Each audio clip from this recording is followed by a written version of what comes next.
for some of our brothers and sisters in the occupied zone. The chair is against the wall. The chair is against the wall. John has a long mustache. John has a long mustache. It's 12 o'clock, Americans, another day closer to victory. And for all of you out there on or behind the lines, this is your song.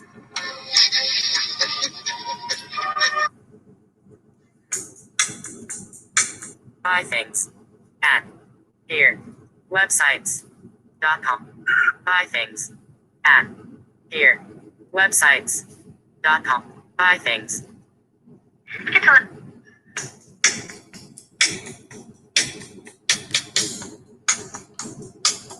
And good evening, everybody. Welcome to our Daily Gun Show. Come to you live every weeknight at midnight Eastern, and we talk about guns for an hour. That is 9 p.m. on a real time zone that matters, the Pacific time zone, where the Pacific Ocean is, which is bigger than the Atlantic Ocean, so it should be the time zone we listen to. So it is 9 p.m. East Pacific, midnight Eastern, and I think I'm the only one watching my own show here. So we got a request to do a logo tonight. And that is one of the things that we do. What's all this about? I am coughing all over the place in the background here. So Barbecue sent me this image. I guess I'll just copy it. I don't know what these are.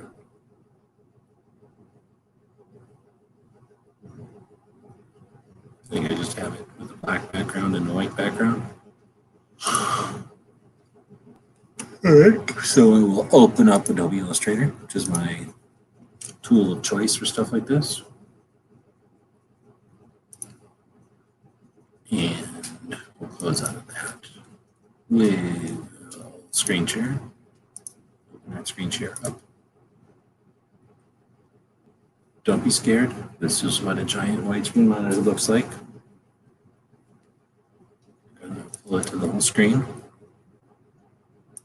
I'll move this over. So we got it going. We're going to open up a new one. We'll just say new. New barbecue. MEQ. You know where barbecue comes from. Saw a video about that earlier today, and I am now going to jam some paper in my mouth.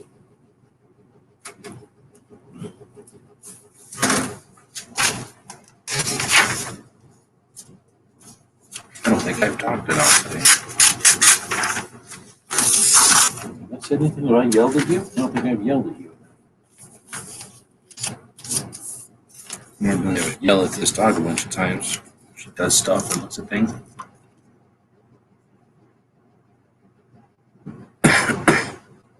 There. Yesterday, my one tooth joined Antifa and pretty much ate the side out of my cheek. Still suffering through that. Right, there's barbecue jumping in. Howdy. I am attempting to put a piece of paper in my mouth. All right, I think I got it.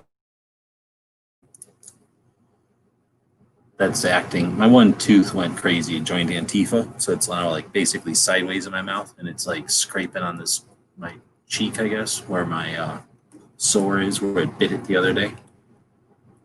And I just didn't even realize it until I started talking that it really hurts when I start talking. It hurts a lot. I think we need to get you a pair of channel locks. Just yank that Antifa tooth out. This is in front of my wisdom tooth. I already had my wisdom tooth out, but I'm either paranoid and I'm crazy, or that tooth has gone rogue and it's literally like not hanging out with the rest of my teeth. It's just like poking out towards, to my left. So since it's in front of where you had a wisdom tooth taken out, has this tooth set up like its own chaz or chop area in that wisdom tooth zone? Could be. It's Antifa. I don't know. It certainly hurts though. Really, I don't want to talk about it. It's certainly literally it's gonna start. I didn't take any aspirins yesterday, but I should have. Anyway, Clover jumped in here. Welcome to the show. We are going to normally on Mondays talk about behind the scenes tech type of issues, and today, Barbecue had talked about redoing a logo. So you sent me an email earlier. I'm pasting it on the screen here. These are your logos from something else that you did. That's from when I was getting ready to start my barbecue catering service. Was basically just showing you like how the cows and stuff look in that. I was thinking for my channel logo, like I said, doing a cow either holding 2 Colt single action armies, one in each hand, or maybe Colt single action in one hand and like a chicken leg drumstick in the other hand or something, maybe with the name of the channel on top and bottom. And then this exact same cow? No, it doesn't. It was, like I said, it was just more so like an idea. It doesn't have to be exact same or anything. And so I just figured I'd throw those out there as a kind of like an idea type thing. But you've got free reign here. I gave you the general idea what I'm kind of hoping for, and you are the artist. I will let you work your magic. So then you're talking probably like a circle ideally, or a square for most things. Probably at this point want a circle. Yeah, I was thinking circle.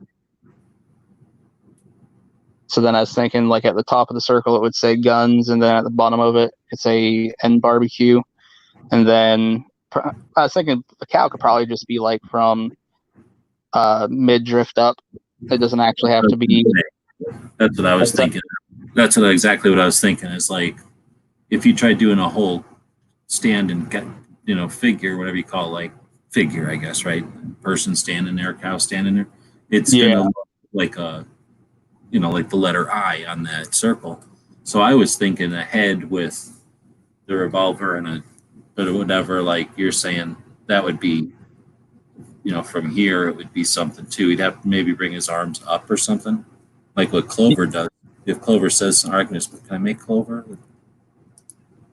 Like how Clover's doing with his dude, how he's got the arms coming up and, staying inside the circle or staying inside the zone or whatever you call it. Yeah. Yeah, like I said, you are the artist. I'm gonna let you do your thing, and I'm sure. Like when I had this guy do this logo for me, I gave him the general idea, and then let him do his thing, and I was like, "Oh, that turned out great." So, yeah, like I said, I was just throwing those out there as like, hey, this is kind of what I had before, so.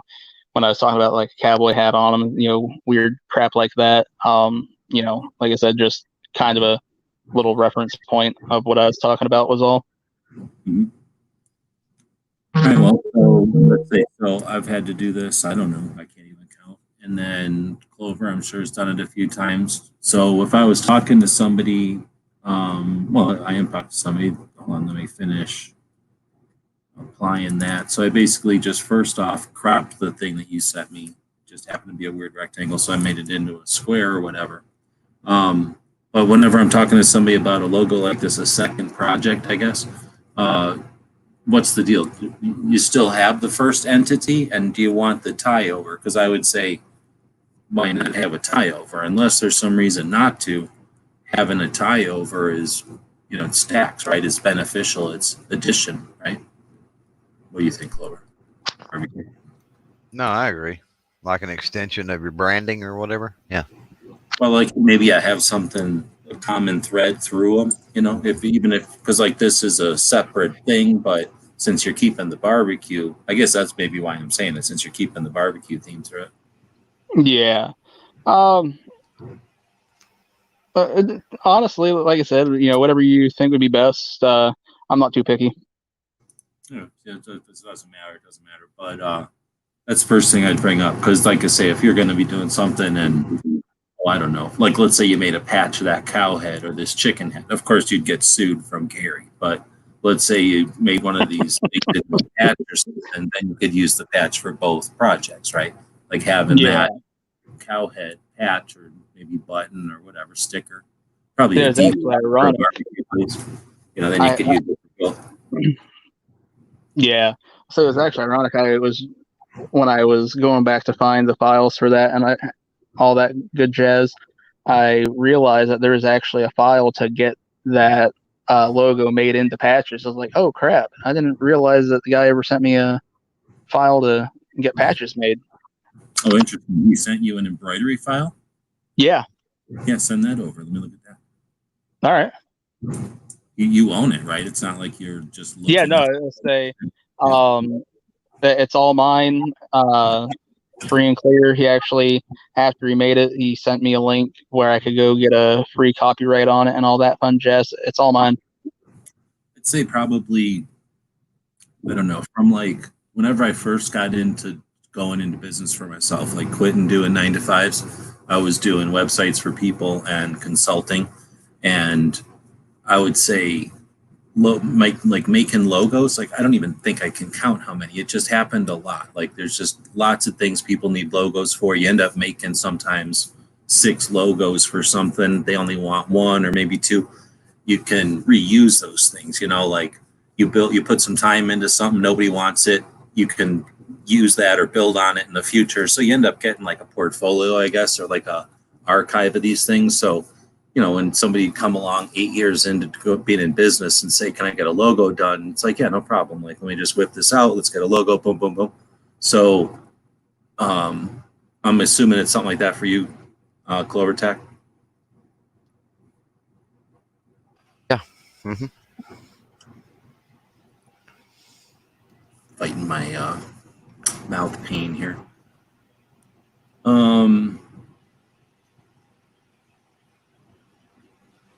So anyway, I guess was I waiting for barbecue to do something? Oh, you're gonna throw me that embroidery file. So I guess what I was gonna say is I have encountered. Oh, you want it right now? Oh, if you were gonna throw it to me, I don't know if I was. Yeah, if you can. Otherwise, if it's a pain in the ass, don't worry about it. Just send it to me eventually. But I'm totally curious because that's actually something that I was gonna say over the years. Like I say, this is something.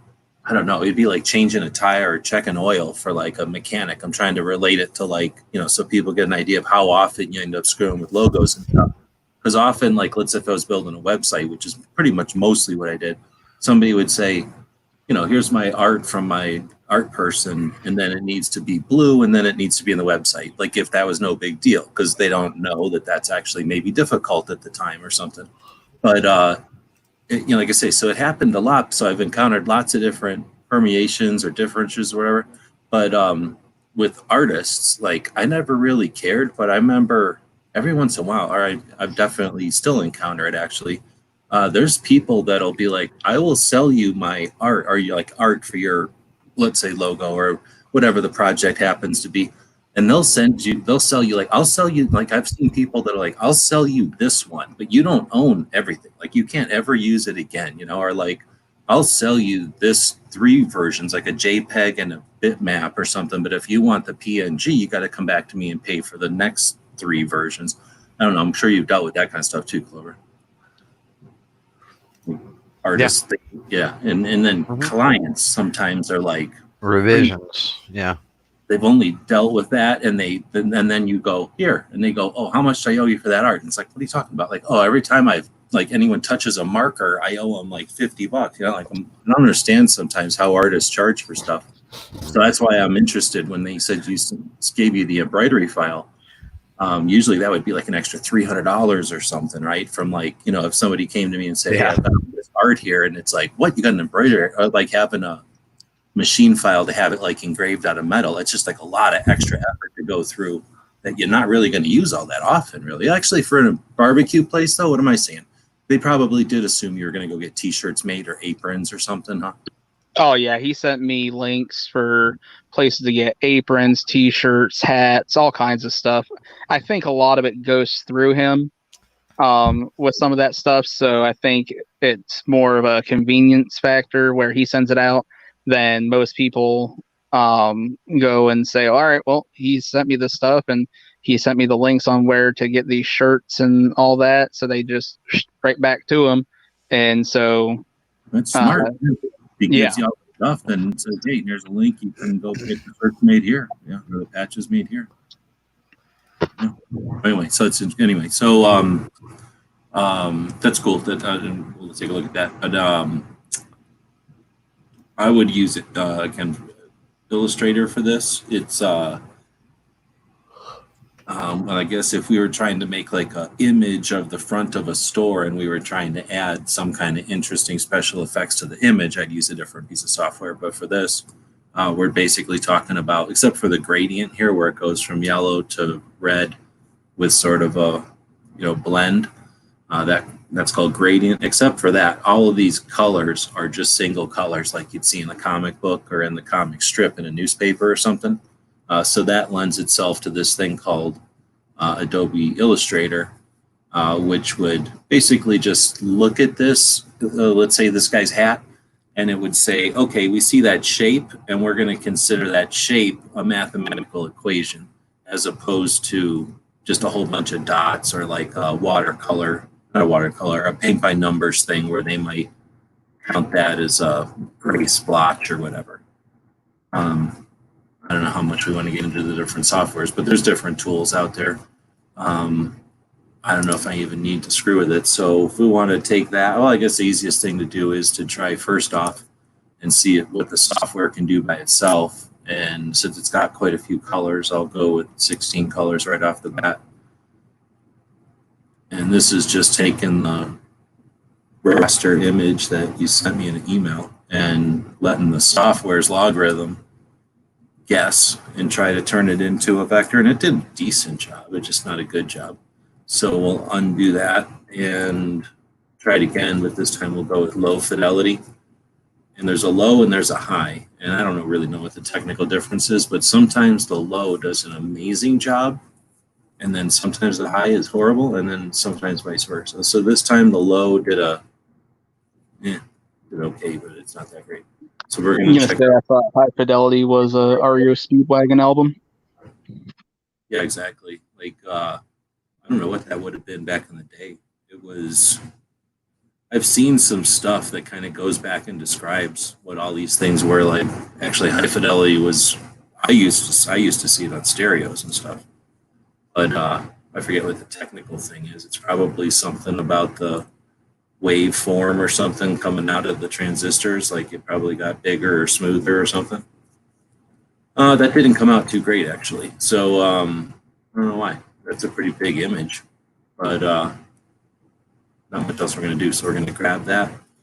And so that's one way to do it, is I can just kind of grab what's there and turn it into pieces. I'll go in here and now it should be like a separate, like a bunch of paint by numbers. I can take pieces away and get rid of them. See what happens if just so you know, fidelity has to do with the amplification or the copying of something without distortion.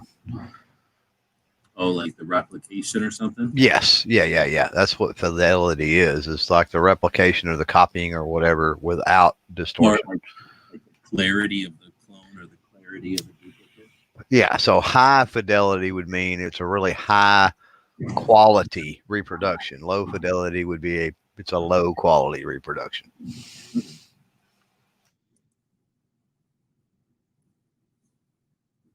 So I'm just going in here and grabbing some of those whites and then saying, I want you to select everything with the same fill color, just so that I can get rid of as much of that white as possible.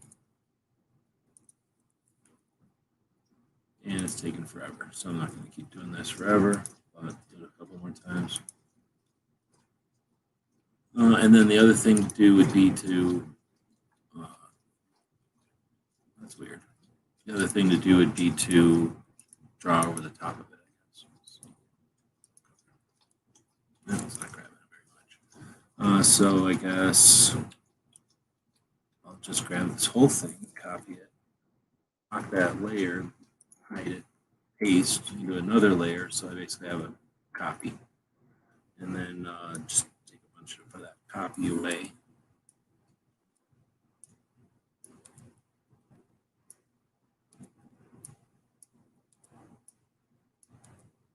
Until we get down to that dude again. But this, if it would have come out like a little bit crisper, we could have probably used this, I think. But this will endlessly be sloppy. It'll endlessly be goofy looking. So I think the way to do it would be to just draw it again. So that'll be like a trace or whatever again. So I'll just take that thing, group it. Once it's over on white, it'll just look like it has a white background.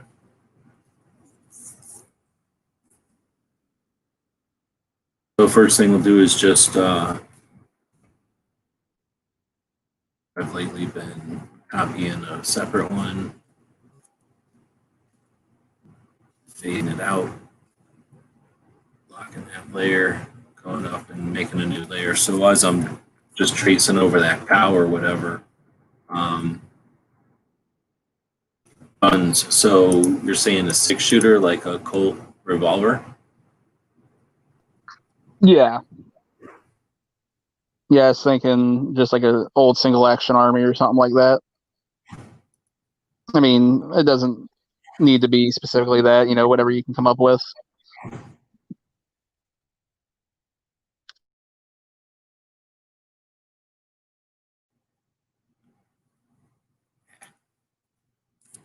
So now I'm going to have to,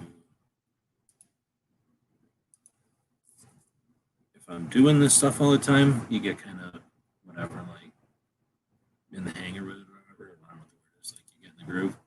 But I've got to get to where I've got the zoom in and out. So, and in other words, like what's the word? Like how much of my mouse I'm moving, how far around I'm moving on my mouse, I guess.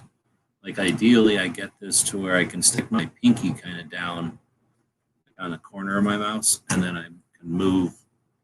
Everything you're seeing moving here is my hand, just kind of opening and closing from that pinky or whatever, so that you get a pretty good, what's the word, like control of the mouse or whatever. And since it's not like I have to make Mickey Mouse look like Mickey Mouse, I don't have to worry too much. I guess it's supposed to look like a cow, and I'm not used to being a cartoonist, so keeping it looking like a cow might be a little tough. But I think the alternative would be something like a drawing thing. I don't know. When you do the stuff like this, Clover, what kind of tools are you talking about? What kind of tools do you prefer?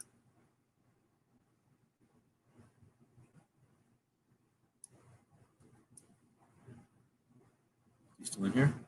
Oh, he booked out of here. What the hell? So I guess we don't know. I know he's done stuff like this. I think he drew his Clover dude.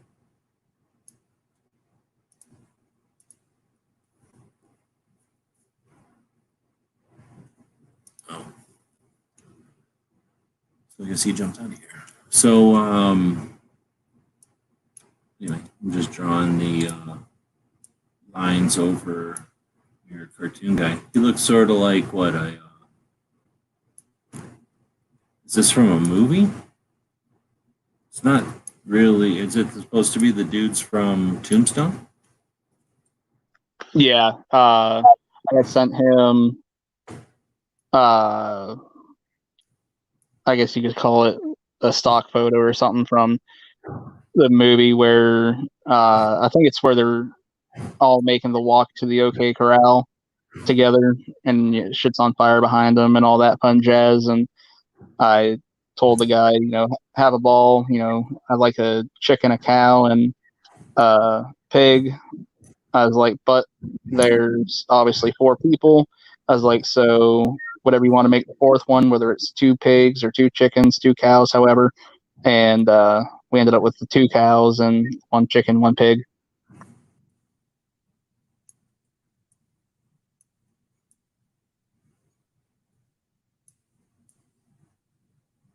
I don't know how far I need to go down, otherwise I'm just drawing the whole dude again. So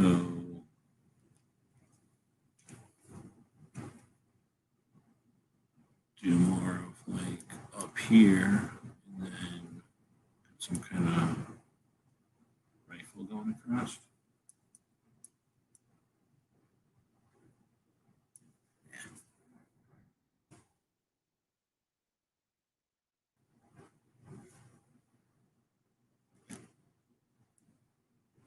Yeah, so say if he's holding a chicken leg or something, then it doesn't really necessarily look like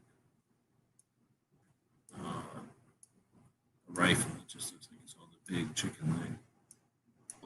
And so that's something else you could do too. I didn't even think about it. If you just want to put a lever action rifle in his hands or something, instead of doing the chicken leg and the That's what single action. Look like, but same kind of thing with the circle or whatever with the proportion, I guess. Like it's gonna to be the right proportion. It's maybe.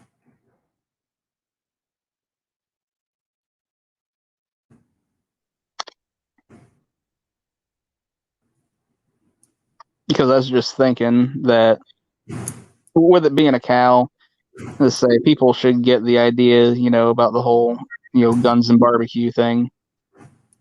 I don't think he necessarily needs to have a chicken leg in his hand or something.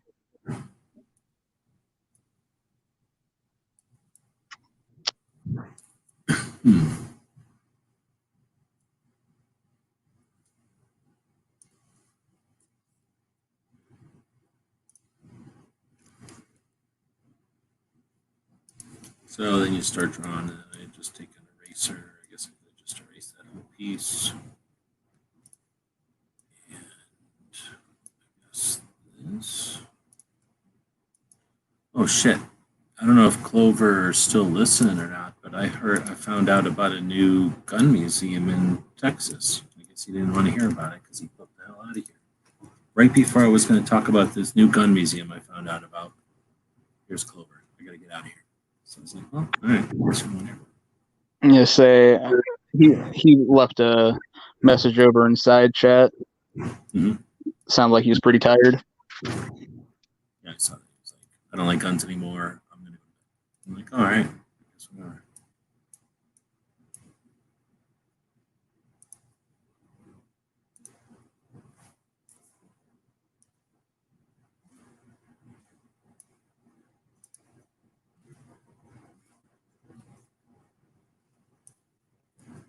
Anyway, so there I erased a bunch of the lines behind there. And even though it's not like a great gun or nothing, it gives us the idea how big it would be. And I'm going to go ahead and get rid of this line because it's stupid to have one horn in the back, I think. Oops.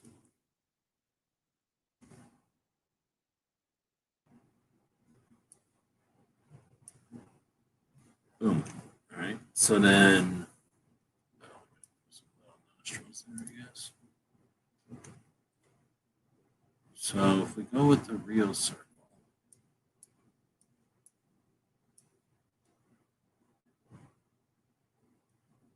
well, I'm going to go with an actual circle and not just a. So there's a couple ways you can do circles in these softwares. Post is out there. Pistons out there. Whatever key's in here. There's a couple ways you can do circles on here. You can just click somewhere once you're on the circle tool, of course. You can just click somewhere and pull a circle out. So you click and pull in some direction, and it's going to make a circle, and it's going to be it's going to be a circular thing, but not necessarily a circle. However, if you hold down the shift key on this particular piece of software, and now it's going to be an actual circle with the proportions of a circle and not some kind of oval. And no matter where I pull the mouse or whatever, it's going to change the size of the circle, but it won't ever change it into an oval. It won't stretch it out of a straight shape. But there's another thing you can do, at least with this software, and I'm guessing others at this point, and that's if I hold down the shift and the alt, then it's going to be a circle, but it's going to be from wherever I start in the center, which is just useful for something like this. If I wanted his hand to be the center, but I don't, so I want his, I guess, just his solar plexus to be the center. So,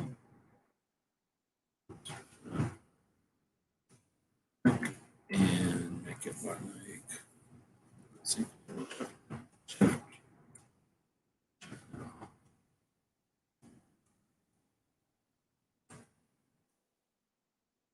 Gotta get back to the right tool.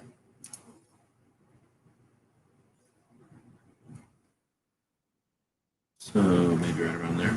Boom. And then you get a perfect circle, and it's a little bit centered where you want. And that's a lot faster than trying to pull it from a corner, because otherwise you're kind of guessing. I need it to be up around here, and I need it to be out around here. And you'd pull it open, and you'd figure out, nope, I need it to be way up here.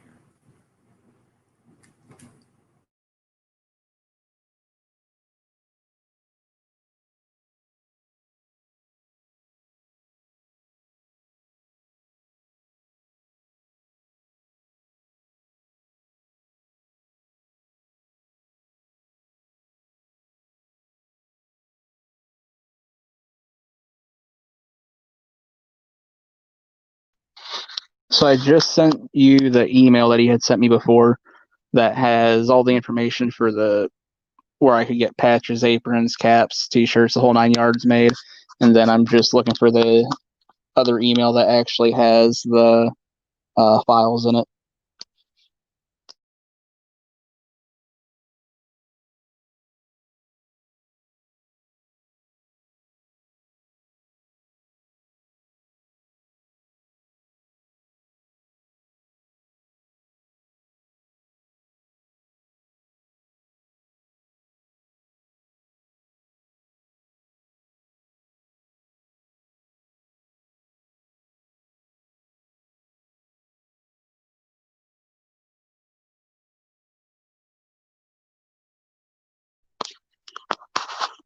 If you're saying anything, I think you're muted. But if this is just a bunch of dead air time, then this silent moment is brought to you by yourwebsites.com. Go over to your websites for all your great 2A memorabilia. Thanks. So, yeah, thanks. Hey, there you are. Over here doing all kinds of cool insight. So I just took the circle, copied it, and then pasted it. So it's basically the exact same size. I'm just going to stretch it with the shift key so that it stays the proportions of a circle, but it's a little bigger. And then take those two, and then you can use these, I don't know what they are, alignment guides, and you just say, I want it to be, align them to each other, left and right, align them to each other up and down, and that's how you get circles to be, I don't know, it's called concentric or whatever. All right, I got to put a piece of paper in my mouth. I'll be back. Oh, shoot, I forgot that you had that tooth issue going on. I'm sorry. In other words, I spit out the piece of paper before it got all slimy and bloody, and then I didn't take it out. I didn't put another one back in. I'm just shoving it back in. I hope it's not like an abscess or something. That'd be awful. No, it's healing quite a bit. It's just that I've been sitting here not talking or nothing. And as soon as I started talking, that antipatooth started wiggling right on the, basically it's like, here, hold your ears if you don't want to hear stuff like this. I bit into it, and it's like I bit off a lima bean. Like a giant chunk of my cheek is hanging on by these two little okay, threads. I got you. Right? And then I didn't want to cut it off because, I don't know, I just didn't do it. So what happened is this giant raw chunk of meat glued back into my mouth somehow, right? So now it's trying its best to heal. And, when I'm just sitting here minding my business, it just sits there healing or whatever. But then I started doing this show, and that antipatooth just started wiggling right on all that raw area. So when I put this piece of paper in here, it's I don't know how to describe it. When it's a dry piece of paper, it sticks to the cheek, right? And then just kind of sits there. It's actually pretty easy. It's just that after a while it gets all slimy and it falls out. And that's, since I'm talking, I spit it out. And I didn't even, because I'm not used to having a big piece of paper in my mouth. What it feels like is when you go to the dentist and they put the piece of paper in your mouth and do the x-ray. That's what it feels like. I just have this like piece of paper kind of folded and jammed in between my teeth where the antipatooth is. It's just to keep that antipatooth from wiggling on there. That's what I was kind of thinking it was when you're starting to describe it.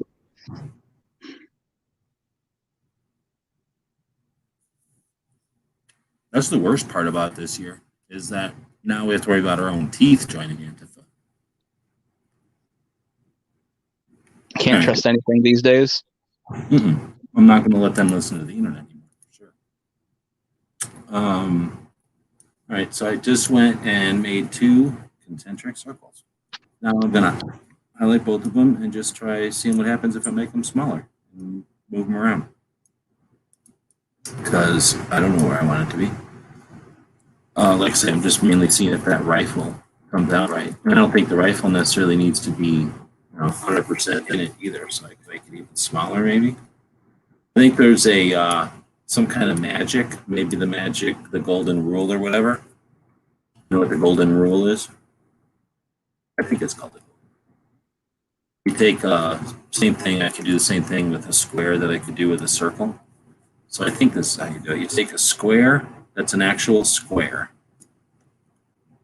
and then you take the square that would be like 1/4 of this square. Oops. The square that would be 1/4 of that square.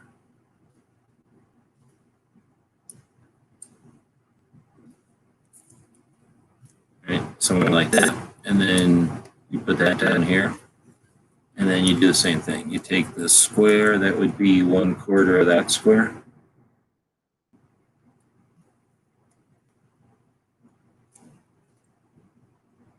I'm not sure where you put it. And then you would take the squares for that square and so forth. You just keep going like this.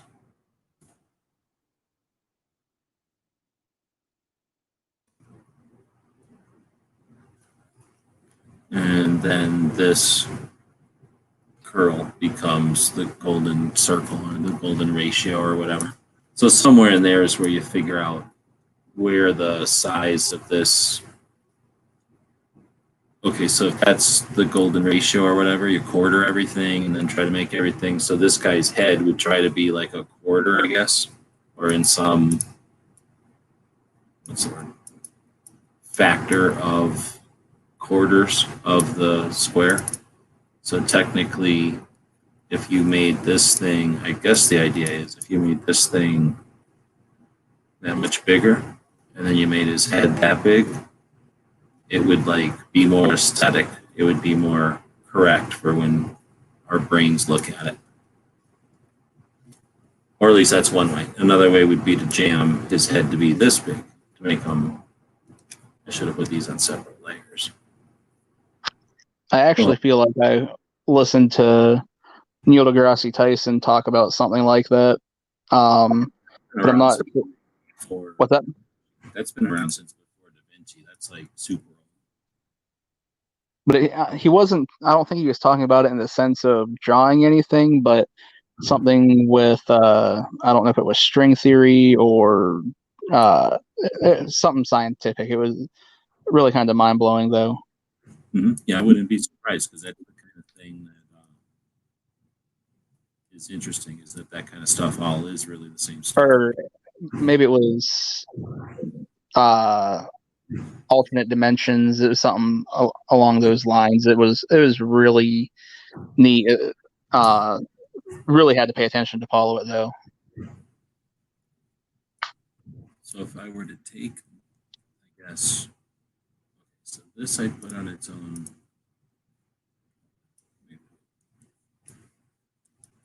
All of this stuff on its own layer. I just cut everything out that I was selected there and then pasted it all on that layer so I can turn all that stuff on and off. Now I'm going to go back to this guy, copy him, lock the layer that he's on and just remove it. And then go to this new layer and paste. I guess they are, but not really need to. So I'm going to go to this one and I'm going to, you know what I'm going to do? I'm going to leave his body how it is, but I'm going to take his head and just grab his head alone. And I guess I'm going to group it real quick, and then I'm going to make his head much bigger.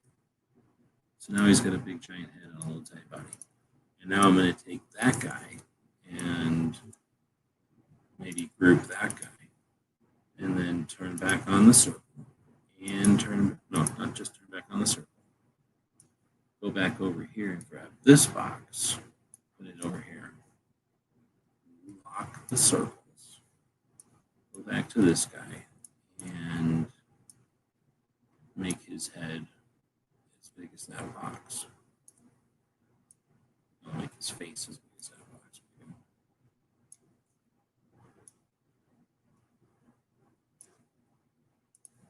And yeah, that's maybe too big. So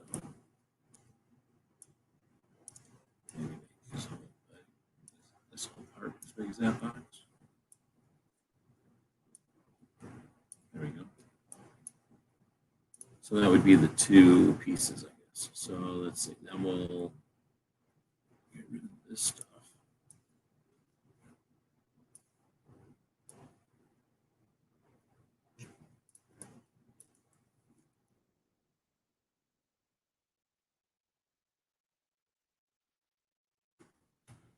Here, lock it and hide it.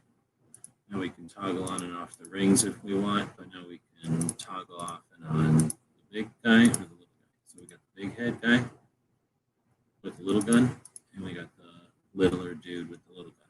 Now, for making a patch or something, this is way harder. For not making a patch, this is way. Or for making a patch, this is probably easier, or at least easier to figure out, right? You start doing stickers and patches and stuff. Let's see, with this guy, and it just starts getting super detailed. Even just looking at it, I guess I shouldn't do it this way. I should do it this way so they're next to each other.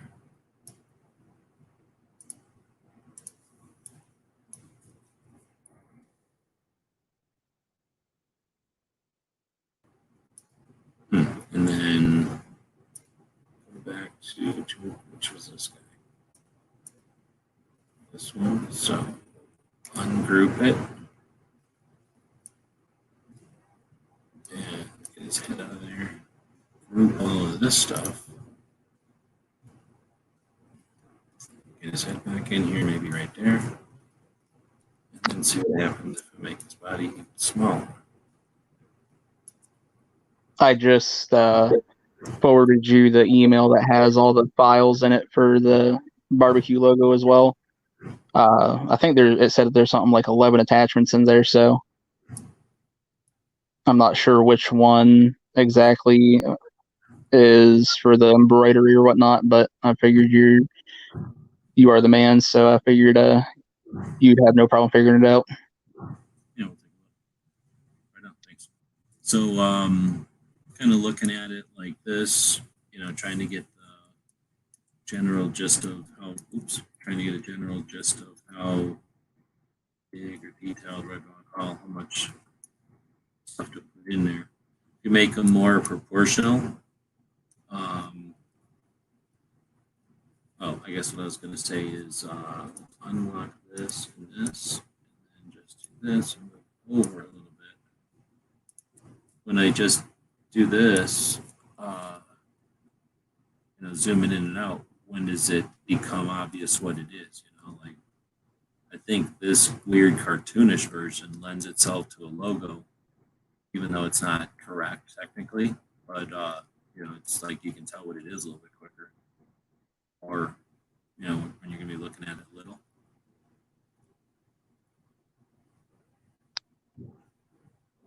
Yeah. Actually, both of them. And then let me throw this down because there's something else that isn't the guy with the. Well, let me throw this down anyway. So then there's that one. Grab this. We got this solar circle. And then just do something like another layer. Zoom in. And, just to do a quick thing, some sort of, let's see.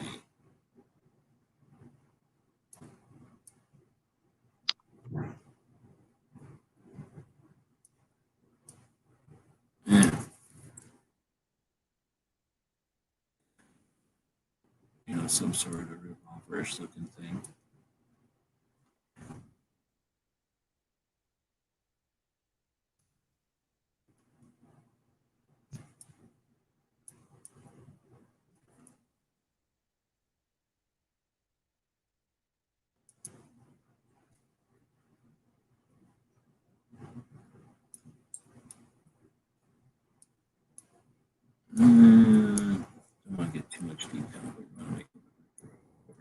I won't lie, G. This absolutely fascinates me because all I can think is, I couldn't make two parallel lines on Microsoft Paint, and you're sitting here freehanding a revolver right now.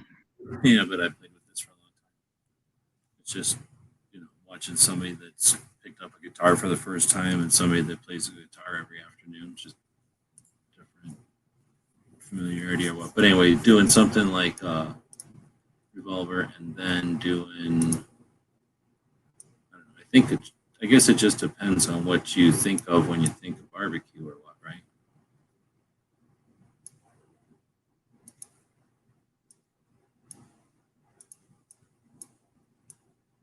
And then I guess you have to make it bigger to make it look like. But if that was in color behind there, looking like a drumstick or what?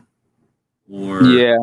like I say, it depends on what you want. Or what if you took the drumstick and rotated it so the fat end was down and the bone end was like crossing with the barrel of the revolver?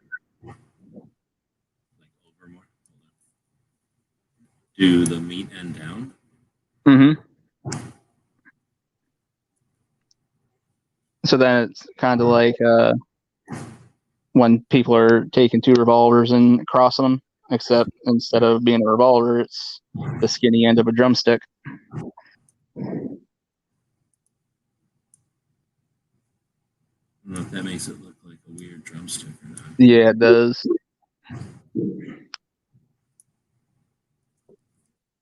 Well, since I went around. Oh, like that more.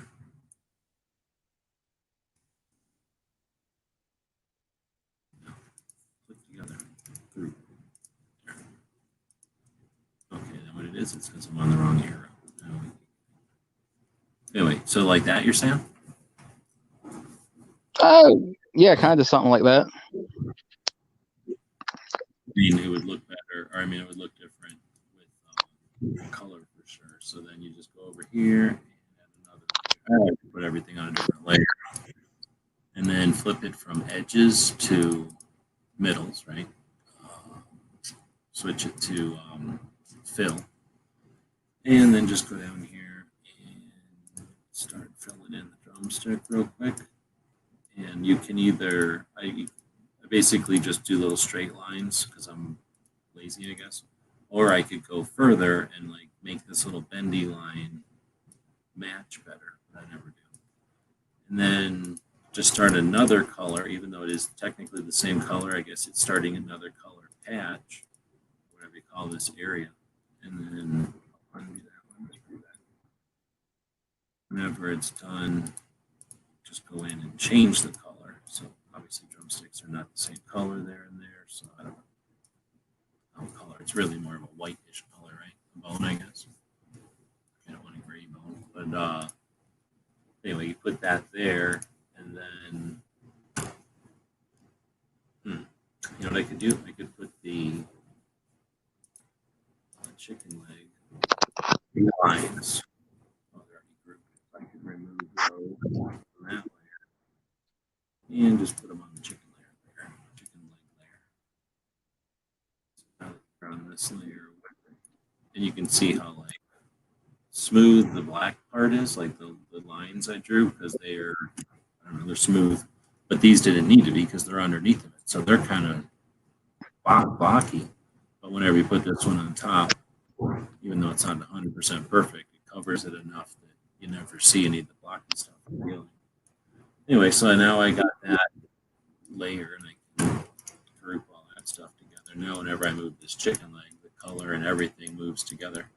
I can still take it apart and fix little pieces if I need to, but for just rough stuff, we got it. And now whenever I go here and basically make another layer, I guess, and go back to fill, go in here and fill with gray. Well, not everywhere. Well, gray over here. We'll fill with gray over here, and it's not filling with gray because I didn't tell the tool to actually be a filled tool. It's a, we'll see. So right now it's just the edge. Get rid of the edge turn the fill back on with some kind of a gray. Go back in and add a little bit different gray just so that it has some two-tone going on.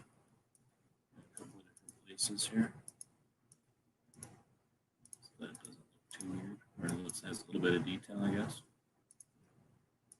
Although, again, depending on what you're going to do with this, you don't really want a ton of detail necessarily. Now we can take those things we just created, just those couple of them, right? Yeah. Just make one more inside here.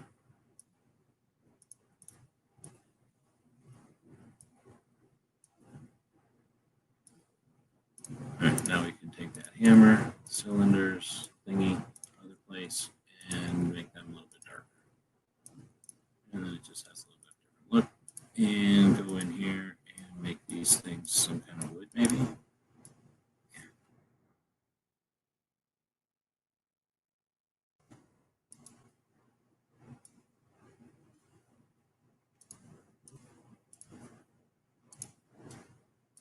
Like that. And now that there's color, you know, it covers over that chicken leg. Maybe I can open up that line, go to this kind of editor. Oops. Highlight just that one piece right there. Highlight just that one piece, bring them together, and get them doing something down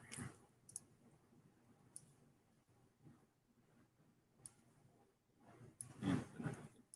So then over here.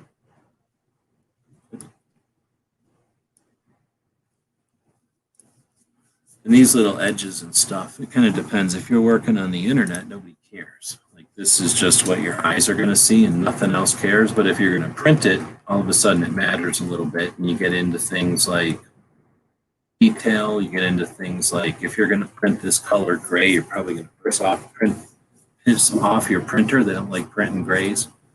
The printers can't do it good, so they can't perform good, I think. So they don't like to do it. I think it's an ink suck also. So just doing that kind of stuff and not creating those kind of things is handy. But, yeah.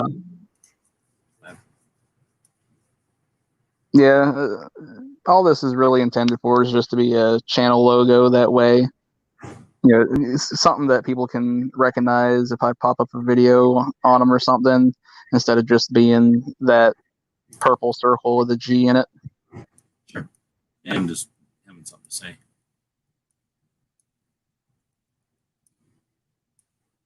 Then maybe if one day I can get big enough to be a big boy channel that, you know, people would want to patch from or something, then I can come back and bother you again and figure out something along that route.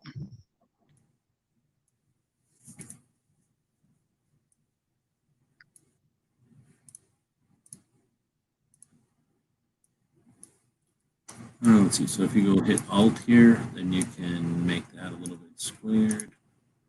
And like I say, if I was thinking straight away, like probably the guy that made your other one might be thinking about, I never really paid attention to patches or anything back in the day. But, you know, some of these corners, I guess, some of the angles and things, you'd think about, again, like how a printer or like nowadays how a 3D machine, you know, if you're going to have this turned into something metal.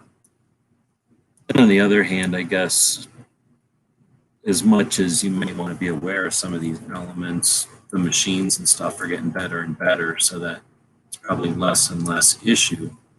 Some of the stuff I encountered in the past is probably getting eliminated by the new, you know, machines and systems and stuff. Anyway, so now I'm just kind of taking that draft and tidying up some of the stuff, squaring it up. Usually if stuff is kind of bulgy, it looks a little more cartoony, right? So bulging up some of this thing instead of making it completely square.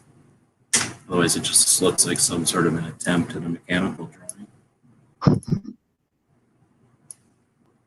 Oops.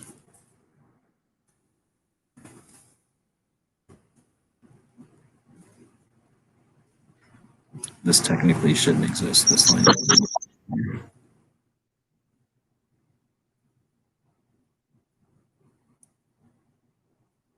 And there's some kitties out there. There's not really too many people stopping by, or at least there's people stopping by, but nobody seems to be sticking around. So that's why I haven't really been chatting or paying attention to the chat too much. But like always, this isn't a show to get you all hyped up or to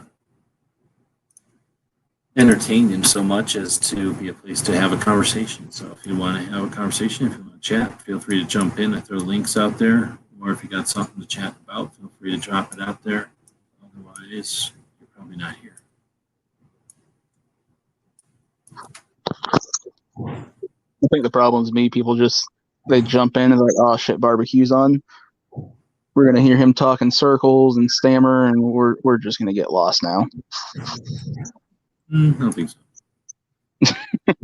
Probably being cool. I usually blame it on being cool. Honestly, I was wondering if you were when you first opened up the window and everything, because I think it was just you and me in here, and nobody was jumping in. I was like, shit, she's getting corked hard today.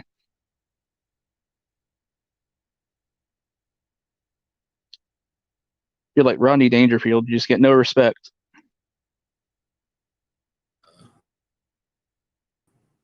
You got your Antifa tooth going on. You're getting corked. Okay, here, man. So did I get kicked out or something for a minute there? I don't know what happened. What happened? I don't know. I had a black circle just spinning here for a while. I don't know what was going on. You were asking a blind guy. Sorry, I didn't notice it. Oh, okay. Yeah, I don't know what happened. So anyway, I'm back now. All right. So let's see. So I finished up kind of dinking with that revolver. I don't know. It's not great. So we'll group it though. So now it's one thing. And anyway, that's what I was thinking is, going with something that's a little more simple or whatever, zooming in and out to make it, look like a little icon or whatever. Yeah. But hard to say. So let's put some color into this guy. Let's see. So probably, actually don't think it matters which one we color. Color in one will be color in both because they're both the same. It's just one's a little bigger than the other. So I'll just get a layer here and start coloring.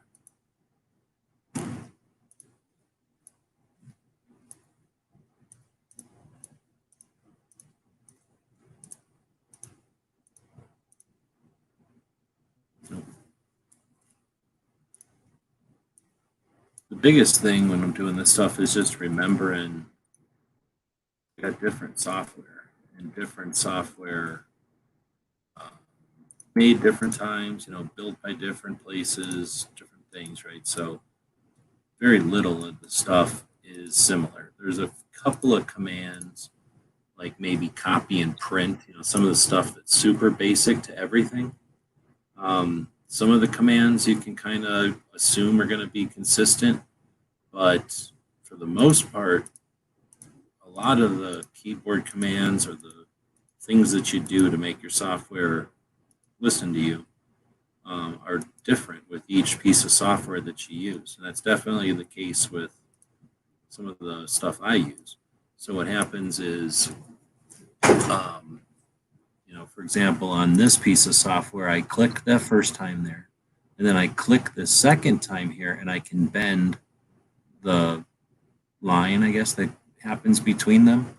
And that's one way that I could save myself like editing or time in the future by clicking on these things and bending each one so that the line I end up creating, if I take my time and click each one and make it appropriate, I'll know that each of the times I click, it's like creating the perfect outline or whatever. It just takes a little longer.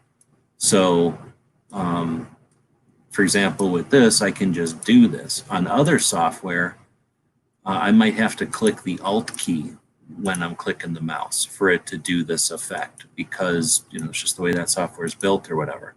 So that kind of little stuff is where it's annoying because you remember it for this software and you don't on another. I bet you it's the same for video games. When you go to one video game and the controller is one way and then you're playing some other video game and the controller is a different way, but the games are similar enough that it's just messes with you sometimes. And you get so used to it that you don't really consciously think about it. And then every once in a while, it just tricks you, and you have to actually think about it. And you're like, huh. Anyway, so that kind of stuff can, I don't know what to say, like it creates time waste out of nowhere, like where it doesn't need to. I don't think there's any way to stop that. I guess one thing you can do is some of these software packages will let you remap how the controls work and stuff, but that's a heck of a lot of effort. I quit doing that back in the day. I used to do that, but it's too much effort because it doesn't. Let's say I remapped all of Adobe to be like the last software I used, and then something happened and I had to reinstall Adobe. I'd have to go back and remap everything. So it just becomes a situation where you end up, I mean, it's great for a while, but if you ever have to redo it, it was just too much of a pain in the butt to have to reset it up. Oh, great. So I guess the other day I was clicking on this and I lost my normal toolbar, and I have to figure out how to get one of my tools back. So I guess what I need is called, I call it Cookie Cutter. I don't know what it's actually called. Pathfinder? Yeah, it's called Pathfinder.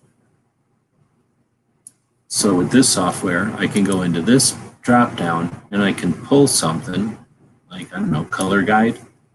And I can decide, okay, I want color guide to be over here now. And that's where the color guide would be. Or I can say, I don't want the color guide to be over there. I want it to be over here underneath of that. And then when I click on it, I can see it, right? That might be where I want it. I don't really care where color guide is, but this thing, I always kind of like it to be over here so I can use it once in a while. And now I can take this big piece of gray and this little tiny piece of gray, and I can cookie cutter. And now the little tiny piece of gray ate itself out of the big piece of gray, just like this snaggletooth ate itself out of my cheek. Sorry, the end of a tooth. Back in the 70s, it would have not hand, or it would have snaggletooth.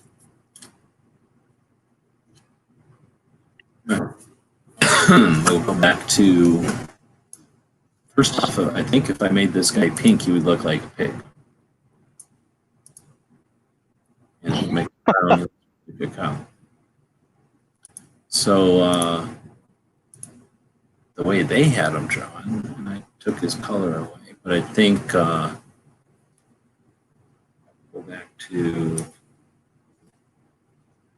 yeah, they got him with like a two-tone thing going on. Go back in here and put another shape that is roughly the size of the inside there, and then highlight that shape. Scroll way back out, bring that thing back, choose the color picker, and color pick his mouth. Now we got it. Same off of the other one. Now we can go to his face, color pick that, right off of this one. And I just learned something. Where did I learn it? Yeah, I can go in here and, oh, maybe I can't. Maybe that's a different piece of software. I thought it was this one. I thought it was letting me choose, this is a measure tool. Oh no, I don't know what that measure tool is. But with eyedropper, I saw that it was letting me choose the size of the circle. So I guess I don't know how to do that. But anyway, so now we just made it where his face is the same color face as it is down here, and his mouth is the same color mouth as it is down there. That's only two colors I really added so far. So now we can just get rid of all of that. Look at it, and then go back to coloring. All right, so we're going to switch this to, I don't know, gray again. And do this. Or do I already do his jacket? I already did his jacket. So now we'll do this shirt, I guess. Or I guess this is a vest. And then we get his belt.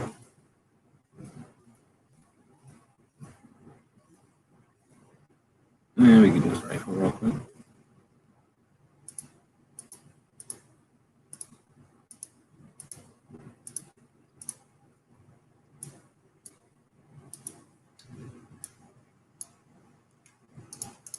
get that rifle to be brown so it doesn't look stupid. And we can make that, some other color. I don't know, that color, that color. Yeah. And then let's make his hands a color. So he's got a part on top and underneath.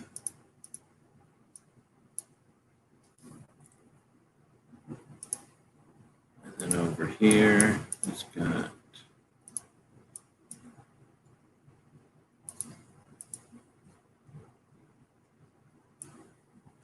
that going on. And then we'll just take his one hand and his other hand and we'll color pick off of his face because I think that was the same color. Basically, he has orange. He's orange. At least that's what my thing picked it up as. So I guess the other thing to do, can I still paste? Would be to pull the colors off your actual picture. All right, so now we've got, let's get some eyes on this guy.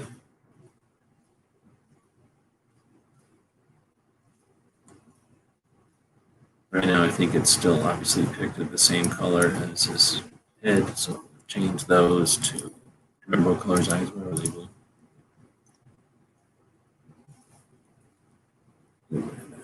Go in.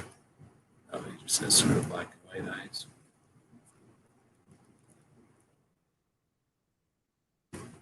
We'll lock that. We'll go back to the line layer.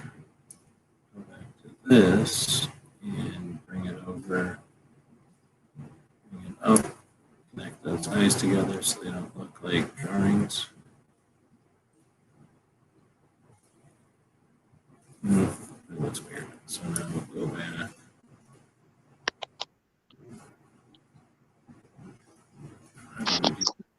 There we go. And then highlight that.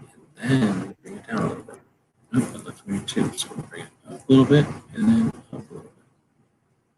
Then down a little bit. That looks better.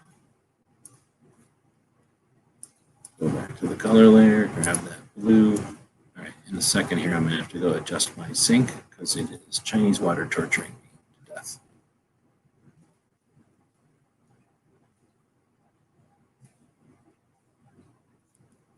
I don't know how those guys did it. I can force myself to ignore it, and then at some point, it's like, no, you're not. You're not going to ignore this. All right, it's all grouped. That's why. So ungroup. There we go. So I'm kind of learning. No, I'm not learning shit because I thought I was learning how to get this thing to act as a piece inside of a group identity. All right, so it's about an hour in. We got 3 people watching. I'm going to keep finishing here, but we don't have to do this on air. So if you're one of the 3, well, if you're one of the other, you're the other person. So I guess it's me and Barbecue out there watching us sitting here. I don't have YouTube open, so So there are 2 people out there. I'm going to change my mouth paper, and I'm going to go turn off my Chinese water torture that I'm inflicting on myself. And then I'm going to be back, and then we'll keep going. But if you're out there, be part of the conversation or jump in here. Otherwise, we just have to assume some kind of weirdo. Some kind of weirdo. Oh, no, there's wheelchair. Or, excuse me, so there used to be wheelchair warrior. Now you're wheeled and well-armed is out there, so thanks for saying hello. Welcome to jump in if you are. I'm going to change my piece of paper and go turn off that sync. So, Wield, were you able to make any more headway on your patches?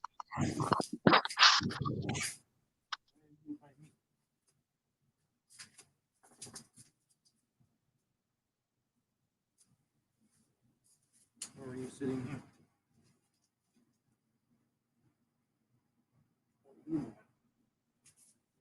Sit up here.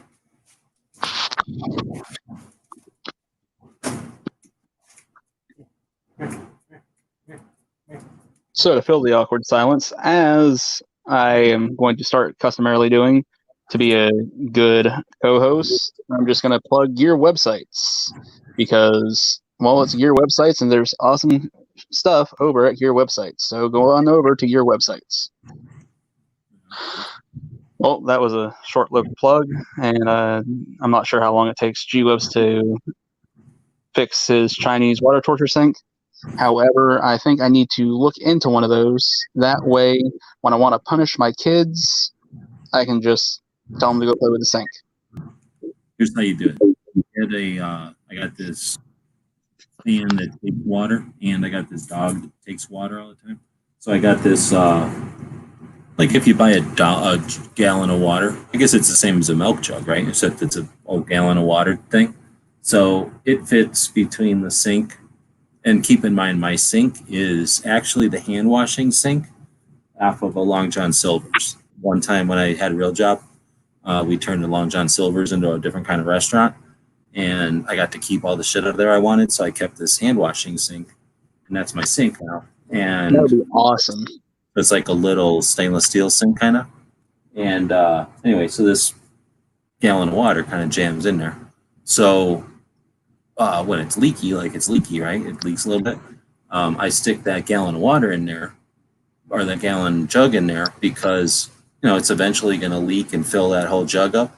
And then I can either feed the water or put the water in the dog thing, or put the water in this fan over here. So, I'm going to use that water that's leaking out. It's just that when it gets from about a quarter to 3/4, when the jug is the right resonance and shit, like it turns into an amplifier, and it slowly gets louder and louder, and then it's super loud. Now, if I let it go, it'll fill and you won't really hear it when it's almost getting close to filling, but then it'll overfill and then it's just wasting water. So, it's sort of, I inflict it on myself because it kind of fills that jug up eventually, but I'm also lazy. But anyway, so that's how you do it, is you put a jug of water, an empty jug, underneath a dripping thing, and it'll slowly get louder.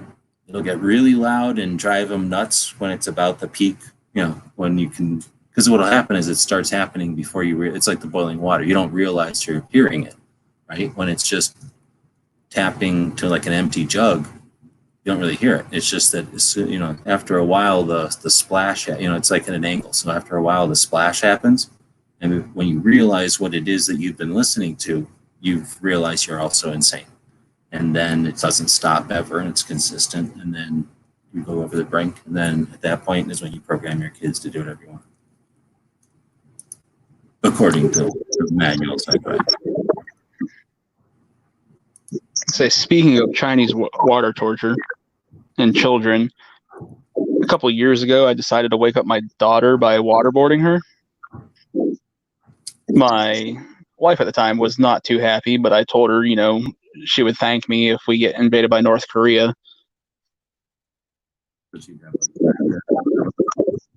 What's that? So she'd have practice and be familiar with it.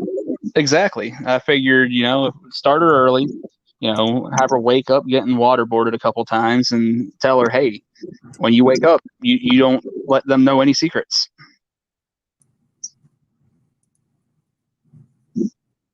But then she started crying and said she doesn't have any secrets to tell in the first place. I'm like, oh, you're just being a big baby now. Well, that's probably a good way to keep your kids from trying to discover these secrets.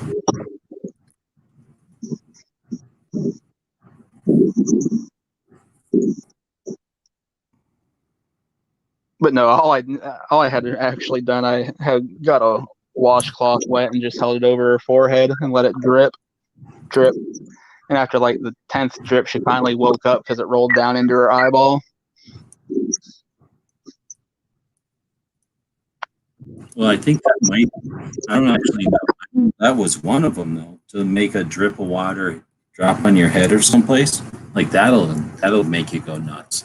But this is just be drip. Yeah, you're just listening to the sound, which even that, like you said, that would make you go nuts too. This is me off because it's mainly like I do it to myself. So it's like, my Antifa does it or something, because I'll be sitting here and I'll be like, oh shit, I'm listening to it again. I Chinese water tortured myself again. Because if I would just turn off the damn faucet, then it would never happen, right? I just don't turn off the damn faucet hard enough. Anyway, so that's why I'm half the time I'm like, dang it, I gotta go do it because I'm an idiot. It's like, I don't know what the word is for that. Is that frustration? I guess it's frustration. What did I talk about here? Whoa. Be here in 3 weeks. Oh, did you get patches made? $236 for 200. Nice. Is that Wheel to Well Arms? Oh yeah, I see it on the screen now. Yeah, he was going through a buddy that was able to get him some made for him on like the end of a run or something he was having done. So Patches or sticks? I'm pretty sure it was patches. I'm sure Big Wheel price. can. Half the price for patches. That's pretty good. Do I have that story right, Wheeled?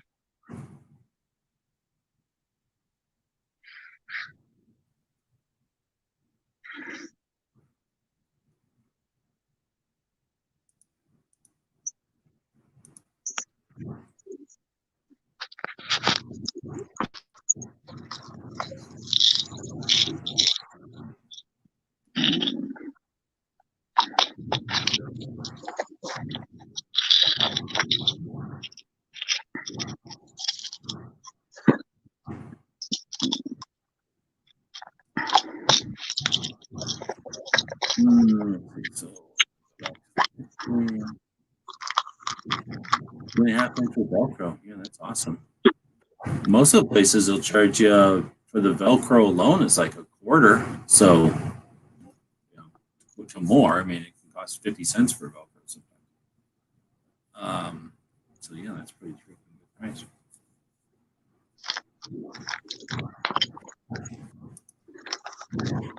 All right. Well, they got the vest the same color, but for me, that just seems like wrong. I don't know. So I'm gonna make the vest a little bit different. A couple of shades lighter. But I also don't think his horn should be that color, so I'm gonna go more of a naturalish color, I guess. A little bit different than his mouth. And then let's see what else we got going on. Something going on with this. So I gotta go back. His thumb up in here. It just looks weird to have his thumb like that.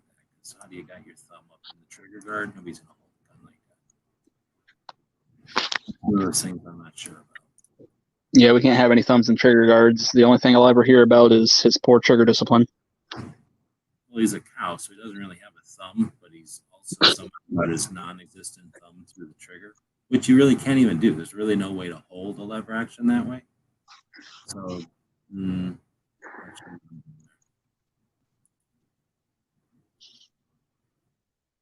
and 2 colors? Holy moly. That's another $50 usually to flip a color change on you in the middle of it all. Or more. 308 levers out here. So, blah, blah, blah. Don't enjoy all the extra cleaning because of the rollers. I hope you enjoy all the weight because it's German and they got all those extra parts in there. I had a FAL for a while. You like German guns? You like, or I should say not German guns, but big ass 308s? Yeah. I liked them for a minute and then I had that FAL and then I quit liking them. Just too much everything to carry around. Like everything for them is big and bulky and heavy. See, I've never owned one myself. I've got to shoot one the one time, and I could see how that could get to be a bit of a pain. But when you're with, so so I ended up selling it. I guess I'm trying to even remember. I know I didn't have it for very long, and also I bought one maybe because it was cheap. It was like at the end of the assault weapons ban. It was cheap to buy parts kits or whatever. So I got one because I just wanted to FAL. And then as soon as I put it together and everything, which wasn't exactly easy for me, I figured out that I didn't want that FAL. I wanted a different one, and I was like, dang it, I didn't really have the resources to start getting into multiple platforms. So that's another reason I got rid of it. I wanted the wood kind from, I think, South Africa. There we go. So now I'm going to do the same thing as before. I'm going to take that one and that one, and I'm going to cookie cutter them. And then that takes the center out of there, and it gives me that little fill, I guess, between the two. And then that gives me it accomplished writing something on top of that gun, I guess, right there.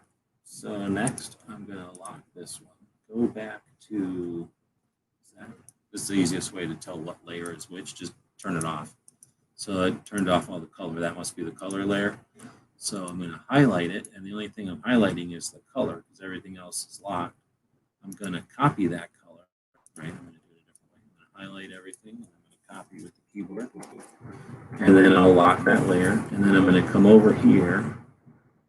That must be this layer, right? So now I'm going to put that color that I just copied down.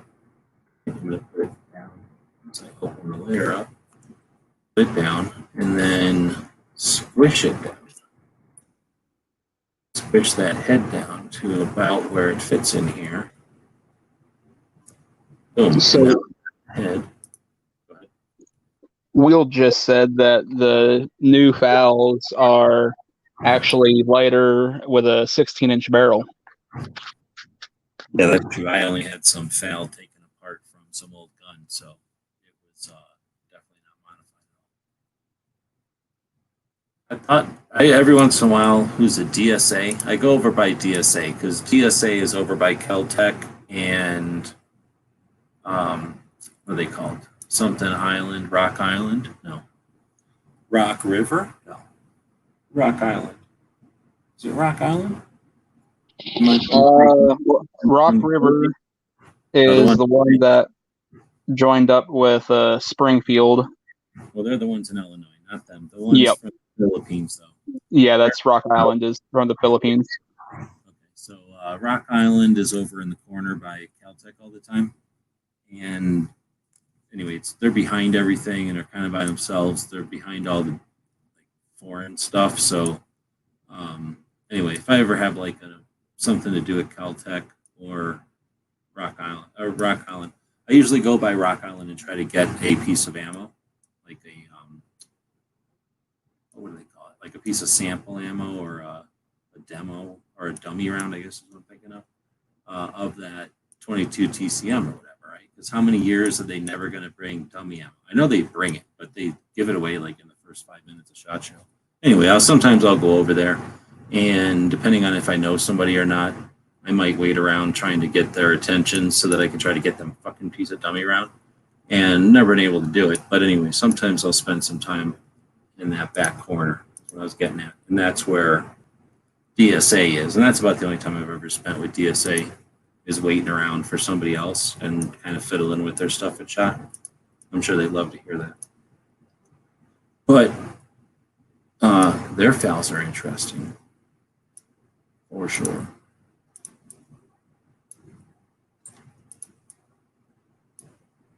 All right, so now I'm going to need to put this piece of orange underneath of that piece of brown so that it looks like the gun is in his hand and not weird. So I did that. And now we can, just a couple of little tweaks here, really. Oops.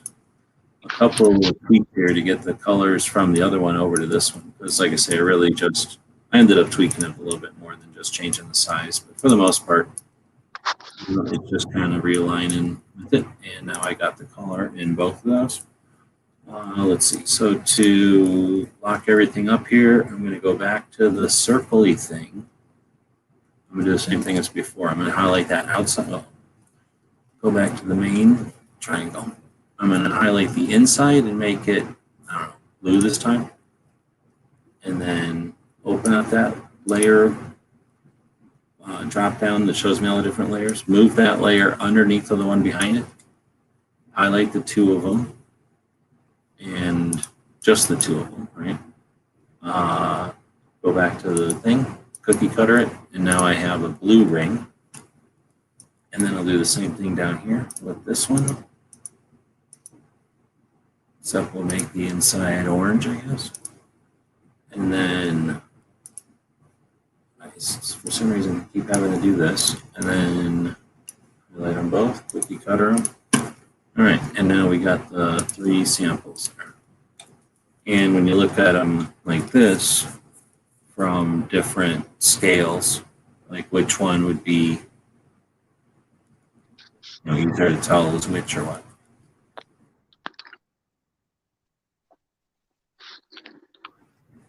What does the audience think? I'm really thinking that the one that you free-handed with just the revolver and the chicken leg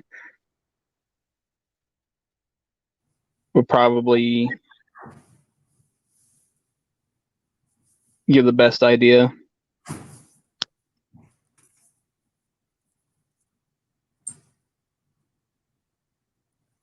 Do you think there'd be any way with that one to do like the channel name on it with like guns and then and barbecue at the bottom and the guns part at the top by chance? Or do you think that would clutter it up too much? So,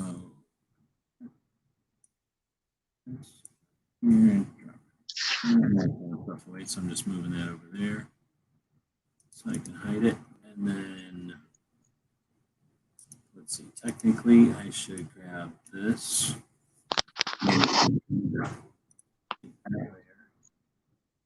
Drop all those layers. Get the chicken leg back, get the color to that, lock that, drop that to there. And then put a layer here, drop the circle in that layer. Over here. All right, now we got this thing by itself. And we can turn the various parts on and off. All right, and then the channel. So we can go to this. We'll just make a new layer. And in that layer, we'll go to this tool and make a circle. It's an ellipse, but we'll make it a circle, right? So now you kind of go to the center, shift, pull it out, and now we got a circle that's, similar, let's say around there. And move it over with arrows. Now it's, kind of around there. And then a little bit. And mainly tell it to be no fill and no edges. All right, so now we just have this weird circle that exists, but you can't see it. And then we go to type, but then type on a path. You want it at the bottom, so we go to the bottom, try to find it, and click on it. Now it'll always write some weird Latin, blah, blah, blah, blah, blah, just so that you can tell that that's where writing is supposed to be. But you want it to be your channel name. Yeah. So like guns, and then just a big N, and then BBQ. Huh? What's that? So the word guns, and then a big N, and then BBQ. Yep. All right. And then let's see. So I can go to type, and I can go to type on a path, and I can say options, and then I can flip it. And then I can say preview, and then it's okay. And now we can go back to it here and pull it up on top of all the other stuff instead of underneath all the other stuff. And we can see it. And then what kind of font are we talking about? Again, I'll leave it up to you. You've been doing incredible. So You gotta make it bigger or whatever so you can see it. And then something. So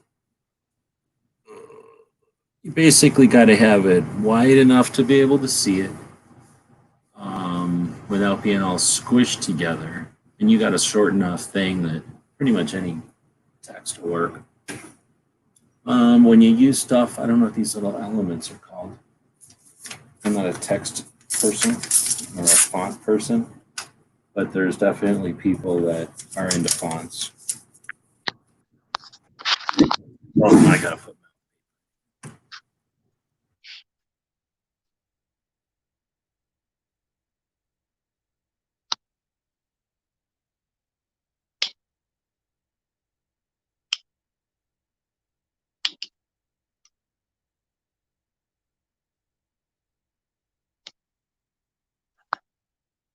Getting bit by some kind of freaking mosquito, and I don't know where mine. There it is. My electric tennis racket's at.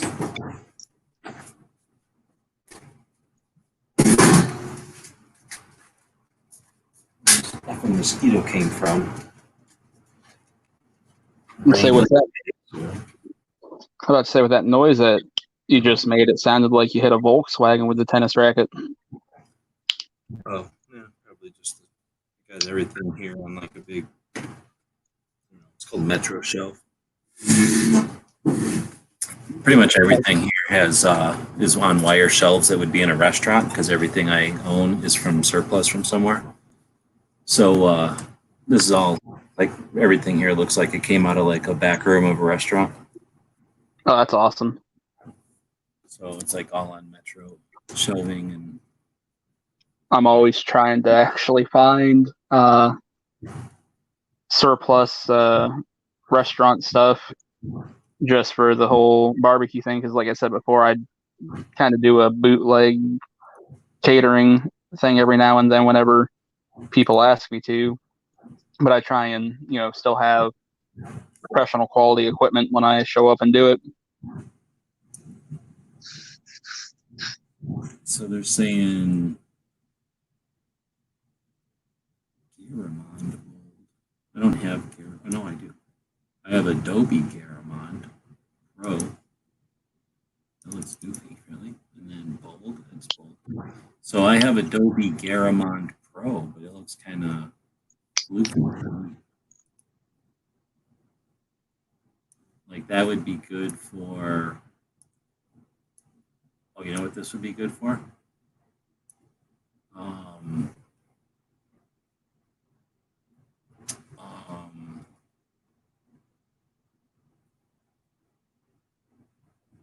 I can't think of it.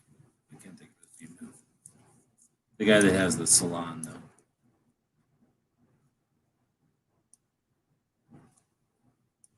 I'm not sure.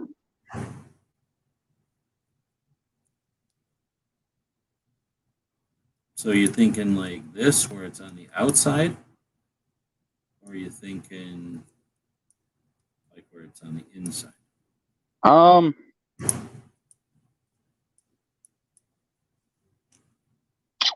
I think I like it on the inside if we're able to move up the chicken leg and the revolver, but the outside's good too.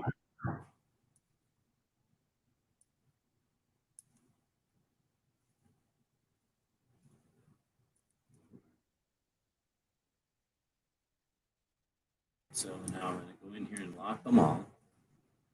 And I'm going to unlock the two revolver ones, highlight them both, and then group them together. So now they're on the same layer. And I can basically get rid of that layer. Anyway, now when I move stuff around, it'll stay separate. If I open it.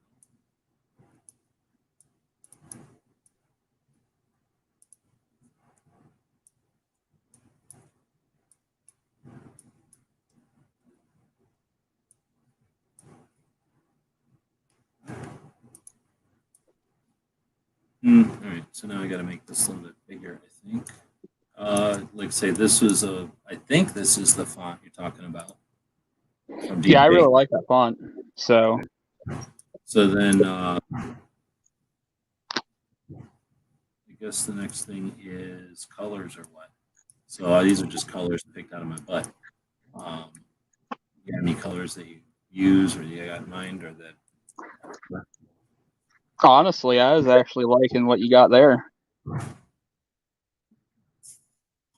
From my thing. Like I said, I'm not too picky, so. So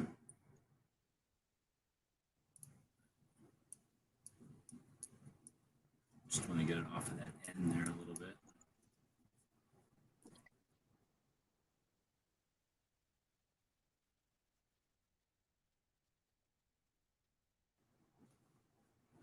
The Q part is the part that's tough. So one thing you can do is go in and expand the text into just like now it's just a bunch of lines, not text anymore.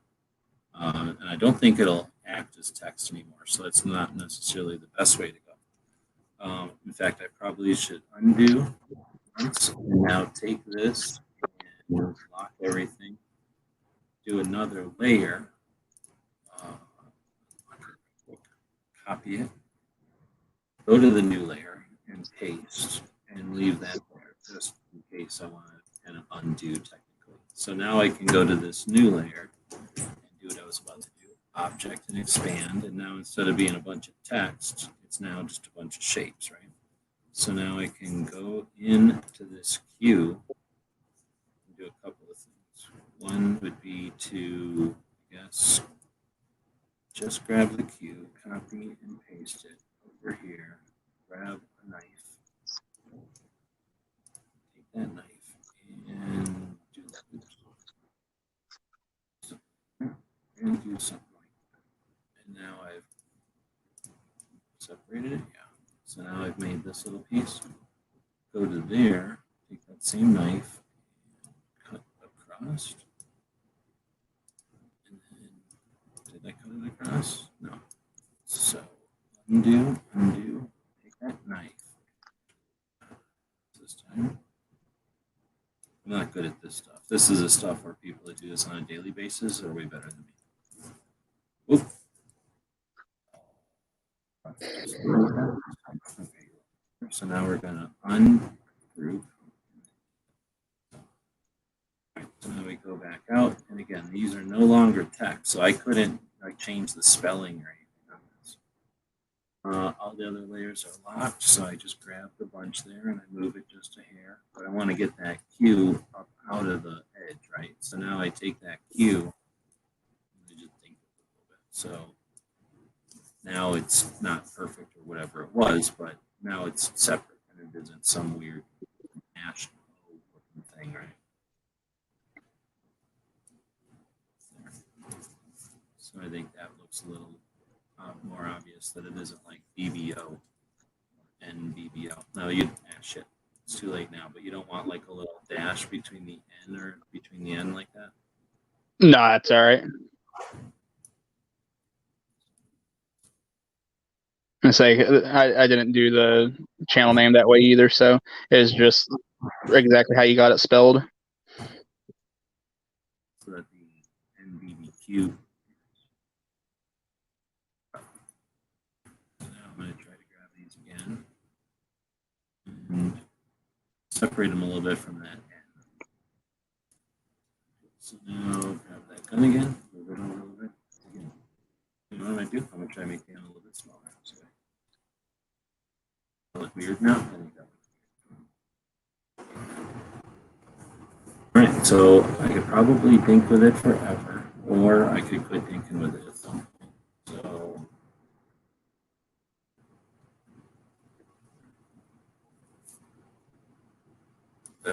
ugh.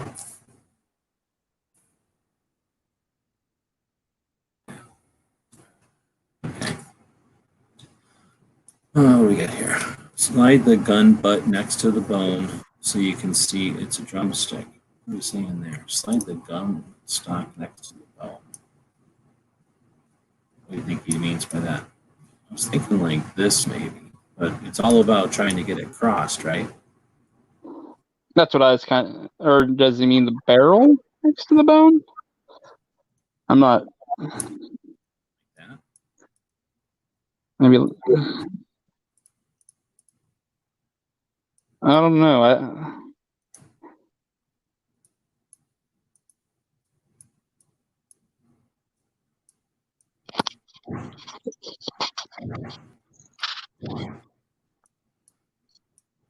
That looks more like you can see both. Kind of weird. But you can see both that way more.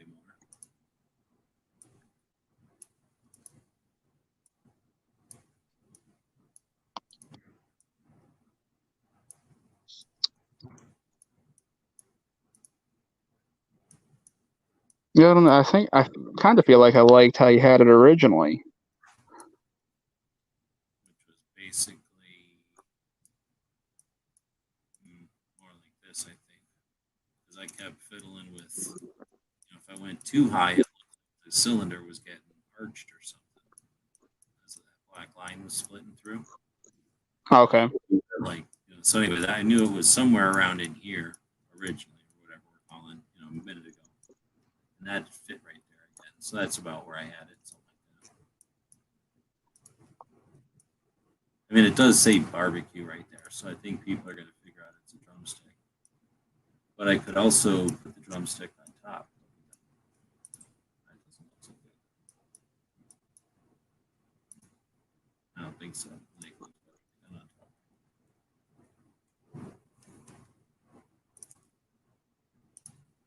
You mean like a smoker made from an old refrigerator? Yes. You get these proofer cabinets that they're, refrigerator has a bunch of insulation in it. It's a cabinet and it's going to have a cavity for like a motor and fan and all that shit. And then mainly it's going to have all that insulation, which I guess you might want for a smoker. But you can get these big things that are big cabinets that are just literally big rectangles, big giant squares. And you've seen big cookie sheets before, the cookie sheets they use in a big industrial bakery. So you get a proof cabinet, which is basically just a big giant metal square thing. And then it might have a heating element in it, sort of like a giant toaster oven, but it's not designed to cook anything. It's just designed to basically eliminate moisture in there and get it a little bit warm for dough to rise. And something like that would make, I've seen those turned into smokers, because you can get a proofing cabinet that's all gross or got holes in it or just, lived its life already. And that's nothing but a big piece of aluminum. And most people are buying that for scrap aluminum. And that means the price goes down to pennies, dollars, $5 and you can have it type of stuff. So I've seen people make some interesting stuff. Dehydration cabinets out of those, spray booths and stuff, like they're sandblasting, because they don't weigh nothing and they cost almost nothing. So yeah, look for a restaurant supply, a restaurant, I guess restaurant supply is what they call them out here, but what's the word? Recycling. So there's tons of restaurants. I mean, think of a business that goes out of business more often. I don't even think there is one. Maybe gas stations, probably not even as often. So anyway, restaurants are constantly going out of business. You can get all kinds of interesting aluminum and stainless steel stuff at used restaurant supplies. Let's say place that's I've found good to look for that stuff is the Facebook Marketplace and Craigslist. Oh yeah, we don't have too many, at least up in my area, we don't have too many stores that are going out and buying out these restaurants of all their supplies and whatnot. The actual like restaurant supply chain requires that you actually have a restaurant to go shopping in there, so that kind of makes it difficult also. Yes. I was going to say, even if it's not like enough for a big store or something, like it's usually saying, you'll find like a junkyard or somebody will specialize in it, is all I'm saying. Like as soon as somebody figures out the amount of overhead or the amount of, like money you can make there, somebody who's got cars or something will figure out to go to the restaurant auctions. Because that's where I got all my stuff, is just going to restaurant auctions where they're, the restaurant goes out of business, I guess, and maybe the bank or whoever it is, like just auctions off all the stuff before they throw it away or sell it to a wholesaler or whatever. And that's where, I'm so sure somebody, in most regions at least, somebody will figure out that there's money to be made. Like you say, all they got to do is take it and put it somewhere and then put it on Facebook nowadays, or Craigslist, I mean. Because you can sell that, or on eBay, you put it on the internet here and you can sell it there, because nobody cares. Yep. But I was going to say maybe some of the big equipment like sinks and shit, but most of the stuff's made out of aluminum, so it's not really heavy, really. Yeah, normally. What's that? I was just going to say anyway, is that like it works? Yeah, that's awesome.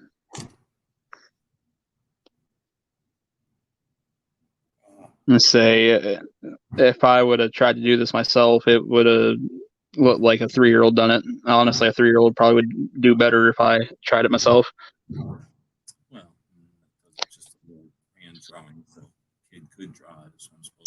And it's except for this software makes it a little easier, because I got tools that let me do stuff like the cookie cutter. A lot of this you could do in like maybe not in Microsoft Paint, but in something not too much more fancy than Microsoft Paint.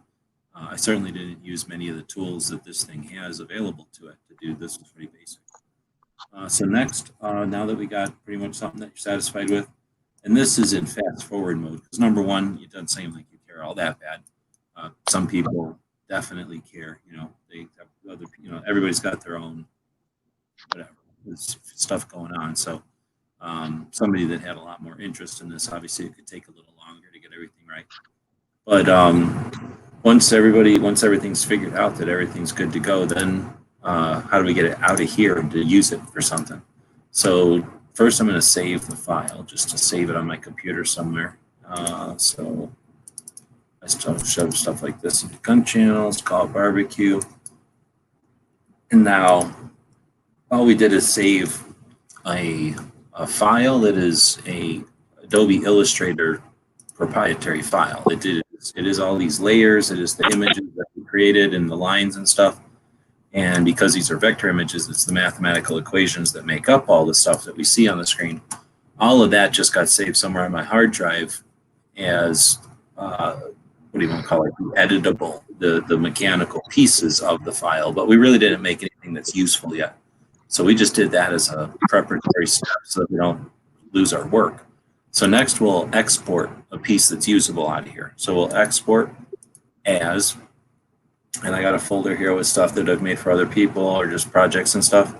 I guess the last stuff was working on Pink's car like that. So we're going to leave it named barbecue, and then we'll just add logo to it just so that it makes more sense. This one is a PNG, so that means it'll have a transparent background like most of the stuff I make.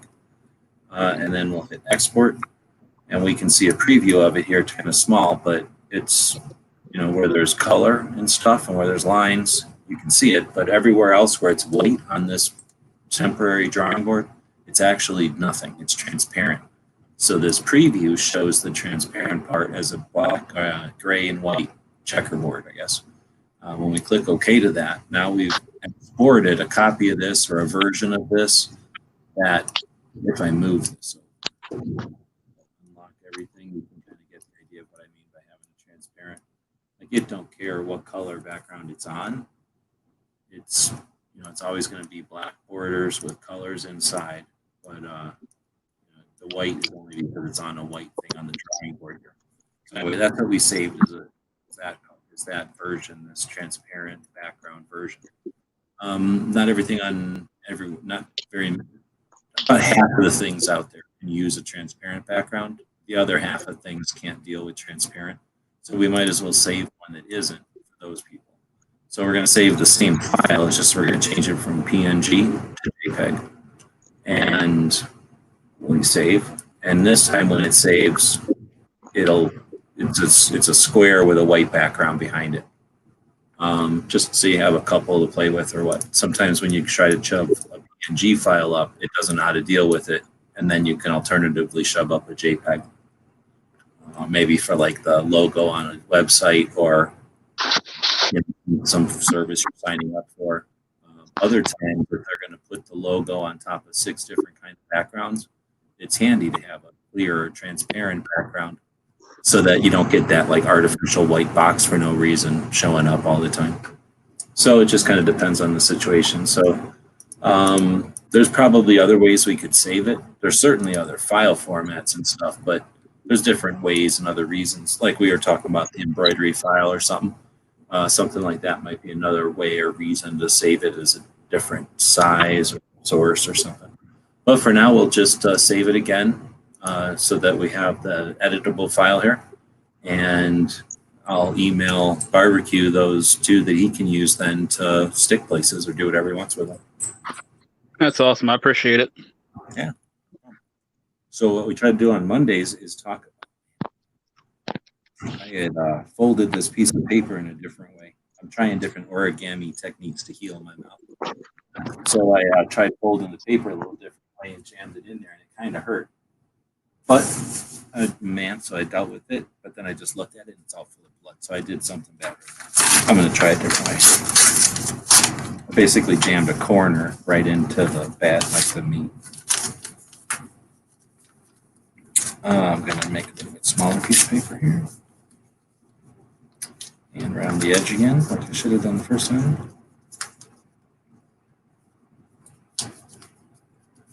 I think if I buy those things that they X-ray your mouth with at the dentist, if I just buy a bunch of those in bulk, I'll be all right. As long as there's not radioactive septic. Those little foam duck piece type things. Yeah, probably lead in there. That's probably the part about having lead in your mouth isn't good, but it'll be. I was just gonna say, you probably go get something like a mouthpiece. Well, that might work. Like when you play football or something. Yeah, that's exactly what I was gonna say. Speaking of wrestling, is it Cooper? I'm in the show,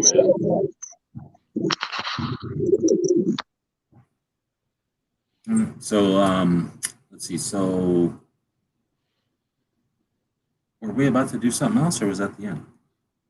No, man, I was going to email it to you. I say we started to talk about what we normally do on Mondays, and then I think your Antifa tooth started giving issues.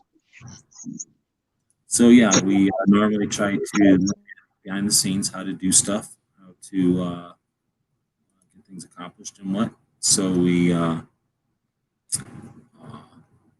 we're showing you how to use the Adobe Illustrator tonight, but basically the techniques or the steps to getting a logo elements put together, and then I guess what do you call that? Like just the manipulation of it, playing with it, seeing what it would look like this way or the other. In this case, using some input from out there and the people watching. So yeah, came up with a logo. The nice thing is, let's say that you have this running for a while and it turns out like nobody knows what that chicken is. It doesn't look like it's barbecue enough or whatever. And then we go in here and we figure out, if you make it whatever, some different color, maybe it'll look like it's got barbecue sauce on it or something. So it's when you got the editable file, you don't got to start from scratch. You don't have to try to hobble it or something. You just literally go in here, find the element that you'd like to see changed, change it, save it as, either the same file over again or a different file. And, you can technically do that as often as necessary. Pull out the drumstick and put the steak in there. Take the steak out or put the drumstick out or put the revolver out and put a 1911 in. You can do that kind of stuff too. Oh, I guess I'm not screen sharing anymore. I'm over here pointing at stuff and wiggling stuff. But anyway, so yeah, DB, what's happening? Jumped in here kind of 2 hours into the show. You just stumbling across, or you been watching? Yeah, I just jumped on YouTube. I saw you were live. I was like, oh shit, what's up? Staying safe out there, brother? It's jumping off where I'm at. Yeah, you got violence and stuff happening. It's like crazy. It's like a farmer's market. Is it still, You got some craziness going on, or is it calming down? The mayor has COVID and the governor's sending in the army. So we're pretty good. We're straight. Sending in the National Sending Guard. in the guard. Sending in the guard. Yeah. To where? To like to a specific. Yeah, I mean, it looked like BLM shot an 8-year-old yesterday. So it's getting kind of crazy, man. Hold on. So I'd heard on 4th of July, I think, that there was 2 7-year-old girls that got hurt. One of them was in Chicago and one of them was in Atlanta. But I got the impression those were like gangbang type of, I don't like your bar type of parties. Not no, we kind of got a Chaz of our own in Atlanta. Down by the Wendy's where that drunk driver decided to tase a cop. Oh, right. So so it's sort of like a yeah, I got you. It's like a farmer's market down there of Antifa, communist, Black Lives Matter people, and they're kind of running around there with machine guns. I say machine guns like in the video game sense of the word. Not the ATF definition, but like, yeah, cats just running around like, hey man, this is our area, man. It's like fucking, it's like, it's ours. And so somebody was like, no, we're gonna drive through and someone shot at the car and killed the kid that was like 7 years old, who was black. Okay, so I think I remember. This was some lady pulled and something happened. Did she get out of the car? I don't know if she got out. I think she tried to drive through. But she was basically like, "Hey, let me through here." They're like, "No," and then she's like, "Yeah, let me through real quick." And they're like, "Bang, bang, bang," and then she's Yeah, they Not went my- straight to the option of death. Yeah. Yeah, it was non-negotiable. That was yesterday or today or I think that was 2 days ago. So I guess the mayor said enough is enough. And then as she was saying in her statement, enough is enough, she then announced that she had COVID-19. And then, she was in a room with like 50 people. So like, dude, gee, I don't know what the fuck's happening, man. I don't know what your life's like, but it is just like, it seems like bizarro world out here in America, and like I don't know, I just don't know. I can't even imagine it's real. But I know one part, like people call me and go, "Hey man, Atlanta, it looks crazy." I'm like, dude, 4 years ago you wouldn't have gone to that Wendy's. If you told me, "Hey, I'm headed to that Wendy's down there," You've lived there for a while now. You moved from New York to there. How long ago now? 12 years, 13 Okay, so years. You're not a native or nothing, but obviously you've No. lived there enough, and you don't like, you are aware of what's happening or whatever. So Yeah, I don't say this like as some joke, but I saw the towers come down with my own eyes on in Manhattan, like close to it, and then I moved down here. So like shortly after then, maybe 5 years after 9/11. well, I'm But just saying, yeah, that part of town where they're at is pretty treacherous, like any day of the week, any year since What I've would been here. right, and that's what I was kind of getting at. Is Yeah. that right now what we've got is an election year coming up, and we've got people who are willing to risk or are interested in putting pressure or stress on the infrastructure, the status quo, whatever you want to call it. So it's definitely everybody's own right to perceive it how you want. But I can remember having conversations with DB, and I'm trying to remember because obviously I don't remember the specifics, but wasn't there like a road being built or like repaired or some sort of a major highway construction, and then there was some sort of like shootout or something where they blew something up or something happened where people were upset and it like shut down construction? Or am I crazy, or was that in Atlanta? No, I don't think that was Atlanta. I mean, I know like, no. But I mean, there's been some interesting, there's been some other Atlanta's crazy. situations of violence and like just craziness that, and there was a whole bunch of other stuff going on. It just got swept into the mix, right? Like if, let's say, Hillary was getting tried for something, or somebody that had scoop on Hillary was getting murdered for something, and that was in the news, then, they would just sweep whatever's going on anywhere, Atlanta, Seattle. Well, I used to get mad at you, and you would blame the media on shit. Like you'd be like, "It's the media," and I used to be like, "Man, the fuck are you talking about? It's the media." I didn't get it, but now, I mean, the media is, if not complicit in this shit, or like they're like third.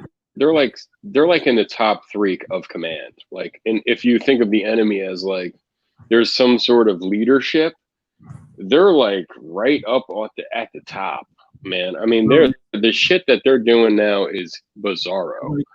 It's not like I doubt it's a coordinated thing, because I don't want to give them that much credit, and I just really don't think it is. They'd be better at it if it was coordinated. But if it's like, I don't know, like some sort of jungle scenario, and I don't know what the hell's happening, but they're like, the media's like the hyenas, right? Like they're not necessarily in cahoots with the lions, but if the lions came in and ate something, the hyenas are going to go clean it up. Like they're going to profit off of whatever happens out there. If the something, if an elephant stops on something, their hyenas are going to go, scavenge. That's what the media seems like. They're just amplifying and exploiting hate. And it's all hate. Whatever they can. But I'm not going to blame them for the stuff that's happening. Not like in '94. Was it '94? When the riots were happening in LA, and and I can remember this because this was quick, after I moved out of the house and I had my own place, and I was like, when you have your own place for the first time, I don't know, that's just one of those things where I just remember, living, and I can remember watching the news, and it was like one day, this Rodney King, and then the next day there's a riot, and then the next day it's like everybody was sitting there watching the TV, and you could watch, they'd go, the police are way over there. Oh, look, a bunch of people ran out of their house. Oh, look what's happening now. Look, they're stealing everything. Yeah. Oh, look at there's a trucker. He stopped at a red light. His name, he's getting beat up. Look, they're smashing his head with a fucking brick or whatever. This is horrible. And that actually happened. Yeah, that was nuts. Let's not forget that then somebody, a good person in the house saw that, literally. All that happening with Reginald Denny. He ran out there, stopped everybody from doing that, and then got him to the hospital. But I'm just saying, the media was certainly to blame there. Like, they were feeding that fucking fire. They could have just as easily been dropping lighter fluid out of those helicopters the way they were broadcasting that. Yeah, I don't that's see a that good happening. example. I don't see that. Well, that's a good example back then of. I'm put it in my personal context. I was probably 16, but I remember I think I was on Fifth Avenue in Manhattan at the time, and I was at a store. And they said, hey, all shoppers, get the fuck out of here. They didn't curse, but they were like, it's over. Like, we're shutting down the shop. And then I was like, okay, I was at some store and I was like, I'll head home or whatever. And I was walking down the street in the middle of Manhattan. And I remember all the stores were shutting down because of what was being broadcast in LA. And that's hours, what is it, 3 or 4 hours behind New York. So, they were just like, oh, they're rioting in LA. It's going to happen here. It never happened in New York. Like, there weren't any riots.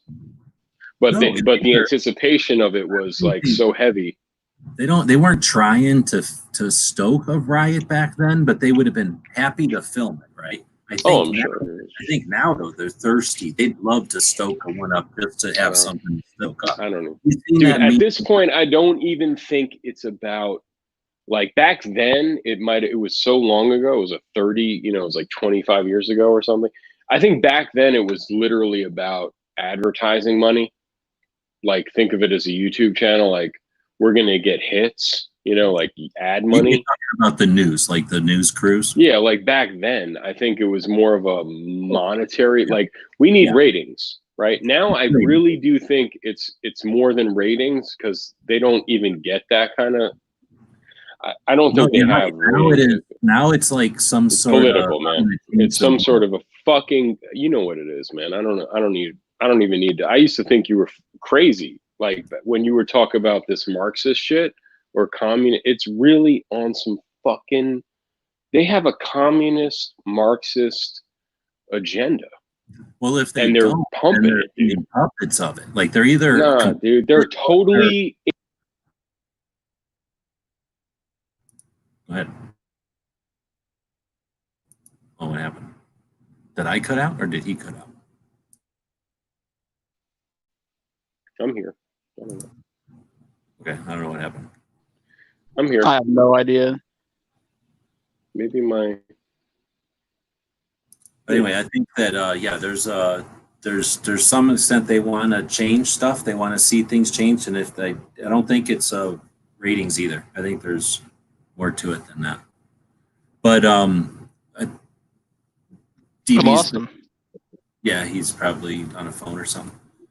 He's in a penthouse in Atlanta. He acts like he's in Atlanta, but technically, when you're that high above the city, you're not even technically in Atlanta anymore. It's sort of like Elysium when they go into that satellite or whatever. They're not really on Earth anymore. So when you go high enough into the whatever stratosphere in these penthouses, that's bad internet. It's not that it's bad internet. It's just that he tries using ground level internet and it's too high up in the air. He needs to use the Wi-Fi or whatever. So he's looking down on everybody like, oh, look at all those peasants, but then he's trying to use the peasant internet instead of the good internet. Well, yeah, because he's cheap. Yeah, legit.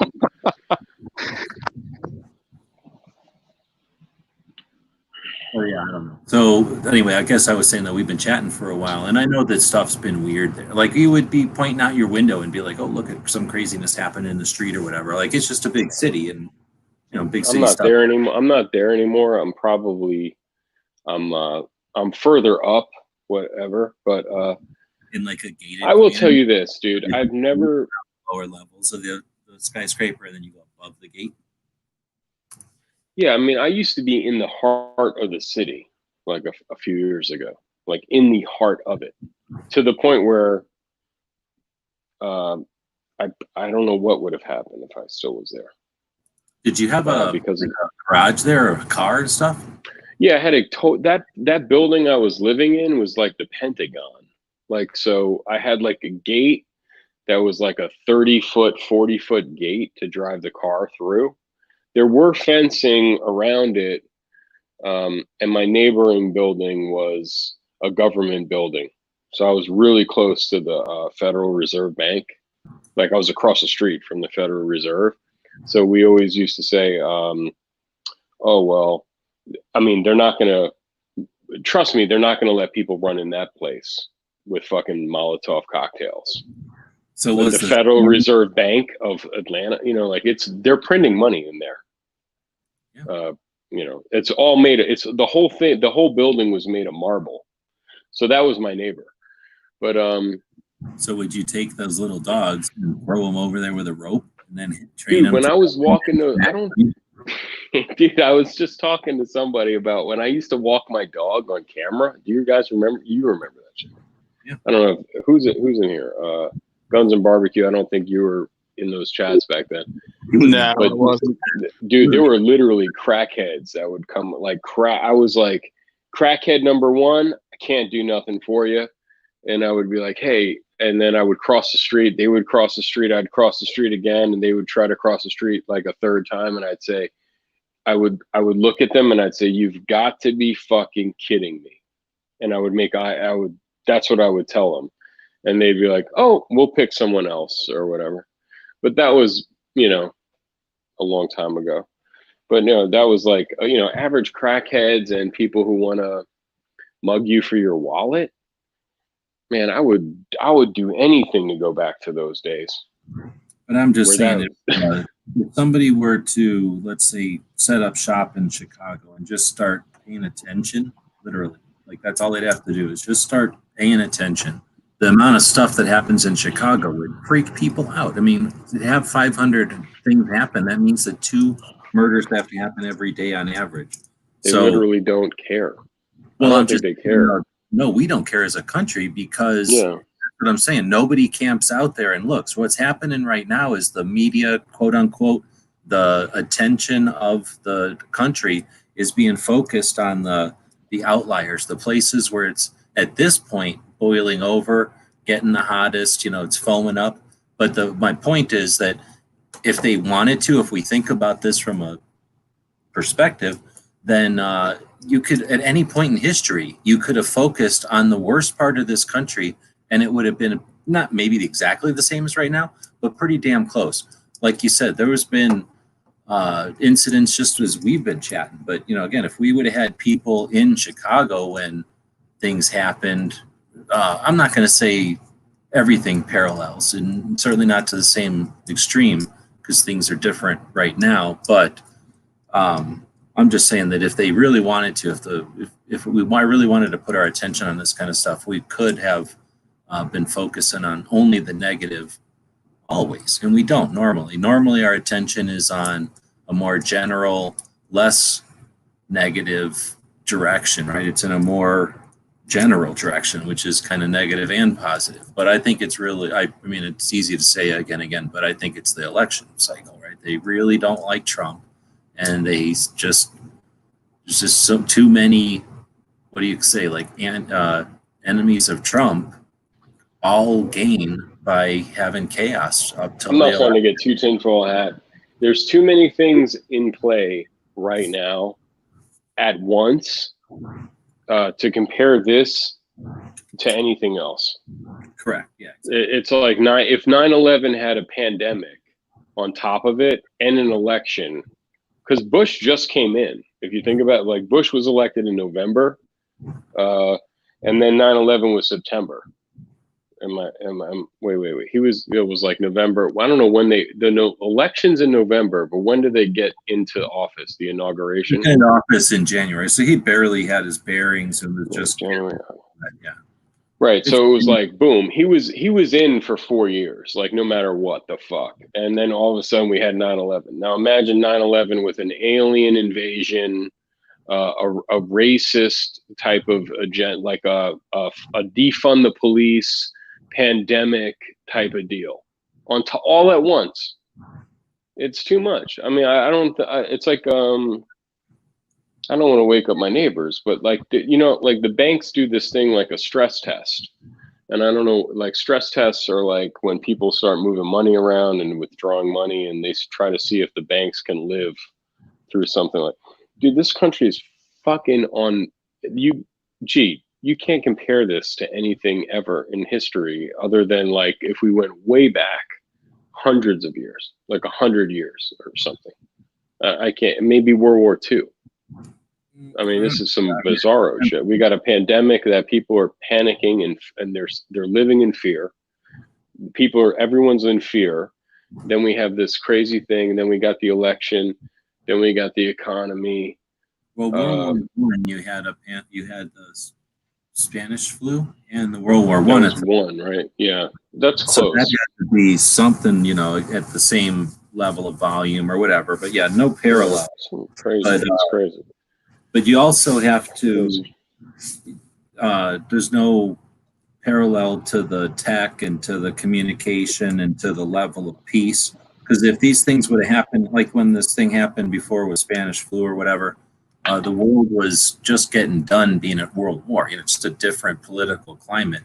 For now, in other words, if something really bad happened in Italy, nobody's at war with Italy. If anything, everyone is just trying to figure out who to send hospital ships to Italy first, right? Like, it's just a different climate than it's been in other places. But yeah, there's no parallel for what's happening right now. I guess what you did say, though, when you look at it from just being building, the elements, there's no particular element of what's happening right now that we've never dealt with. It's not like we have a meteor hitting us or the robots taking over, something that we've never experienced before. It's just that we're getting things in a scale that we've never seen, and then, one after another. It's like a wave. Like when the, I don't know, like if we just go one by one, I don't know, fuck the pandemic thing. Let's just the George Floyd thing happened. That video came out. It was atrocious. It was a fucking atrocious little video.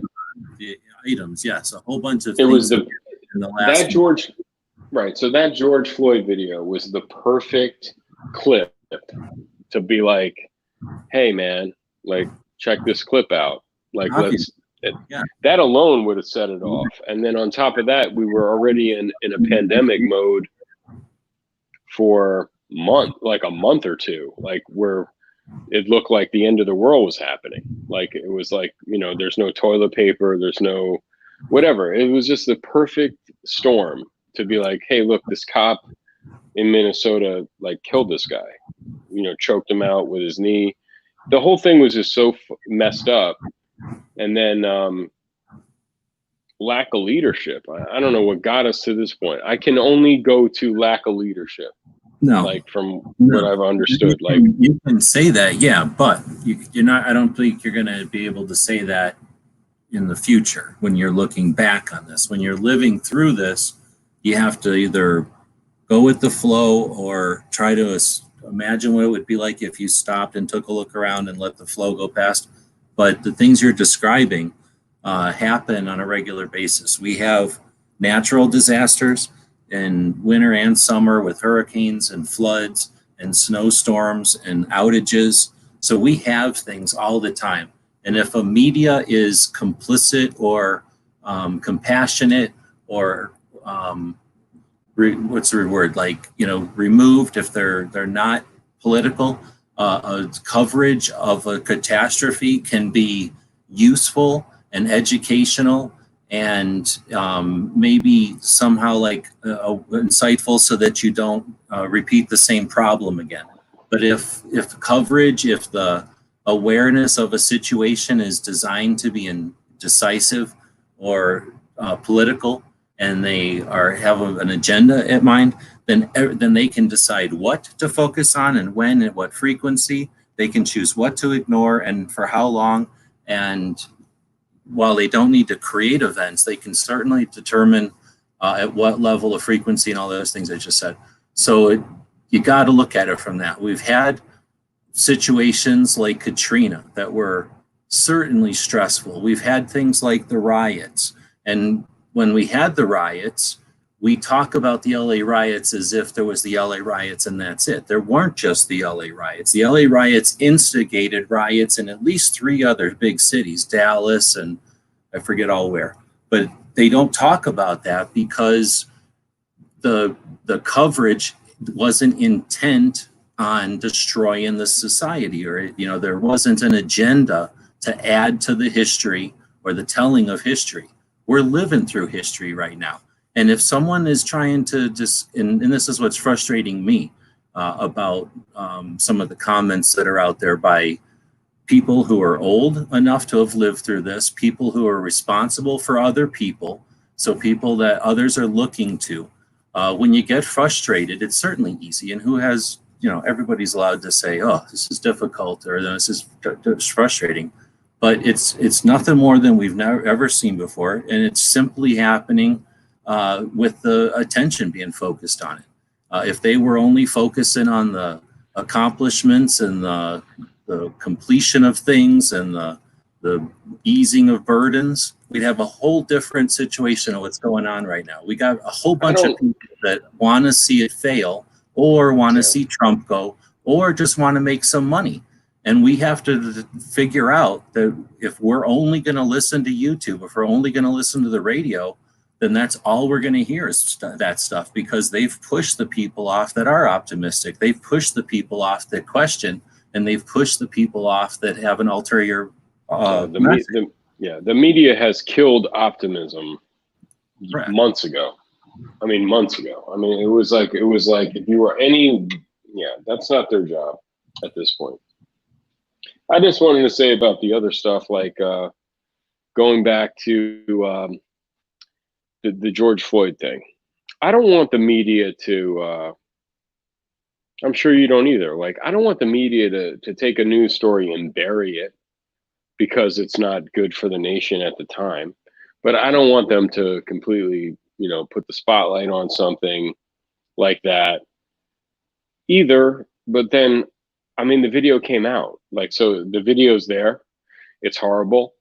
And someone, everyone should step up. I think everyone did. I'm not saying no one, like everyone stepped up and said that shit was horrible. Like even Trump was like, we're going to prosecute the shit out of it. We're going to, whatever it takes, justice is going to be served in that case.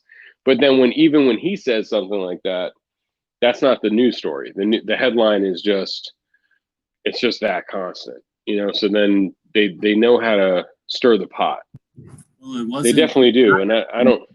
It is not as though that individual was the most valuable individual, and that was the only instance. Obviously, that was the straw that broke the camel's back. So when we know that it's a long time coming, like a whole bunch of stuff added up, and like you said, that was a heinous, horrible thing, and it happened at a time where it was not going to be ignored, and whatever, right? The consequences of it. Okay. Yeah. Okay. So when the uprising started, right, and the let's say the protests, which we're all okay with, right? I'm sure you're okay with a protest. I'm protest it all you want. It's a no-brainer for me. So we shouldn't have to protest for justice. but then it just started getting kind of out of hand, and then That's we for had- awareness, because that's what I was getting at. Like, that's a Yeah. horrible instance, and it was a straw that broke the camel's back or whatever at a time when, Yeah. you know, there's a million different things. Like you say, there's a million different ways to explain what we all know. But I'm just saying that was not the only thing. That was simply the catalyst. What led up to it. And then, of course, the reason it was so significant and at the time is because it was in relationship to Brianna and the others, who it seemed like, you know, again, there's no way this was manipulated. This just is the way things are, and they became aware because these things happened like weeks apart from each other. So it was a lead up. I don't think anyone knows about Breonna Taylor stuff. Like, that's for us to know, because the media never focused on it. Well, okay, Like, I'm if just you- using because that's the only example. Yeah. Is you understand? No, what I'm- believe me, no one, like my grandma, of don't know stuff about that- Breonna Taylor. Like, I know, but it doesn't matter. None of us know Yeah. about all the kids. everyone in the country knows about George Floyd. No, I know, because again, Yeah. he's the one that He's the focus. He's the from '94. He's the He's the He's the. Yeah, I forgot the guy's name already. I can't think of the guy's name. yeah, The guy I know. from the side of the road. The drunk driver, the drunk guy on the speed on the PCP, dude. All I'm getting at is when it's a big problem, Can't you we- can't expect the problem to be solved in one court case. It's going to take making people aware that the problem exists, right? Like, hey, this is the indication that the problem exists. Cool. And here's how you let people know based on the volume and the level of Mhm. outrage, right? So that's accomplished, I hope, at this point. Now you have to figure out what, because it's not like one person was offended and then that one person can be, condoned or whatever. Like that one person can say, oh, he's gone. But, it's not like one person can go, oh, I was offended, so here's how you can make amends. This is a whole big thing. So how do you get a whole bunch of people to say, now we're in the right direction or whatever? It's going to take time. That's what I was getting at. Here it comes. I was just saying it's going to take time. It's not like Dude, one. first of all, how racist are you that you don't know the drunk driver's name? I can't think of it. I just said it a minute ago. Oh, come on, dude. Like, come on. There's no excuse. Try I can't Google. I tried to Google it to give him some respect. And I can't believe I'm blanking out. Me and you both blanking out at the same time. The fuck, man. I mean, That's come on. three of us, actually. That's crazy. You know why? It's because we're white. That's fucking crazy. Yeah. If we had anyone of a person of color in here would know, like his name was fucking Reggie, man, not Reginald. Not Reginald. All we knew is Reginald Denny. No, I knew crazy is that? I said it before. You just got me now. I know he's dead, man. Rest in peace, man. Rest in peace, whatever your name was. You were driving. I remember wasn't he driving a Hyundai? Like back when Hyundais weren't cool. This dude was whipping a fucking Hyundai like 100 miles an hour. Thank you, Rodney King, right? Dang it. And all I could remember from Rodney King, the whole thing, like I knew Rick was, can we just all get along? Remember he said that? Yeah, because he didn't intend Rest for in all peace. that shit. I mean, obviously he was just minding his business, getting wailed on. Like he didn't, whatever. But that's anyway. That was a white privilege brain. Even when Rodney King said, "Can't we all get along?" Like, hey, hold on, like that doesn't stop it. They were making fun of. I remember people making fun of him because he said it. I definitely remember a lot of people making fun of Rodney hell King. Yeah. And they were like, oh, what the fuck? They were like calling him a cuck or whatever. Like, what the fuck? Well, can't we just all get along? Like, huh? Because and, again, I think, you know what it was? It was because he got the check. He got a paycheck. Well, I figured on the surface, it's because he was kind of, he sold out to the cops because he was hanging out with the cops and saying, let's all get along. But that's selling. Well, he also got a civil case. Like they gave him millions of bucks. Or they gave him $1 million. Because he got the shit kicked out of him for drunk driving. So rightfully so. Yeah. But here's what I'm saying is that's just a surface description of it, because what it really is I'm sure a human being who, whatever his faults or his fucking good points, got the shit kicked out of them, and that started a fucking riot. And like I was saying, it didn't just start a riot in LA. That was the big one, but it started a riot all over, a bunch of little riots, because it was the straw that broke the camel's back for a bunch of different shit. And you got to know, as being that human being, that, you know what I'm saying? Like, I don't care how right you are and how horrible the situation, when you're watching people get hurt and stuff, and it sort of was anything to do with you, you're going to probably say, like, hey, calm the fuck down.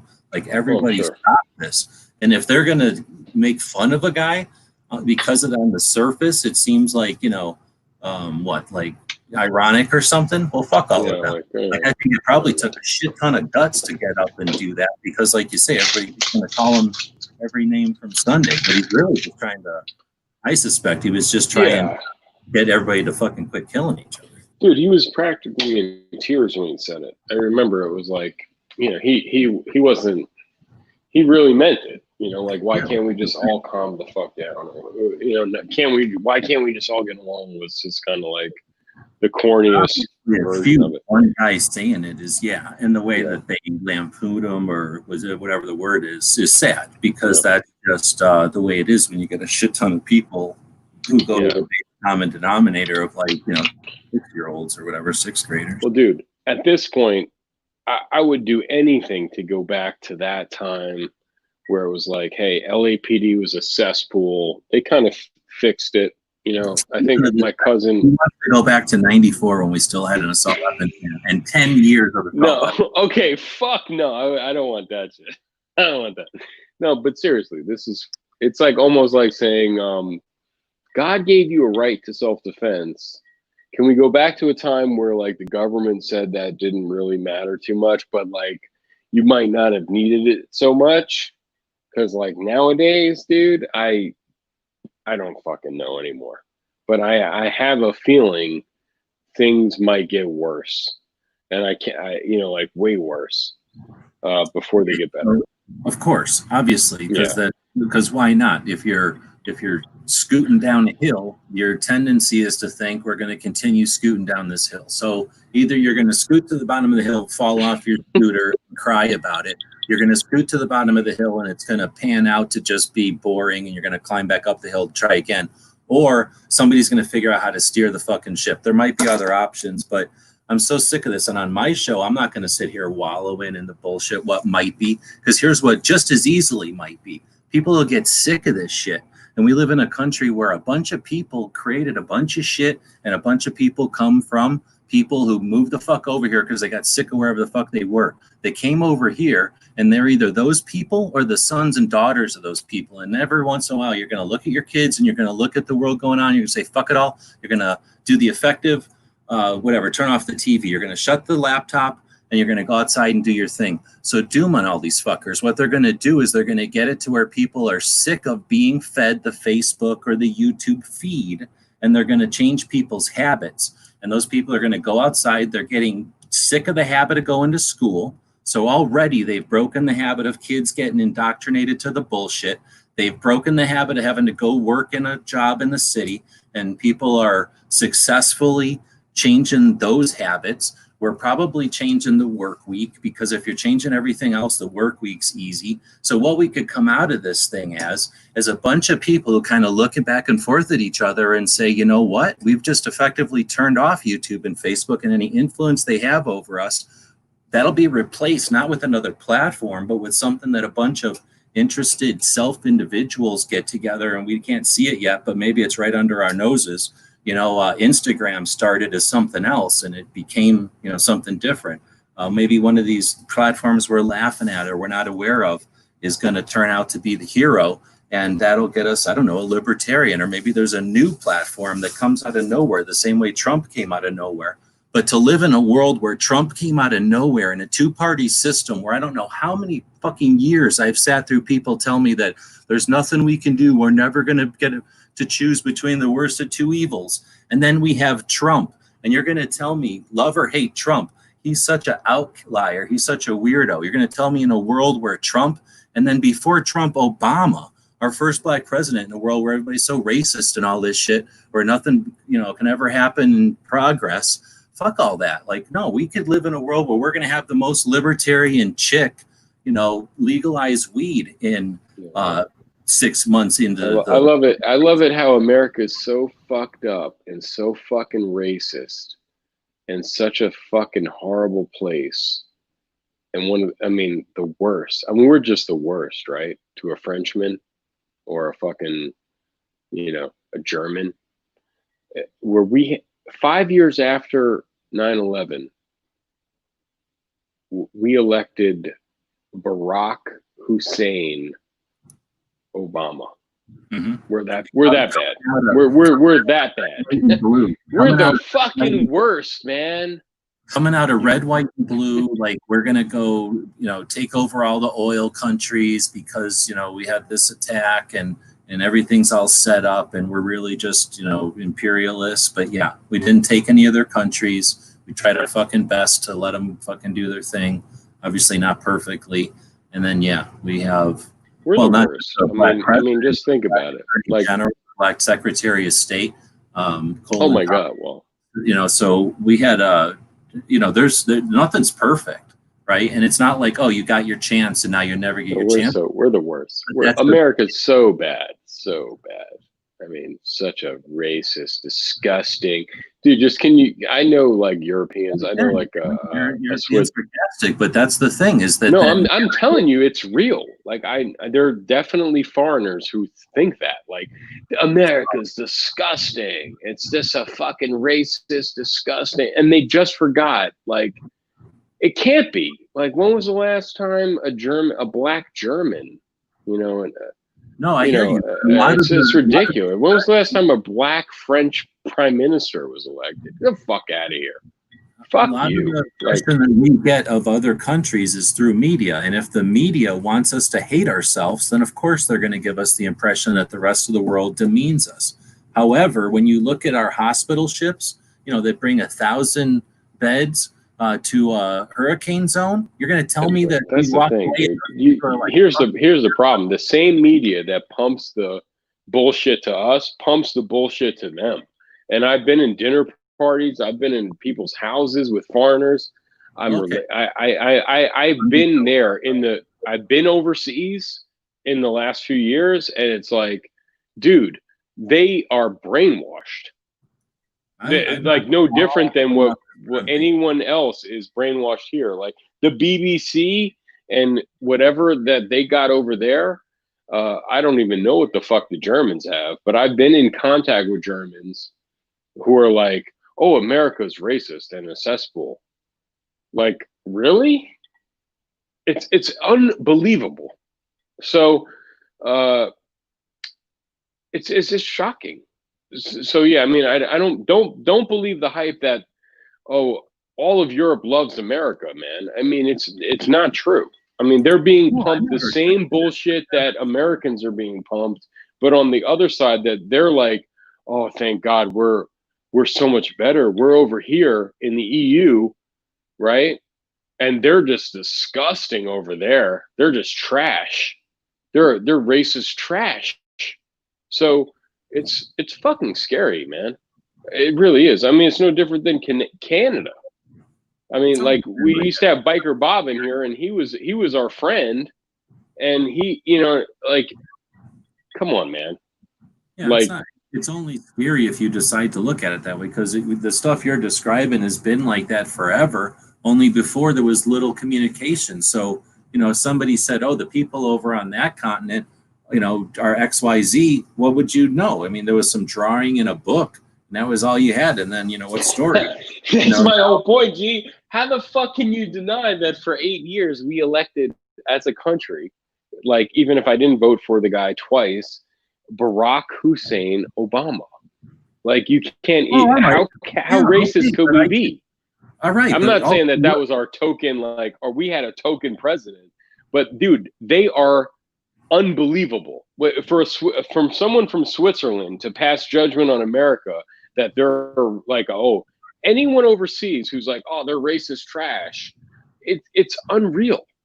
You're right. No, I'm not trying to justify it. I'm just saying two things. One, I don't care, because what do we really care, right? I guess for trade or something it might matter, or maybe for culture or something. But secondly, you got to give them time, is all I'm going to say. We only had one black president. We haven't had a female president yet. We haven't had a Hispanic president. We barely had a Catholic president. Or we're about to get a second one, because I'll tell you what, Biden is the first president running for president, first presidential candidate who's ever said his running mate will have a vagina, right, and be African American before even picking the person.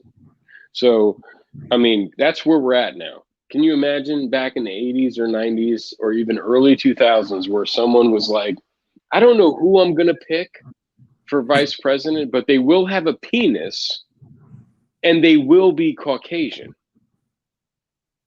But all I'm getting at is that give us another, I don't know, however many, 20 years or something, and we've had 6 of each kind of president, or however long it takes mathematically to have that happen. And then let's talk to Europe.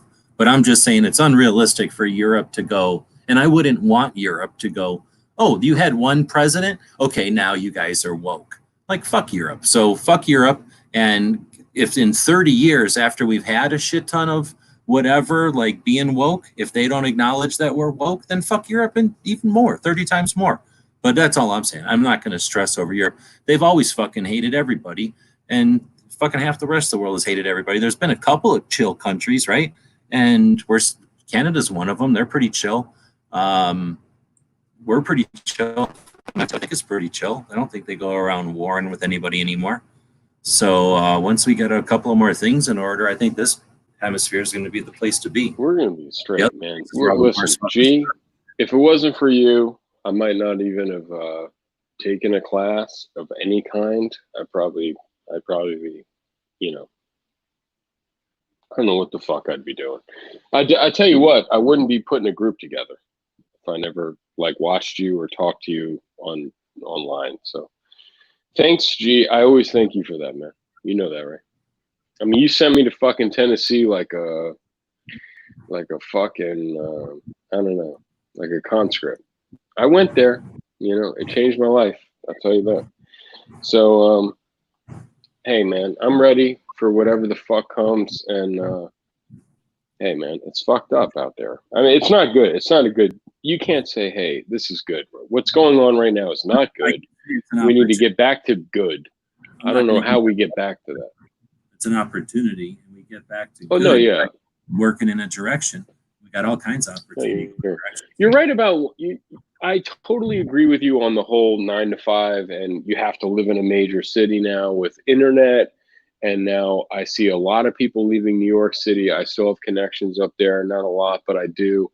And how like major banks, major corporations are saying to people, hey, you don't have to come back here to the office. You know, like, that's great. You're right. Monday through Friday, the work week, the hours, that shit might change, but you know, I don't know what to hope for. Like, I think our best bet right now, in my dumb opinion, would be herd immunity to the virus. I guess eventually a treatment, whatever it is, a treatment to the virus, and then eventually maybe a vaccine, whether you take it or not, that's your choice. Like some sort of way to get this out of the picture, or lessen it, because we have so much other stuff to worry about. And then with the pandemic on top of it, it's like the perfect storm for something bad, like super bad. So the Biden thing, this guy's a fucking, when, you know, Trump does a really good job, whether it's with his, I don't know what he drinks, like if he's drinking coffee or if he's taking amphetamines or whatever, he does a really good job for some guy in his 70s. Biden, on the other hand, not so much. So I don't know what's going to happen with President Biden and his appeasing ways. And, you know, I don't know, like, who his vice president is going to be. It looks like it might be Suzanne Rice, or who knows. But the whole thing is so scary that eventuality of a Biden presidency doesn't even fucking matter. Do you understand? That like if Biden wins, that's that's not even that's a small issue. We have so many issues going on right now that's certainly a position they'd like people to feel that they're in. But again, you're talking months away, and not that long away. We're in July, August, September, October, November. So we're like 5 months away. You're talking about months away, and that's enough time 5 months. basically recollection or tabulation of stuff. So right now what we're seeing is in this year, at least, in general, perspective, the first wave of a potential virus that got everybody freaked out because the rest of the world was getting freaked out kind of simultaneously. Then you have the violent era, and now we're getting back towards being afraid and having to decide, whether or not we're going to be able to go outside to vote. So that doesn't happen in a vacuum, and we're going to have the time to look around and see what's happening. Now, a serious epidemic that kills everybody is one thing, and a manipulated, hype is the other end of some extreme. So without saying where it is on the extreme, we know that it's somewhere between the two. And if we can continue to look, or as we continue to look at the rest of the world, it'll be very difficult for them to suggest that we can't go out and vote and Biden is our only answer and this horrible things and stuff, if the rest of the world is basically like eating popcorn and watching us freak out. And if the rest of the world is freaking out, then we'll be in a different position where we're taking it a lot more seriously. But right now, we're in a place where people don't know to take it seriously, to believe that we're being manipulated. There's certainly people that are taking it super seriously, and that's exactly where they want us. They want us to be to what you just expressed, to where we think that Biden is the least of our issues, so that if this is either an engineered or just an exploited situation, it plays out the way they want. They want people to think that everything's going on so crazy that, here, quick, vote for Biden because Trump didn't fix this. Well, again, when you look at this in history, we kind of missed this before. When you look at this 6 years from now, you're going to figure out that Trump did exactly the right things that needed to be done. Is he going to do the exact opposite of what needed to be done? We don't know, because I think eventually it's going to be like, hey, you know what? All you tinfoil hat cats were right. China kind of knew about what was happening. Who knows? Like, God forbid we go to war with them. That's the worst case scenario. Like war over the virus. Right? Remember the Cold War? There was a bunch of people that might, after this much hindsight, believe that the diversion of the Cold War was just a way to say every time there was some political or some kind of financial or some sort of situation here, they could point at the Cold War and go, hey, let's not forget the Russians and let's be scared of them. So they could do that to China forever after this. That's what I'm saying. I mean, it's fucking crazy. So like, well, not the. I don't think Biden and them would do it. They don't have it in them. Like, I don't think they would even have that kind of like. I think I'd be more scared of the Biden types aligning with China, right? Like selling out. Oh yeah, for sure, absolutely. East to China or something. Fuck yeah, like trade deals, economy shit, like trade deficit, all that stuff. Like whatever the hell Trump. When Trump got elected, he was talking a lot of tough talk against China, right? And the trade thing wasn't even done. I mean, now in the news today, they said like the trade deal is not dead.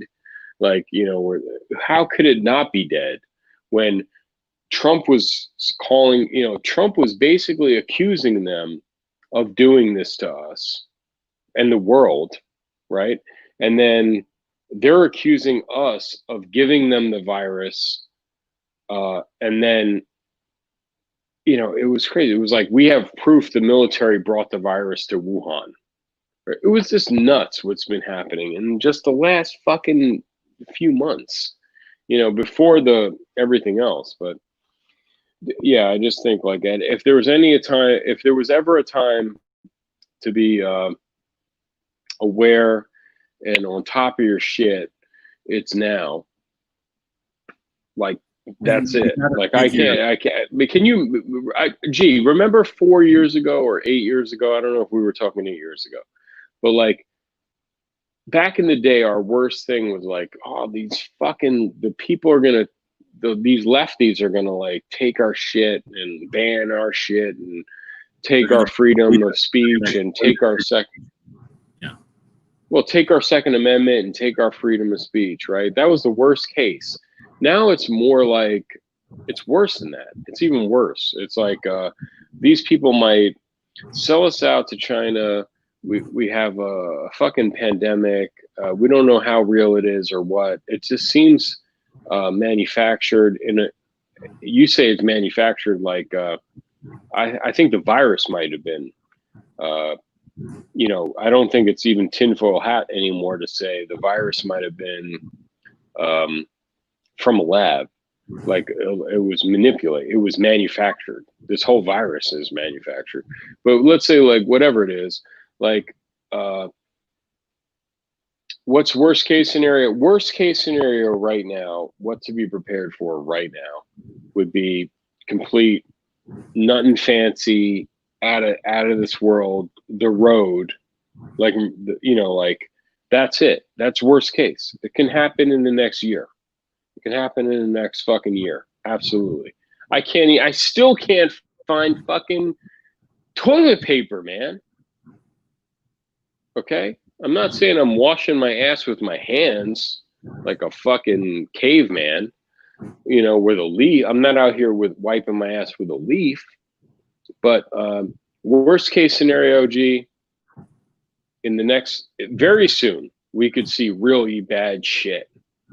So I'm glad you're out here talking to the people. You know what I mean? I'm glad, that's it.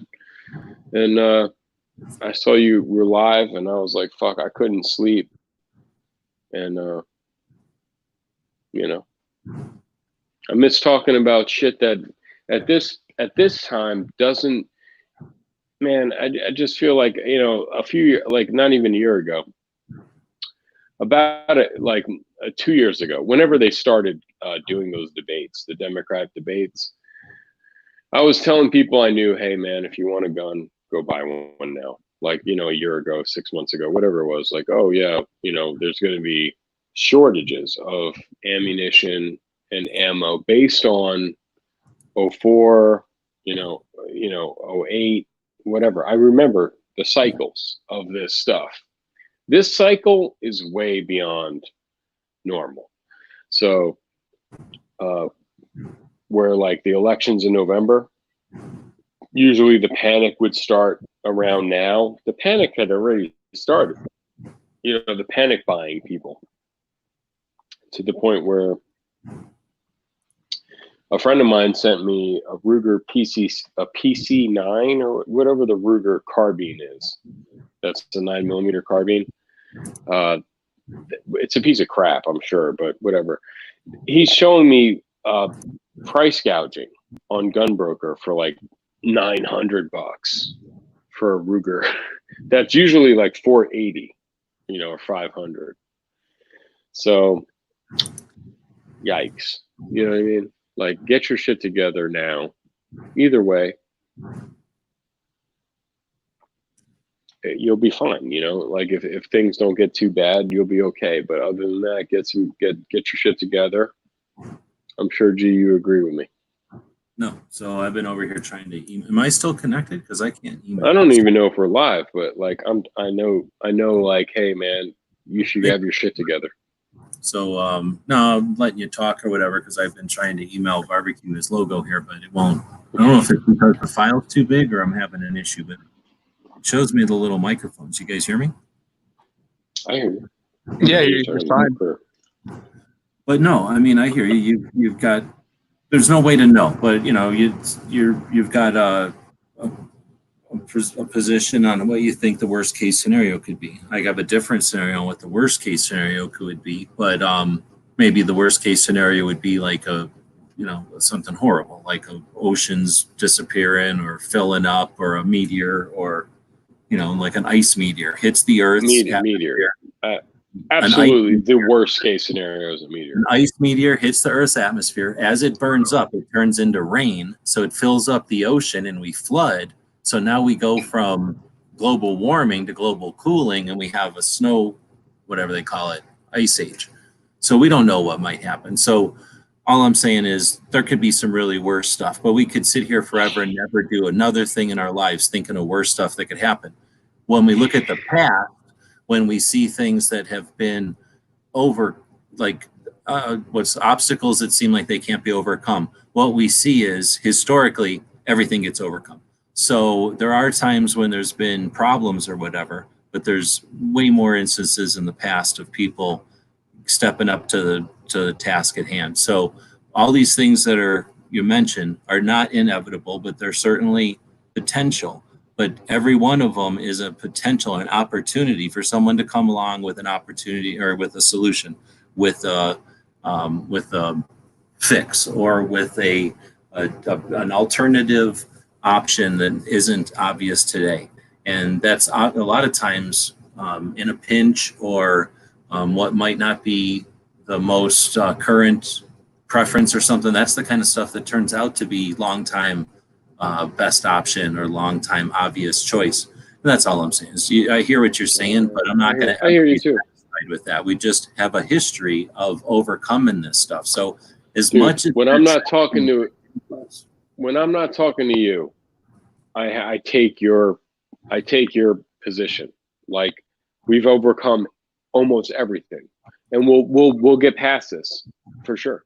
Like, I always do that because I know that's important to say. Like, hey, World War I, the Spanish flu, World War II, the Great Depression, the Civil War, the American Revolution, whatever it is, we've gotten past it. The fucking bubonic plague, the human race will get past it. That's for sure. I mean, and I think America will get past it, for sure. Like, whether it will get past it. Hopefully. I mean, I do believe we will. So, and even this thing, like they're saying, even without a vaccination, there are scientists that say by summer 2021 we'll be past this pandemic thing, right? Like, and then Fauci and the rest of them and Bill Gates, and they're working on a vaccine that might be ready by Christmas, right? November, Christmas, whatever. Who knows what the fuck's gonna happen? Like you said, worst case scenario is always a meteor, always, right? It's always that, or the fucking sun explodes. Yeah, something we can't control. That's really bad. Yeah. So here's the other thing that as you're describing this stuff, these are, again, instances. These are like specific things. But again, if you get to a point where you the media, the politicians, the system, the rich, whatever it is you want to consider the two sides of whatever coin it is you're looking at. Once you get to a certain point, you push people to where they either, don't or can't or decide something else. And that's where I see, when people see inevitable and then falling off the cliff, there's just other things that can happen. And that's, I'm just going to keep saying that. So I don't want to keep saying it over and over. But anyway, good job. We definitely have an interesting thing coming up. And I guess what I was going to get at is, instead of saying the same thing over and over, I'm not suggesting that all you have to do is keep on keeping on. It's all groovy. Like, we're inevitably going to always balance out. So you just have to ride through the bad times, and the good times are inevitable, because fuck all that. Because I understand as well that even if a meteor doesn't come, we could just all sit here and watch everything decay. Like, if we don't do anything, it all fails. So I'm not suggesting that some sort of fucking hippie bullshit where if we just all watch it, it'll, the equilibrium will eventually happen. As long as we can handle the wars, the peace will fill in the gaps. Fuck all that. We act, always towards the good times. And that's, again, where I see you, when you get enough people mad, especially people that have been there and done enough of that kind of stuff. And it doesn't matter what that is. I'm not just alluding to fighting. There's all kinds of things, that stresses that people get to where they're never getting back to that again. And when you get people to where they see, real decisions need to be made again, we make decisions. So we come from a stock that's like that. Not just us, but the human race, like mammals. We're good at doing that. There's a lot to be said for that. Weak people make soft times, and soft times make wait, well, whatever, you know, the thing, the cycles.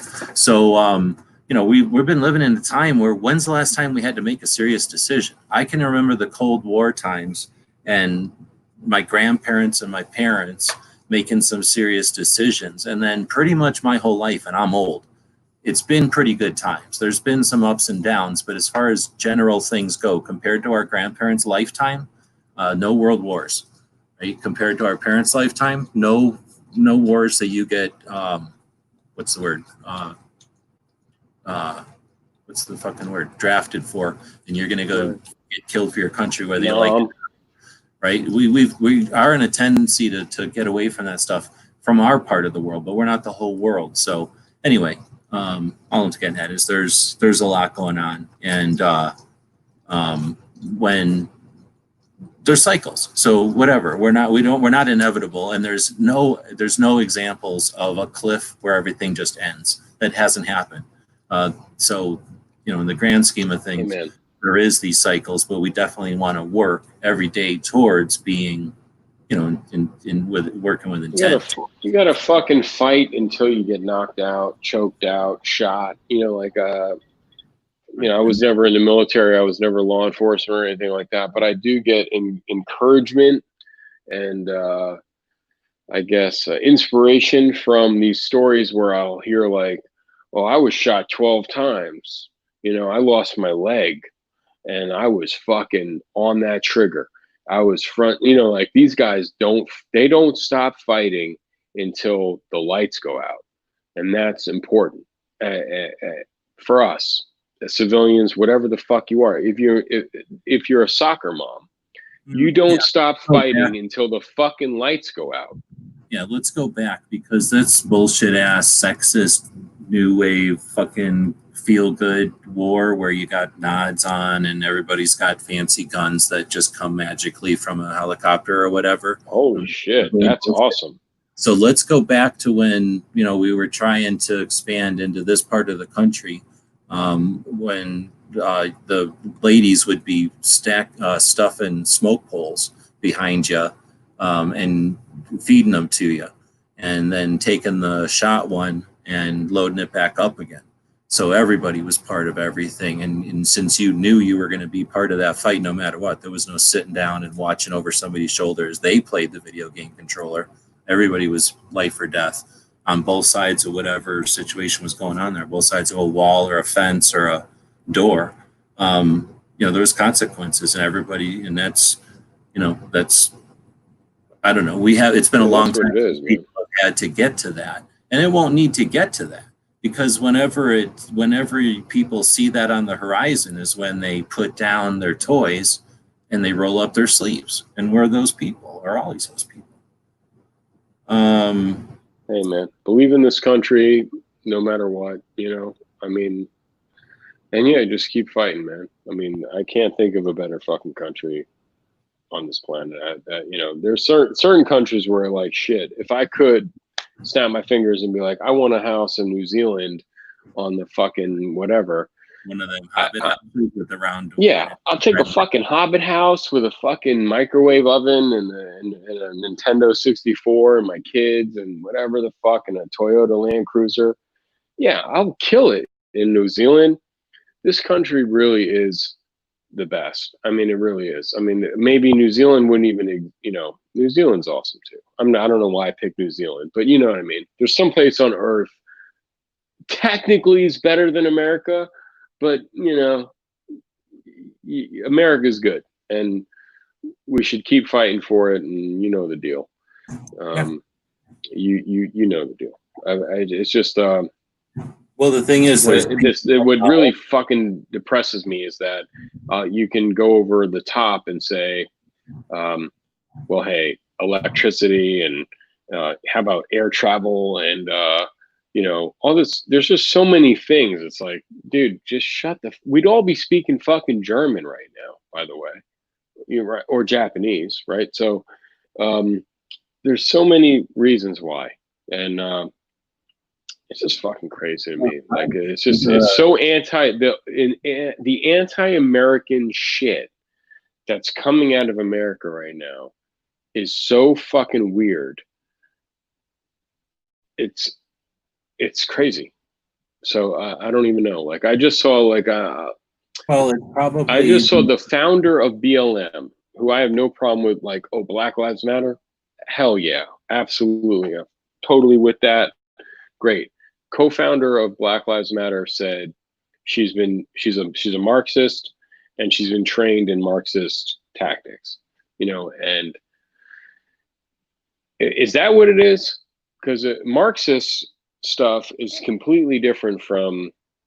I don't know what Marx felt about African Americans and slavery. Well, I don't know what they felt like with slavery. I know that those two ladies that you're talking about, because I've seen the one article, and I don't give a fuck about defending anybody. I'm just being devil's advocate. You know that BLM is more than those two ladies. Plus, you know that BLM isn't literally orchestrating every single thing. So while they may be in the heart or the center or even the instigators of, they're not 100% coordinating it. So even if they were 100% Marxist and they really wanted to, they really suck at it. Or I think it's somewhere where they're Marxist and they are not good intentions, maybe those two, but the movement encompasses way more than them two ladies, right? I'm just thinking there's got to be some 14-year-old kid, boy or girl, somewhere who's like, fuck yeah, BLM. And they're not a Marxist. They're just some kid who's like, fuck yeah, BLM, right? And I'm not shitting on that kid. no, for sure. Yeah, but they don't understand that there's a website and there's an organization, right? Exactly. And there's money. There's money. You might not realize they already have everything it is either. I mean, you can't always know. You might think, I know 16 people that are BLM and they're cool, so I like BLM. You don't realize that there's 40 people over here that are sucky that are also BLM, I guess. Anyway, I know. I'm just saying it's definitely not a black or white, right? There's no way that it's cut and dry, I guess. No, for sure. I don't like people in here that disagree with me. Everybody knows that. Even though he said sure, I wasn't sure he meant it, so I got him. Also, barbecue wasn't saying so I got it. And now it's just me. I think this is how I agree with myself.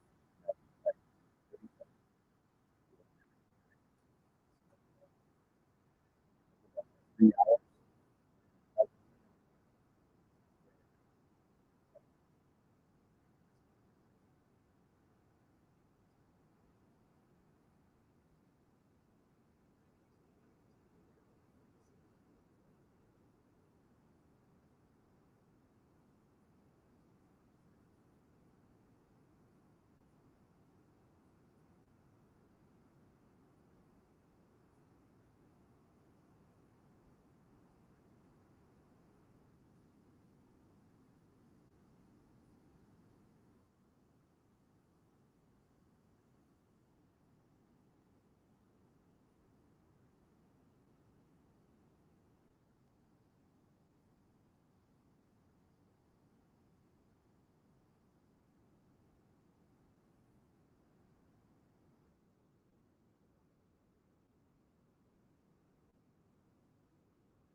All right, is this back now? Am I back? Is this back? Is this back? I don't know if we're back or if this is back. Do you hear me saying the word back? I'm attempting to say the word back. I'm not getting any kind of response from anyone watching this. Now they're saying back, but I don't know. I was just now I'm back. Hey, man. explaining how. Yeah. No, I was going to say one thing when I got cut off from the internet.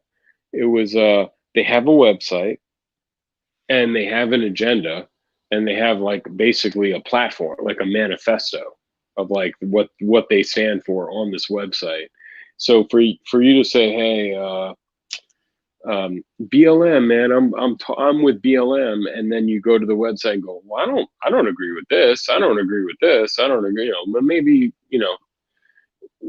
what I really think happened was they took a saying, which makes sense, Black Lives Matter, that started maybe as a chant at a protest for the Mike Brown shit in Ferguson, right?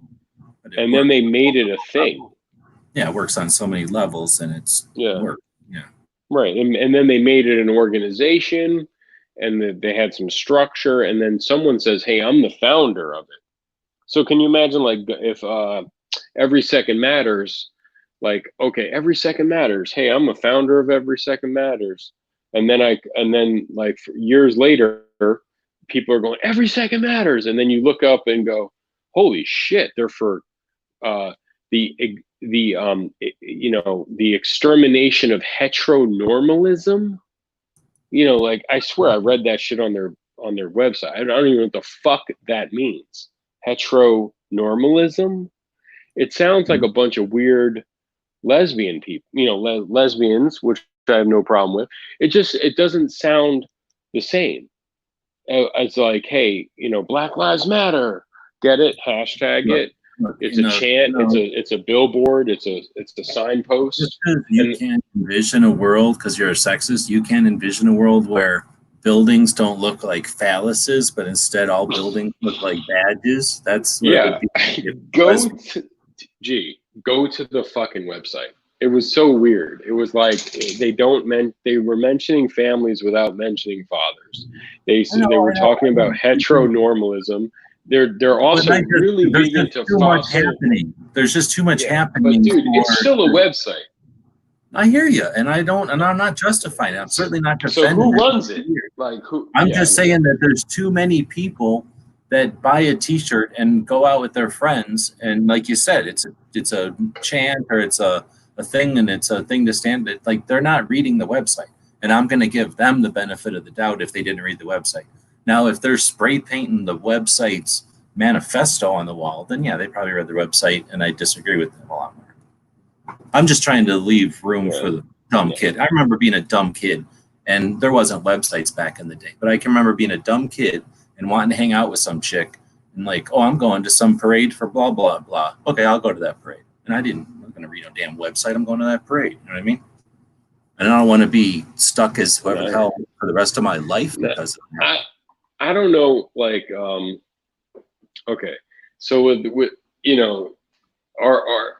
my old chat buddy there, Yankee Marshall, like, went to the Chaz, right? And I remember I still subscribe to Yankee. There, he has allies.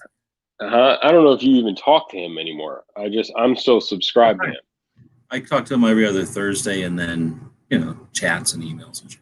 Okay, cool. So like, he went to the Chaz, and I remember in the beginning he was like, "It's cool, man. It's like a farmer's market, and there's nothing." Like, he was trying to he said, even in his own words from the video I watched, like, trying to paint you in a positive picture or something. Like, I'm trying to, something positive. Yeah, he was trying to show people. I can tell you what his intentions was. At least he was trying to give people a camera on the ground instead of a But meanwhile, there's people that's great, and I totally agree with that point of view, right? Meanwhile, there are people though who live there, who have condominiums in buildings that are spray painted, and there's some sort of ruckus going on outside that they didn't ask for. And he's out there going, it's kind of like a farmer's market. He was trying to, in a way, I thought he was trying to downplay it, because we know he leans left, and I don't know what the fuck was going on there. But the only reason I even brought it up was that type of shit that happened in the Chaz is there is a website for it. There is an organization for it. There are Facebook pages, there are Facebook groups, there are Instagram, there's some sort of structure to it. It's not organic. Nothing about that whole thing, nothing about it seemed organic to me. Like, it was weird. Like, when Yankee, I give Yankee a lot of credit for going there and putting the camera on the ground, but like everything about it seemed fake.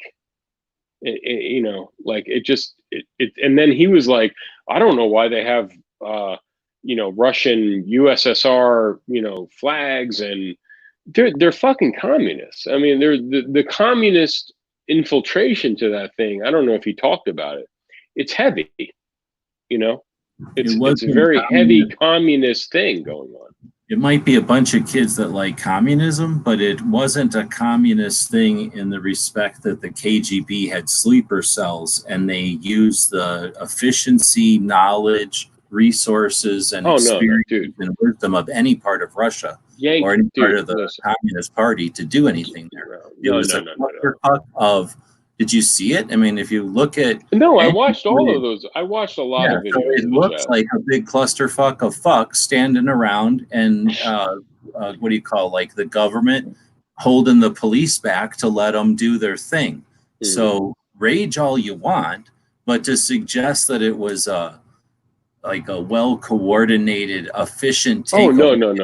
No. I will say that. The movie Red Dawn. I'll stand behind that. Paratroopers come out of the sky. I'll stand behind that. As their containers of munitions hit the ground, they're right behind it, pulling their parachutes off. They immediately open up their containers of munitions and take out every witness. They go to the center of town, immediately pick up 4473s and start to corral the adult male. It wasn't Red. It wasn't Red Dawn. It wasn't quite absolutely Red Dawn. It was just a few notches down from that level of efficiency. So it wasn't even. It was totally set up and fake. I said it was fake. It was something about it was very structured, portrayed as something that it wasn't. And I think that's all Yankee trying to something about it was very structured and fake at the same time. Like it was completely a fake thing, but it had some sort of leadership, like a top-down organization was. Obviously, it existed. You're not. Well, not from Russia. I don't even think, dude. At this point, Putin, who was one of the KGB's shining stars, is now the world's richest man. There's no more KGB. There's no more communist Russia. Well, even there's just white liberal losers who are liberal fucking cuck type communist cuck faces who are out there like, hey, you know, capitalism sucks, man. America sucks, man. And their father's a doctor. But I couldn't have said it better. But now you're saying that it feels like they had some direction or some incentive or something, right? Yeah. I agree with you. I don't know. There's money coming from somewhere. I don't know if it's money, but it's encouragement money or leadership. Or something. Somehow whatever the button needed to be pushed, somebody pushed their button and they got them there. I don't know what the incentive. Well, you could even say it was the fucking mayor or the governor or the fucking who's in charge. Where the ability, the allowance, the way that they let them do it was enough. Like they didn't need anything more than to just. Dude, I'm not even saying I know. All I know is that I don't have any answer. I'm just saying something was fishy about. All I'm trying to ask you: do you, if I was going to do this Socratic method, was something fishy about that? No, I agree. I think we agree. 100%. Okay, was something weird about? Was something so not there was organic? Nothing right about it. There was nothing right. Organic was about it. Like it was very strange. It was like a weird rave that like no one showed up for except all the nerds, and like it was like the wrong day or like the wrong time or like it was like the parking lot behind the wrong place. But then it was being portrayed as something else, and then everyone raged about it in a way that gave it more credence or more relevance than it should have, I think. And then it was really just a big flop. Yeah, and you know what's funny is I can think about. I just thought of something. Look how we're being censored. As soon as he thought of something, it just mutes him. You get muted for everybody. Am I muted? Hey man, what's happening, man? Can you hear me? Now we hear you again. Okay, I was going to say something like this. This happened in New York in Tompkins Square Park. In New York City in the 90s. And when it happened, it was squashed. It was like they would not put up with it for one fucking day. Wait, hold on. What was the origin of it though? And what year did you say? And what was the origin of it though? I think it was 1992 or 93, and it was in New York City in Tompkins Square Park. I think Mayor Dinkins was the mayor, and he was black, and not that it matters, but they fucking squashed it. Like they ran the NYPD, the police ran in there and beat the fuck out of people and scattered them out. Is this back when New York still had like a red light district, and before they cleared out all the like? Yeah, for sure. It was early. It was the worst period of New York City, except for the 70s. Like the 90s was the absolute worst violent era of New York. It was on par with the 80s and 70s by far. The 90s in New York was bad. Are you just saying that to brag because that's when you? No, I'm not. I looked it up. I think it was like the highest murder per capita. And it was nasty in the 90s. Early 90s was nasty in New York. Very nasty. So anyway, my point is that when you allow shit like that to happen and kind of go, hey, let them just have their little rave. Like you said, it was a rave or a farmer's market, as Yankee put it in his video. It's kind of like Yankee. It was kind of like a fucking farmer's market. People die, right? Kids died or people died at the Chaz. People, and one of them was a kid that wasn't 100% who was hanging out. I guess he got, I don't know what, but they wouldn't let his dad go in or something. That was messed up. I mean, shit happened, and then I remember like watching some video of like an older middle-aged person going, "Hey, I fucking live here. I have a condominium up there. I can't." That can't be true because Yankee said people don't live there. So no one lived there. That's not true. I don't know. I have no idea. It sounds like people that live there, though. They sound like that's like you were saying. It's not the kind of place normally you'd go. It's not like it was prime real estate. Not that I'm excusing nothing, but it's not like. Well, condominiums in the middle of a city can exist like all of a sudden you could be like above a deli, above a little whatever. It could be like, hey, there's condos up there where people live. Like, and there's people who were living in the Chaz. I'm sure they got their shit and got the fuck out of there immediately, if not in the first few hours. Like 24 hours, 48 hours pass. Hey, man. Hey.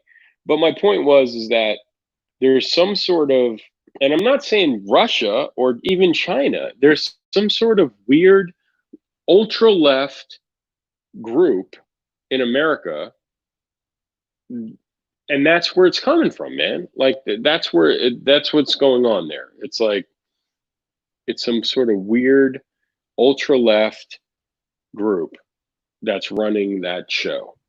Well, that's all. And it's no different than an ultra right group. I don't even know, like a skinhead KKK group on the right, which wouldn't even be right to me. But like, hey man, like if the Ku Klux Klan and some Nazi skinheads took over a part of a city in the United States in 2020, it would not be allowed to fester for a month. You trust me? They would send in the fucking SEALs or something, dude. You know what I mean? They would send in Rangers. So now you're hitting on something again. So if you get frustrated by the fact that it's happening, or the inaction or the action or the response that people have to the situation, let's look at the actual situation.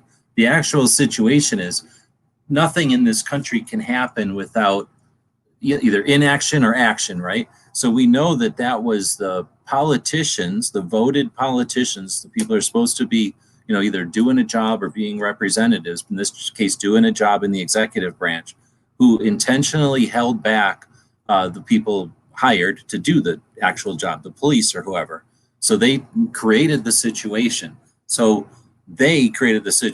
creation, that's like saying, look at all this water, for when something floods. You don't look at the water, you look at who the hell made the decision to fuck with the dam or to create the situation that didn't prevent the water. So the action that these idiots, you're right. It could be the blacks.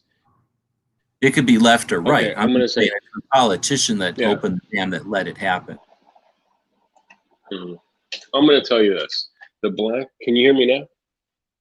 No? I'll go through the window. Can you hear me? Yeah.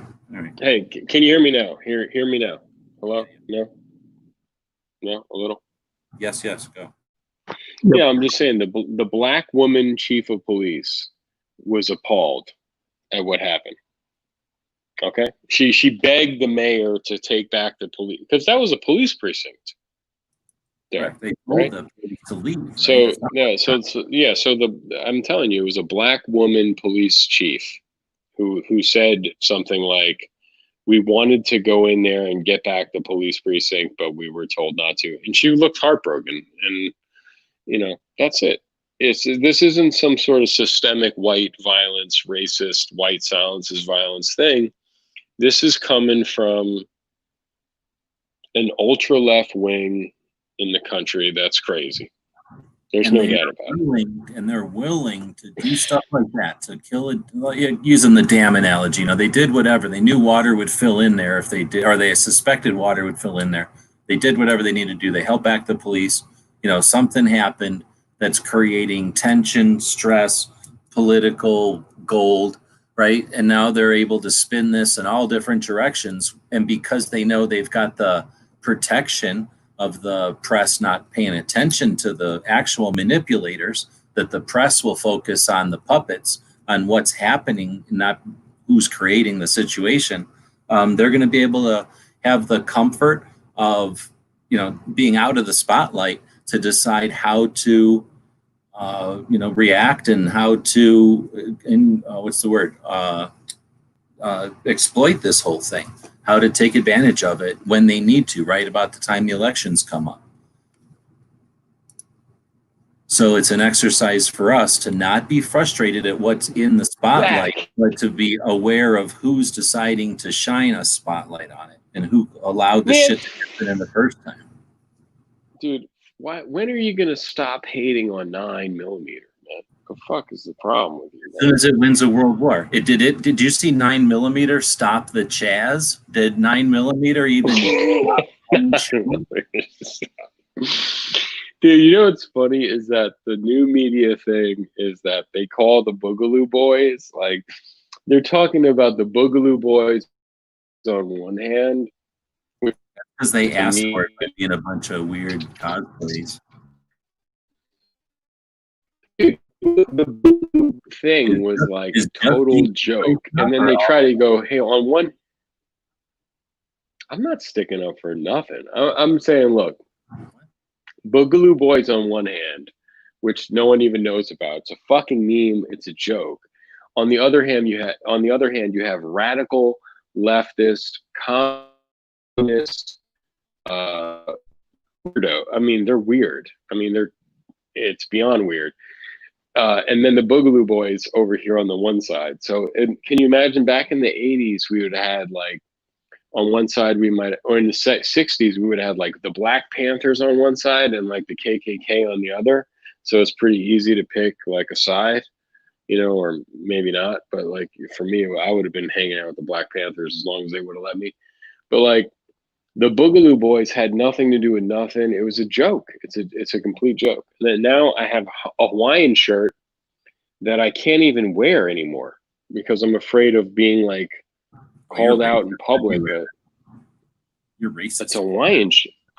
Hold on. So the Boogaloo Boys adopted Hawaiian shirts. Is that what I'm getting out of this? Yeah. I said because I thought I saw something about that, and I just kind of blew it off, thinking it was a joke. Oh no, you're not paying attention. Oh, it's real. Yeah. So all the Redditors, it's real.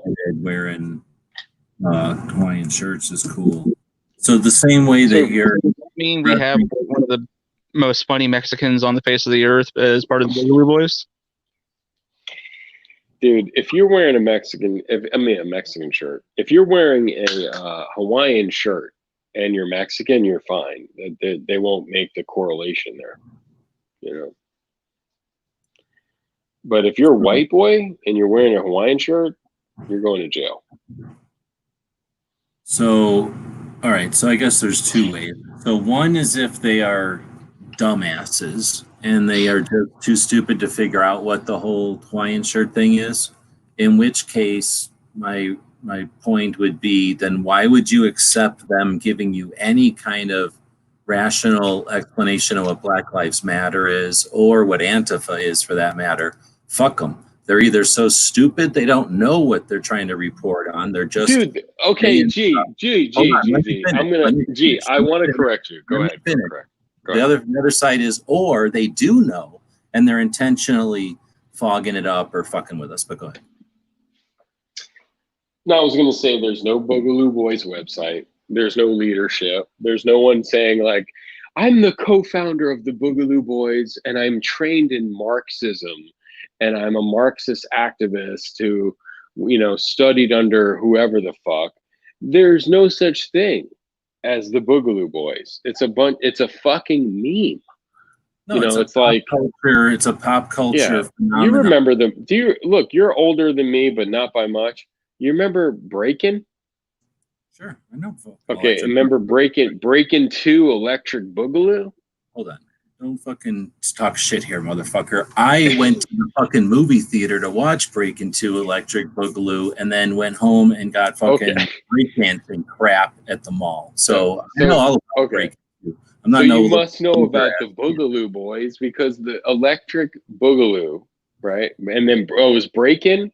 And then Breakin' 2, Electric Boogaloo. You know as well as I do, nobody ever saw Breakin'. Breakin' 2, Electric Boogaloo was a different production company. It was actually in movie theaters. But like Breakin', maybe you saw it in New York. If you knew anything, I'm sure Canon Films was behind it.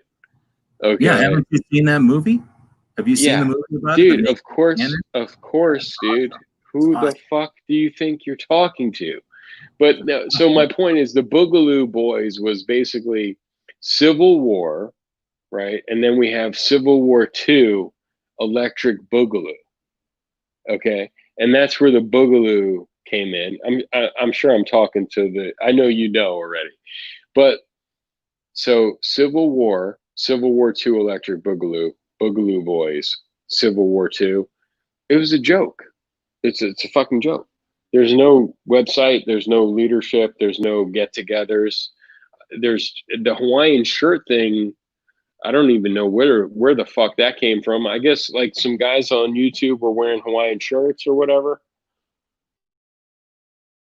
Of course, they don't come up with it. It's just they're following somebody with some YouTube comedy video. Grand Thumb or somebody wore a Hawaiian shirt. I don't know. At some point they were like, yeah, this is the uniform. Like, for the Civil War. Like, so if the Civil War jumps off now in 2020, you know what the uniform's going to be. It's whatever the fuck you're wearing, right? But like, I guess like Hawaiian shirts was kind of fun. Hawaiian shirts and Crocs. Yep. I'm wearing Crocs. I'm wearing right now. So sometime, okay, get all this shit out of our mind for a second. If you've got to say whatever. So, since I'm talking to you, I think you understand this more than other people, TV. You got, guns developed from flintlocks to percussion caps to revolvers and semi-autos to whatever we got today, right? So as guns develop, you have to shoot them differently. You shoot a flintlock, black powder stuff in the front type of gun differently than a black powder bolt action, differently than a Garand, differently than an M16, differently than a PD, whatever the fuck you call 9mm carbines right now, right? So these guns shoot differently. Whenever he gets back in here, he'll fucking catch up. But then you got the development of training for those things. It originally comes from the military. So the training for those things originally comes from the military and then starts to get disseminated through things like the CMP and the Scouts, Boy Scouts and stuff. And then of course the NRA gets disseminated to regular people, militia or whatever. But that's mostly, whatever the military came up with, and the military comes up with stuff originally out of thin air. And then let's say when they came up with black powder guns and they decided to originally write the first manual of arms in like the 1800s. So whenever they come up with the next level, let's say bolt action guns, they're not starting from scratch. They don't have to rewrite the whole book. They just have to rewrite the parts about bolt actions. And when you get semi-autos, same thing. You can at some point just rewrite the parts that are mechanically different, but keeping the muzzle in a safe direction, for example, doesn't really change. Well, at some point, somebody looks and goes, maybe we should change some of this other stuff. So there starts to be diversions and all this stuff. And that's just the way that it happened. Like, boom, that's history. That's the way that since guns developed, training with guns developed on the military side, that's been seeping out through police and then other ways throughout time. But until people started carrying around guns legally concealed, in the 80s and stuff, there was no call for, there was no interest in training out here. So whenever Mossad Ayub and some of the original people, Clint Smith and I kind of think of Cooper, right? Those guys come out, they're military trained, police experienced. They start to train law enforcement and regular individuals who are carrying guns. They start to have disciples. They have people who travel and start to mix between. So you get the original gunfighting strategies and techniques. You get those refined by competition shooting and experience in life, right? Just on the streets and, in general. Holster manufacturers, firearms, they all innovate. And you eventually get to the 80s and 90s, and all that stuff sort of starts to merge into the civilian market. And at the same time, the police aren't standing still. Their training on that side is getting upped and changed because we're not fighting in battalions and platoons. We're not invading beaches anymore. We're sending out groups of 12 dudes who have to go out remotely and carry some very high-end shit with them. Each one of them is trained to do 3 different jobs. They require gear and kit that isn't a K-bar anymore. They're requiring stuff that's surgical level, right? So we're talking development on the military side that's going exponential into extreme variations. On the civilian side, we're getting more and more military guys coming out and adding to the civilian side. And you and I started chatting in like the 2000s, the mid to the late 2000s, and then the beginning of the 10s. And in that time, there was a serious situation between the established, knowledgeable core firearms instructors, Mossad Ayub, Cooper, Clint Smith, all the ones we could mention. There's probably a good 8 or 12, right? They're still living that are doing their original stuff from like the 70s, 80s, 90s. And then you start to get there's just a ton of people the people that were jokes on YouTube, the people that were disciples of disciples, the people that just decided to throw a shingle up out of nowhere, the fakes, the crazy bad ideas, all that stuff started to happen for a while there. And it was like, holy shit, right? There was just so much of the craziness. How do you know what's good or bad? And then that gets people turned off from it. And then there was probably a couple of years where nobody even wanted to train because it was just crazy. And then there's been just great years. And then the political climate changes as more people get CCW and more women start carrying, more and more instructors are coming. So I think if you're still with me, I think it'd be neat to talk about the evolution of all of that. And that's where this shit comes from, because now I think that what we started this whole thing on is these fuckers that are cosplaying fucking, what's his name?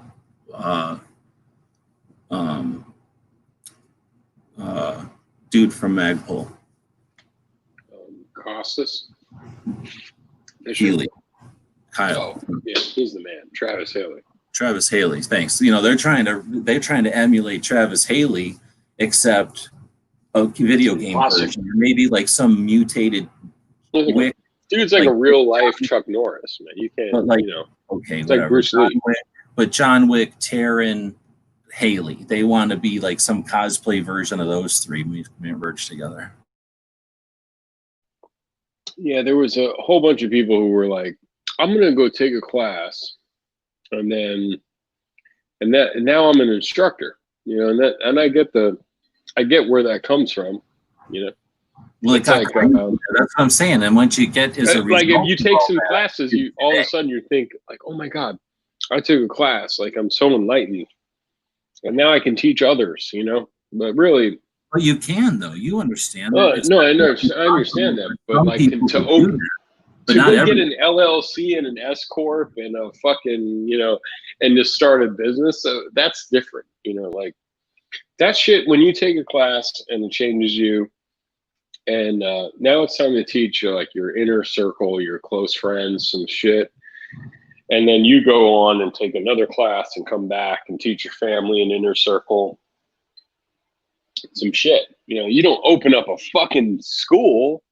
Like you don't go take a small business administration loan and you know, and then all of a sudden you're an instructor now. I mean, that's fucking craziness. That shit that was happening was crazy. No, I know. I'm not, but I hear you. But I'm just going to throw this out to be a devil's advocate. If you go to to teach, or if you go to a class, let's say with Bruce Lee, and then you go to a class with Chuck Norris, you might go, "Wow, I've like you say, like now I have some insight. I know what I don't know." You could go open up a dojo or whatever they call like a gym, and then say, "Hey, here's a place where we train like these guys, but not." Count yourself as those guys, but like, hey, since you can't go to Tennessee or you can't go to Florida or you can't go to Connecticut, let's do one here in Utah or whatever. And then whenever we can, we'll invite them. But whenever we can't, we'll do what we can, right?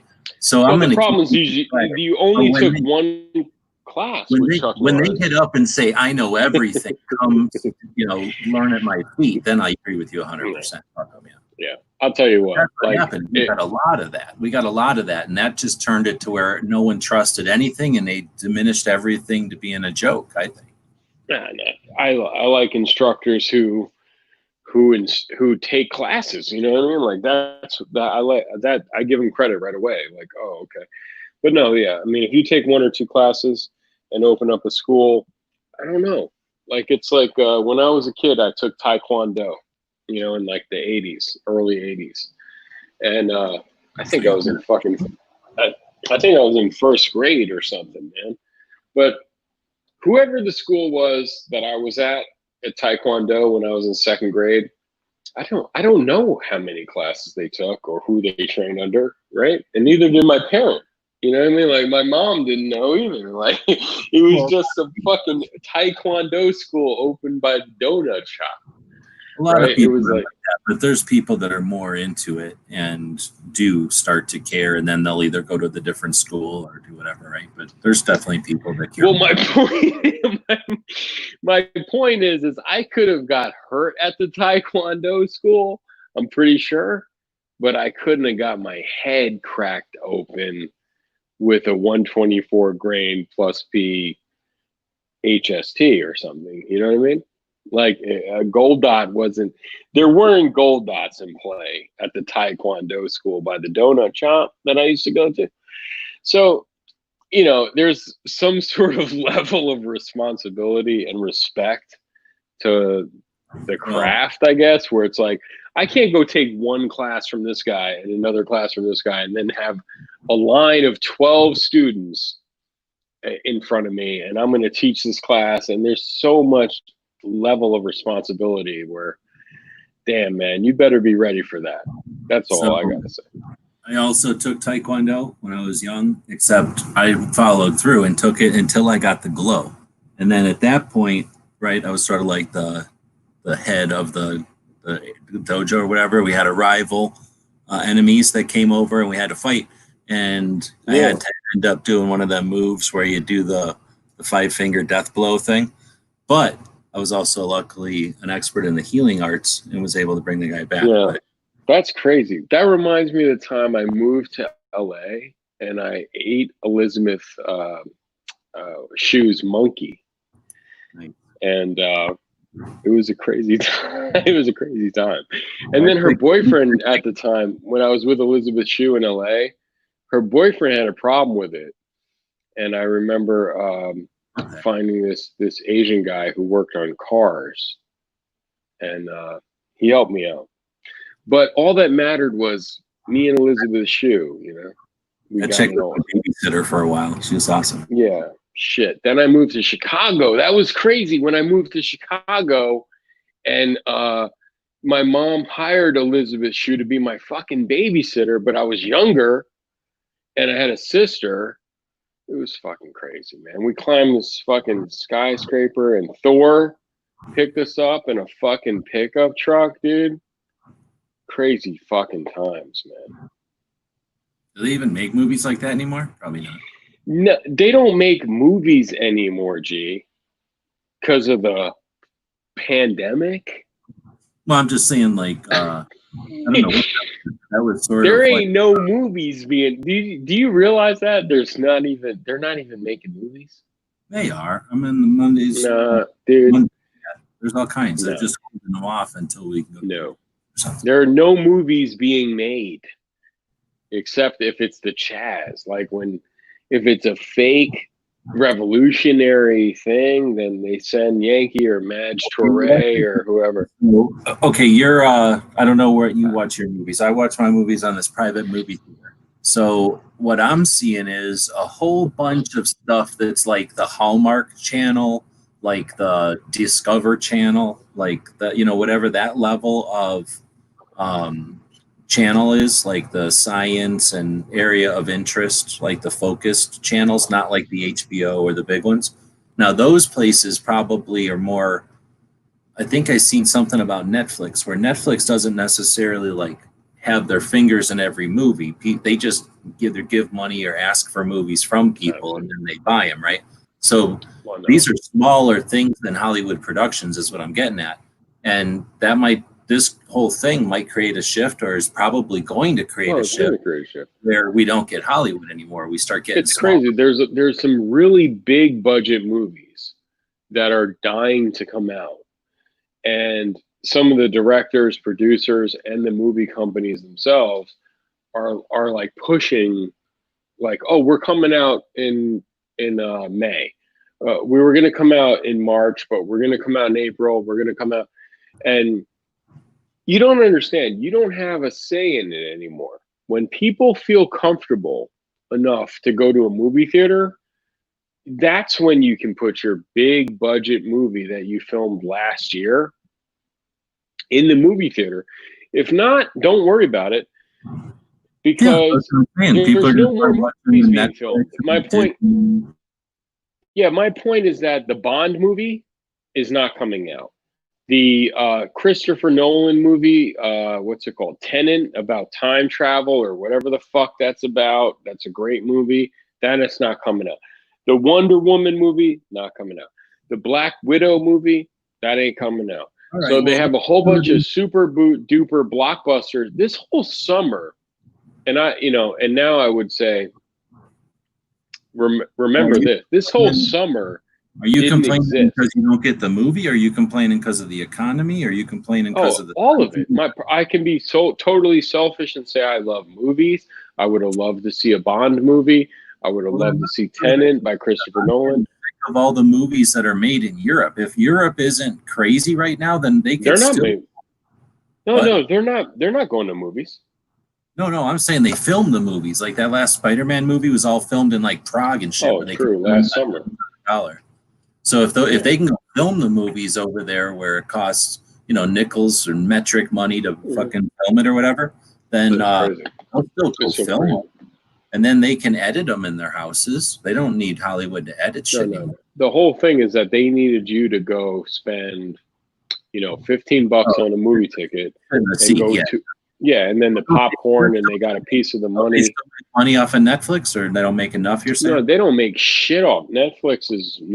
They don't make nothing off there. So they're fucked. I mean, they're trying to do a a video on demand program, where they'll put the movie out, and you'll pay $9. They want you to pay $9, and that's not a bad idea. Like they'll put it on pay-per-view. You pay the $9, you watch the movie for a few months, maybe a month or two, and then it'll go to Netflix. It'll go to DVD and Blu-ray where you can buy it, and they'll make money from the purchasing of the VHS tape. Remember back in the day? They made money when you bought a VHS tape. I mean, that's what the first VHS tape I ever had in my house was my stepdad, who was a scumbag, but he had Rambo. No, he had First Blood. He had a VHS. We had a VHS player, and we had First Blood. And I shit you not. Do you know how much money that videotape was? He bought it. I'll never forget this in my entire life. It's like the most craziest thing in my life. Like $19. how much? I don't know how much. Dude, it was $100. Holy shit! When? It was like at the time. I swear to God, Googled it. I could be remembering it wrong. No, but I think you're right. You're talking like what movie? First It was Blood. 1980. It was First Blood, so it was like Would've been like 83, 82. Yeah, we had one VHS player. He had a VHS camera. You're talking And he about had- when you pretty much only rented, and that might have been why we only rented, because they cost $100. Oh my God, they were a bunch of money. Yeah, exactly. Remember when we would go rent the movies? They were $5 a night. Nobody owned movies for forever until you could start buying the used movies from the rental places, but you couldn't buy. You would buy a VHS and buy blanks, and that was it. Dude, Like no one My bought. point is this: I watched First Blood 1,000 times. It was the only movie he had. It was the only movie he could buy. Like he wasn't going to buy a bunch more. It was just that was available. It was $100. I don't know what the deal was, but my point is that they make money on the video. They make money on the DVD, the Blu-ray, right? So that's a thing. So they'll have to get back to that. VOD. Netflix is their enemy. It's literally their enemy. It's like no different than YouTube and, competition. Like even to this day, YouTube doesn't have a competition, right? But like Netflix is Hollywood's enemy, because Netflix doesn't need them, and if they could, they would take all the talent from and just put it on the TV, and then Hollywood would change forever. But that's just I know that's how it goes. So Netflix makes movies, they make TV, they buy rights to play movies after a certain period of time when the rental programs go away. Like, so a movie comes out in the theater, you pay top dollar, then it goes to Redfin, and then it goes to VOD where you pay to watch it, like pay-per-view, and then after that it'll go to Netflix. That's usually how it works. But I don't know why we're getting bogged down in this bullshit. I'm just telling you this. No one's comfortable yet going to a movie theater. I'm sure of it. Like, it's not going to happen this year. Maybe next summer, but not this summer.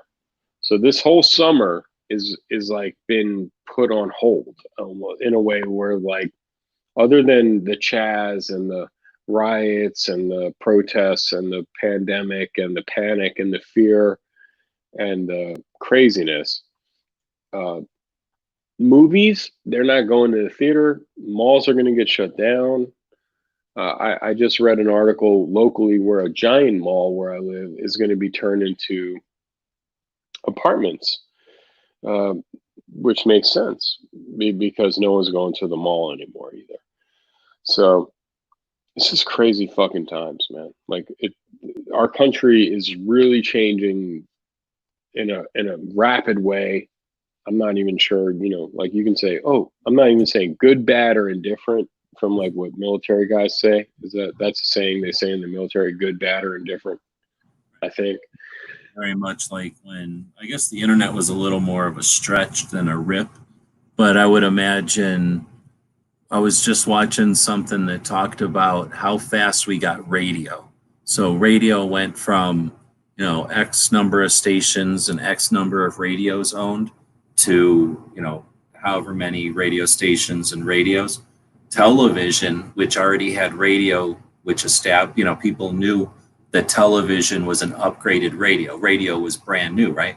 So when television came along, it with its expense and all the rest and the evolution of tech and everything, same kind of thing. There's this progression where every 10 years, the number of televisions, it goes from like 1,500 or something crazy to like 5 million to whatever billion, right? Like it's just crazy. So there are times when we go from relatively quickly one way of life to another. We may not have lived through ones that were a rip, but we've lived through telephones being attached to a wall. I've lived through phones where they were so attached to the wall, you had to call the phone company to move it in your house or fix it. And then that was when I was a real little kid. I've seen the phones that you had two hands to hold it, like in an old Western movie. I've actually seen that in a house before. The people just thought it was cool to leave it there. And then so I can remember old ass phones. We lived through cell phones of all different types, smartphones, to whatever the fuck is next. And we don't even care about the evolution of cell phones. We are so comfortable with it. That was not a rip, that was a little ease. Internet availability, communication like this. I can remember when we were little kids, you'd know a person that had a pen pal, or maybe you knew a couple of people that knew people that lived in other countries. We're going back to that, G. Dog food, right? Eating out of a can. There's a guy, he's flying a fucking plane with a propeller behind his chair, and we're living, we have, a leather jacket, and we have a dog, and we're sharing our dog food with the dog, and we have a weirdo Australian car, right? This is all happening now, dude. It's happening. I don't know when. Can you hear me? I don't know when it's happening. I'm talking about Road Warrior. It's happening. They're here. They're coming to get our petrol. He's going to let us live if we give him the petrol. That type of shit. So no reason to believe that.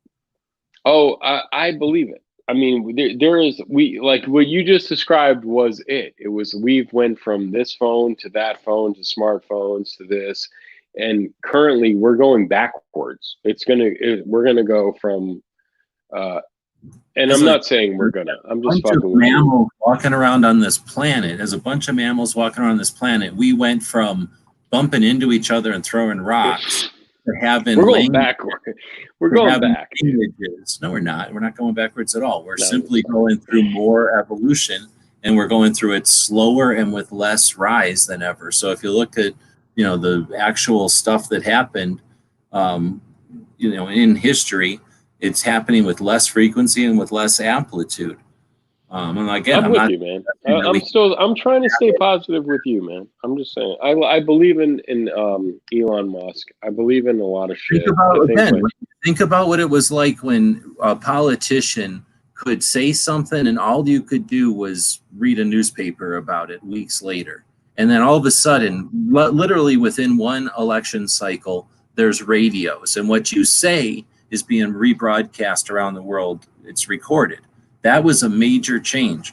Think about when it went from no one knew shit to everybody could read a book, and no longer could you bullshit everybody. Like there's been major changes as mammals, as people, in the broad scale and in this country. Oh, yeah. I'm going to leave you. You know what's funny? Okay, you just raised a point that's very important.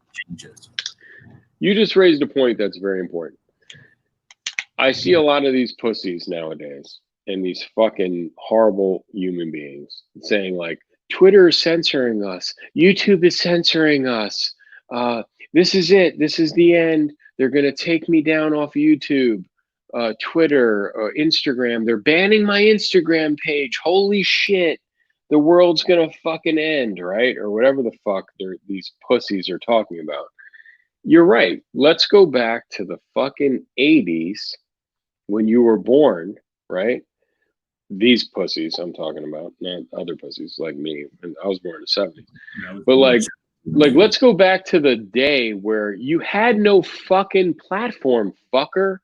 Do you understand that? Like there was a time where this didn't exist. It wasn't even that long ago. Put this in relation to something else. Don't just look at what you had yesterday. Look at it in relation to the real world. I agree with you. You're right. You're fucking spot on, dude. That's all I'm looking, and I'm just thinking there's a lot of opportunity. Whenever the horses got replaced with cars, right? There was somebody sitting around going, "This can't end well." These giant machines and the car and the pollution and the Henry gasoline. Ford was like, "What? What? Your horse has got arthritis? I got a plan." You know what I mean? So, yeah, there's some there. You know what? That's a good point, and that's always something to be like, "Hey, man, spot on." I think of Tim Pool or these guys I follow, always complaining about they're being deplatformed. Bob was saying Tim Pool before. Who is that? I don't know who that is. He's good. I mean, he's a good guy. He's trying, He's a but like these guy or a gun guy or what? Oh no, he's a journalist. He was a journalist. He started out to give you like a quick 10 seconds. Guy started out as a journalist. He was at the Occupy Wall Street movement. He worked for Vice. He worked for different media outlets. He went on his own. He got sick of like this constant liberal bias in the media, and then he went on his own. He went on Rogan a few times, Joe Rogan, and he's got his own podcast or he's got his own YouTube channel and shit. And he tries to, he doesn't try anymore. He's more of like this liberal who's like, hey, the liberals lost their way. They're fucking super left. They're crazy. I'm not a Republican, but these fuckers are crazy. That's his basic, in a nutshell. Like anyone can do that. Like if you were a liberal, but rubbing his finger on current politics or news of the day and pissing people off so they report his channel or something. Oh yeah. I mean, he's constantly like, hey, Twitter banned this liberal.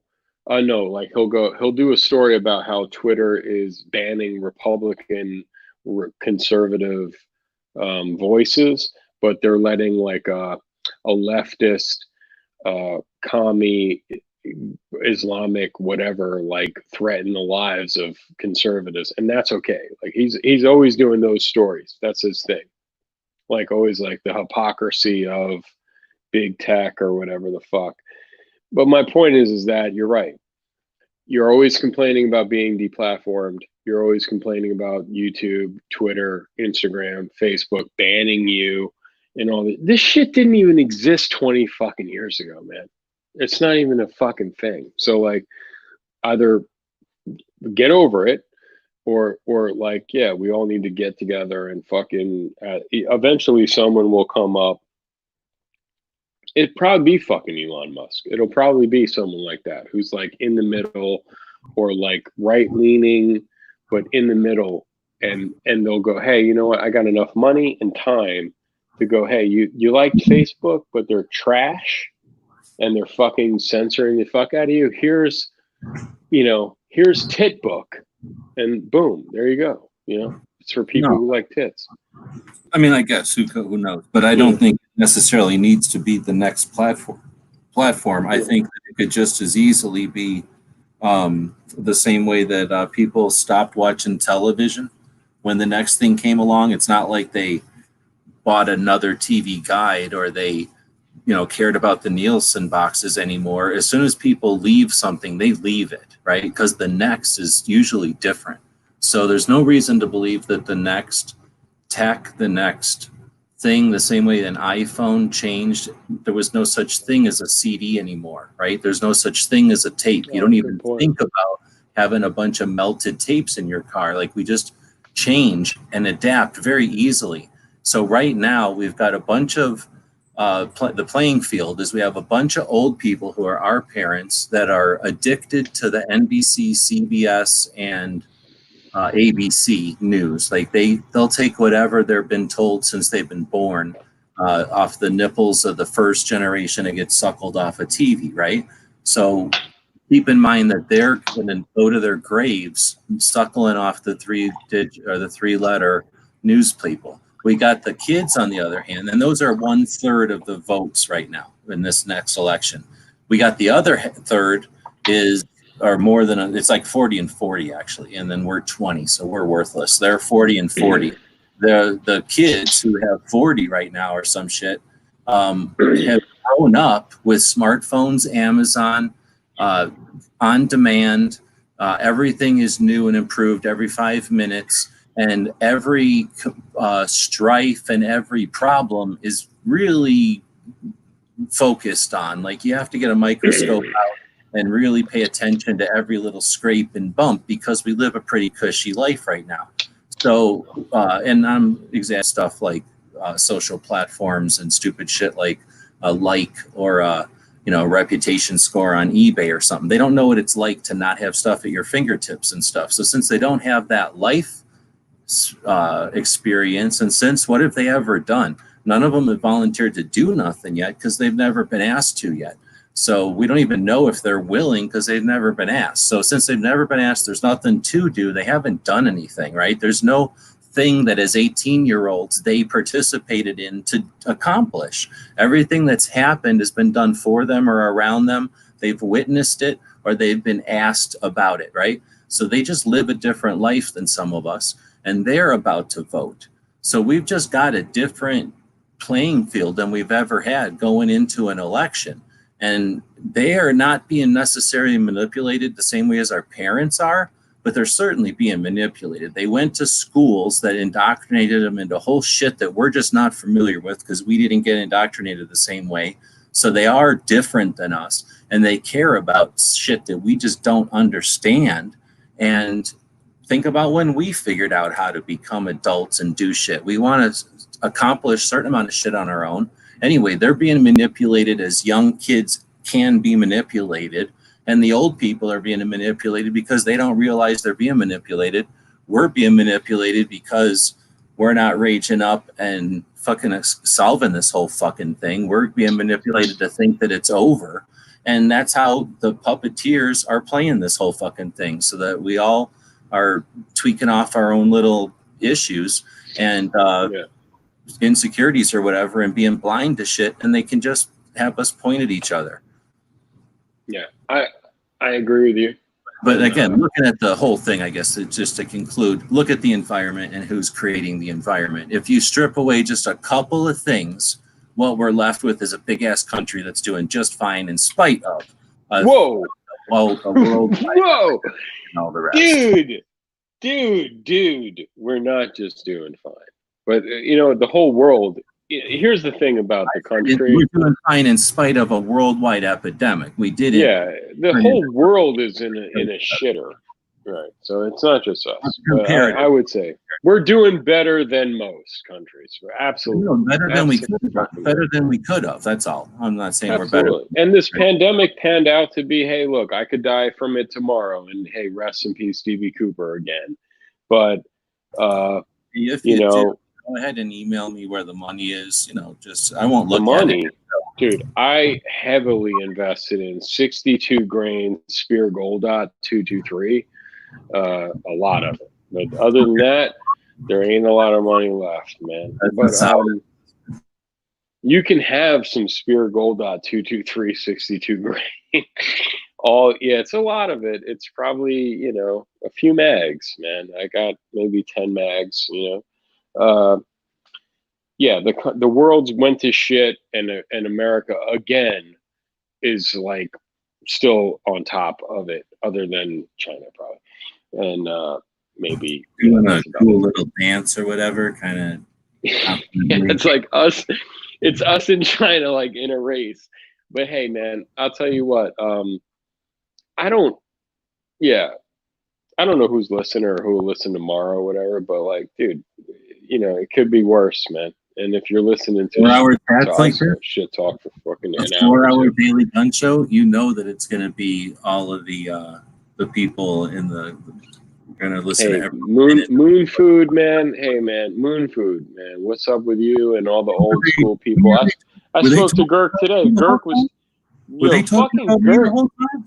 Nah, Girk was telling me I bought the wrong plates, and all of a sudden this fucking guy's telling me, Black Lives Matter, and you bought the wrong plates, and you should have went to AT Armor, and they have Sappy plates, and all this crazy shit. Look, man, I'm buying my dude.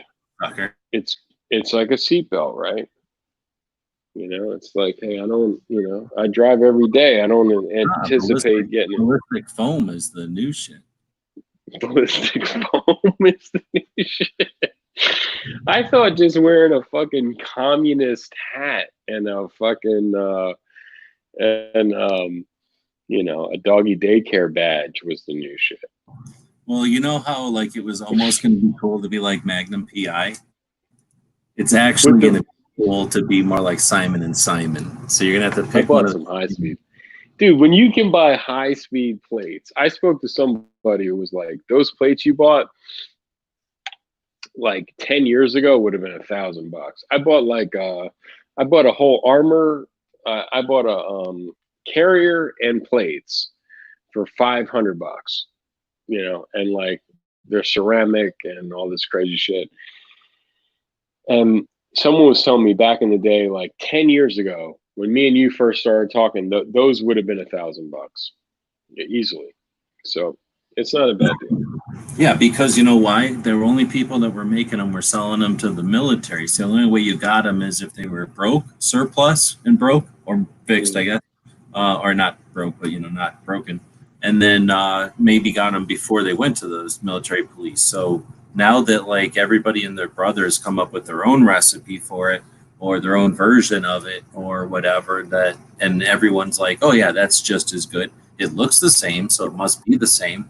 Now you've got every version of that. And then of course, well, I've got a piece of metal that I can't shoot through. So I'm going to put that in front of my neck. Yeah, exactly, dude. No, I did some research, man. I mean, come on. I'm not an idiot, but like, kind of an idiot. I bought good ones.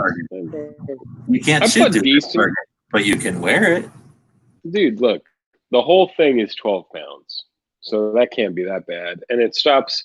You know, I told Girk today, it stops 30-06 armor piercing, and he goes, do you plan on getting shot with 30-06? And he said something like, is there a lot of people with armor piercing 30-06 where you live or something? And I was like, no, but that's not the point.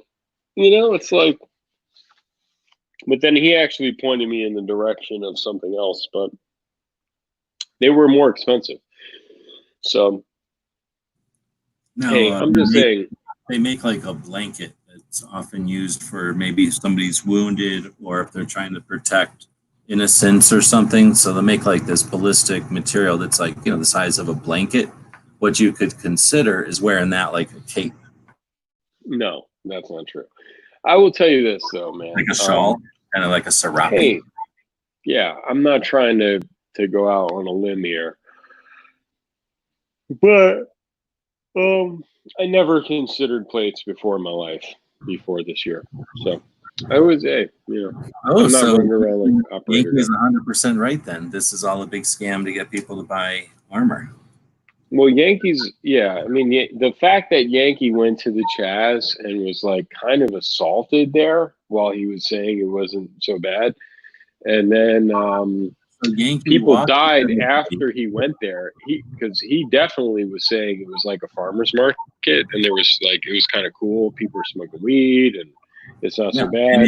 And in the real context, he did that. He'd been there 1, 2, 3, 4 times or 5 times, and the first time and the second time it was that atmosphere. The third time he went back deliberately to see if it had changed, and since it had, he went back a 4th time in the evening. And so it was the 4th time in, and as he acknowledged that it had begun to change the atmosphere, he walked past a dude wearing a communist star. The guy said something, and Yankee went over and started talking shit about his communist star, which triggered some fucker to knock the phone. And then Yankee picked up his phone and chatted with the people and continued a conversation with them, and then wasn't asked to leave, didn't start anything. And continued to start another live chat to continue to show how it had changed, and then went live and said, yeah, it's changing down there and it's not the same.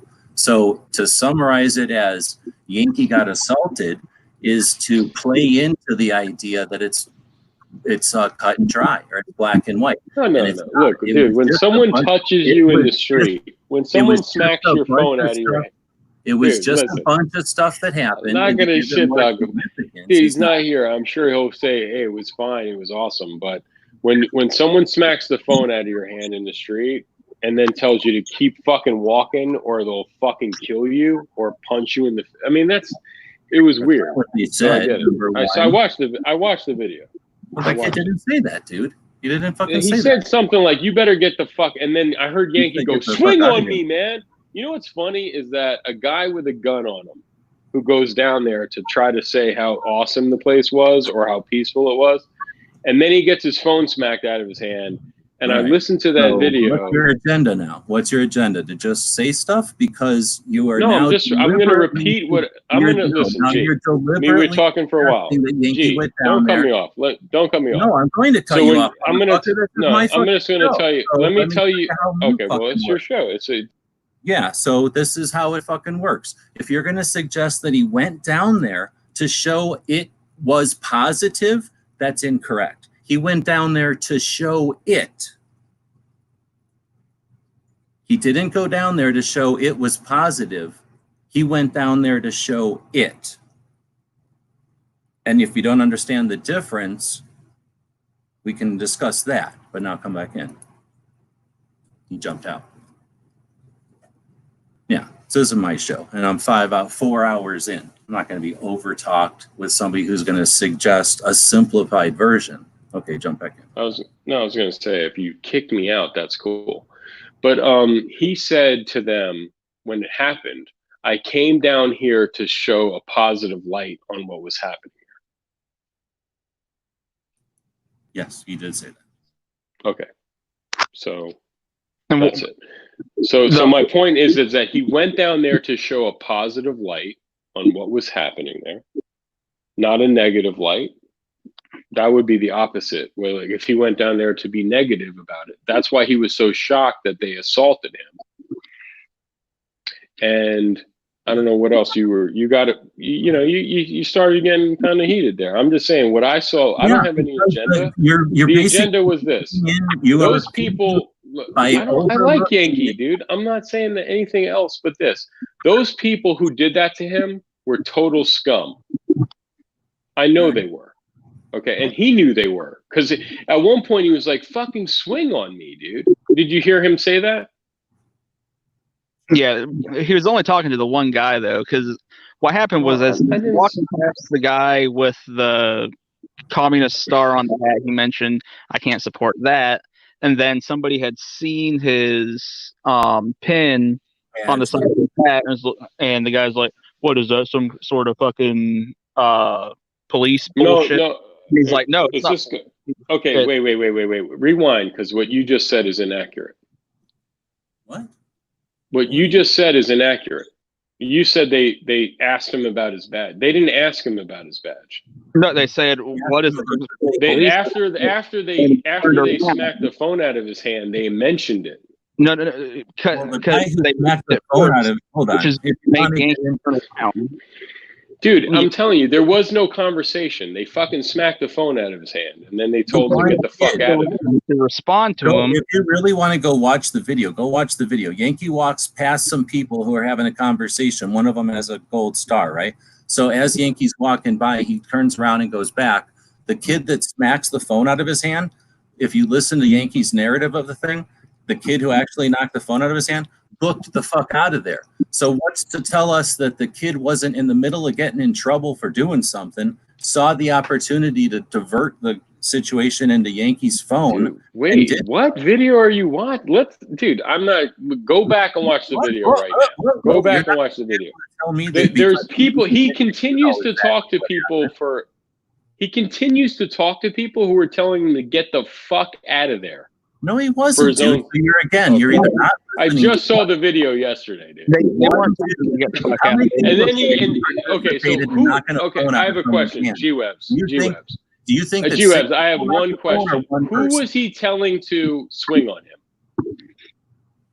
The kid that knocked the phone out of the hand. The one. So you just told me, you just said the kid who swung the phone out of his hand ran away. You have an Would you idea not? that there's a timeline. You understand the time on this quantum level progresses in a line. And yes, he did. The Who kid was he? was being talked to by the group. Yankee walked up. The kid, one arm, Oh my came God. over and No, knocked no, his no, no. phone out. Way after the And phone got knocked out, he picked it up. You're going to Then suggest they were yeah. telling him to leave, and then Yankee said, "Hey, man, swing on me." All right, whatever. Like, go ahead Oh, and. no, I'm just saying, dude. No, dude, you're the whatever man, dude. I'm the one who was Dude, there listen. watching it, and then You were there watching it. it. Wait, Yeah, I wait, was there wait, wait. watching Did you it. just weren't say there you were watching there watching it You weren't in watching it person? live? You know that it happened live, right? Dude, I just saw the video yesterday for the first time. Okay, well, I was watching it live as it happened live, and So we were how all long ago watching was it? Maybe your memory isn't the same as mine. Okay, well then you win, dude. Go ahead and you fucking are the boss of Yankee knowledge, and you know every Dude, this is a video dude. dump. G, you could give a pull it up fucking right now if you want to watch No, it. I don't care Just anymore. watch it You to- were the one that okay. started bringing up the fact that Yankee went there as if Yankee went there to be like one thing, and I suggested that Yankee went. He even told them, I Now came you are here just to like show you in a interview, positive. which Dude, I if had I not said, hey, intended. if I came to interview you from a magazine and said, G Webs, I came here to interview in a positive light, and look what you did to me. And then I said, hey man, you know, that's what I mean. So he did go there in a way Well, to showcase the place in a positive way. Same exact one quote. You use one quote that's taken out of a person's pocket, video happening, and you're going to use that as, I don't know, an indication of what he did over. Are you fucking kidding me? Dude, over the anyway, span of 6 so days. my point, forget Well, that you already point. acknowledge the boss of all Yankee details. So what do you fucking want anymore, dude? You've diverted the last, I don't know, way too long of the world. We've talked for an hour and a half now or something like that, and we're talking for 10 minutes about Yankee, and all of a sudden you're like, no, man, chill, man, chill, bro. He's cool. Like, I'm not even saying he was wrong about it. You said the kid knocked the phone out of his hand and then ran away. He's talking to a group of people for a few minutes there. You're right. Okay, cool. I don't know what I'm right about, but you can tell me what I'm right about. All Yankee knowledge. No, I'm just saying. He told somebody to swing on me, bro. Like, and he was armed. The whole thing is a clown. It's a clown fucking show, dude. The guy's a fucking clown. He's a fucking clown. He's a fucking clown. So if he had an agenda against Yankee, it took him like an hour to get to it. I don't know, but I'm not interested in talking about Yankee. I'm glad that we started the show since it's Monday, talking about how to run a channel or use software and techniques and whatnot. With Clover here, we talked a little bit about what it was like to have clients and stuff, and then specifically dealing with logos and creating art as a creative thing or as a technical thing, you know, for clients or for others. And then we dug into the logo that you had established for your barbecue place and kind of used it as the impetus to kind of collaborate, I guess, on the creation of a couple of samples from that. And then we just kind of kept chatting and came up with this idea. And then, what is the word, like vetted it out or whatever, and turned it into something that ideally, I think it looks pretty good at scale, at least in this scale. Yeah, I really like it. And honestly, this was my original idea, and then I don't know why, because I think we had talked about it late last week, and I had mentioned something like this, and then I was thinking about that whole cow idea and whatnot, and decided to go with that. But really glad we went with this.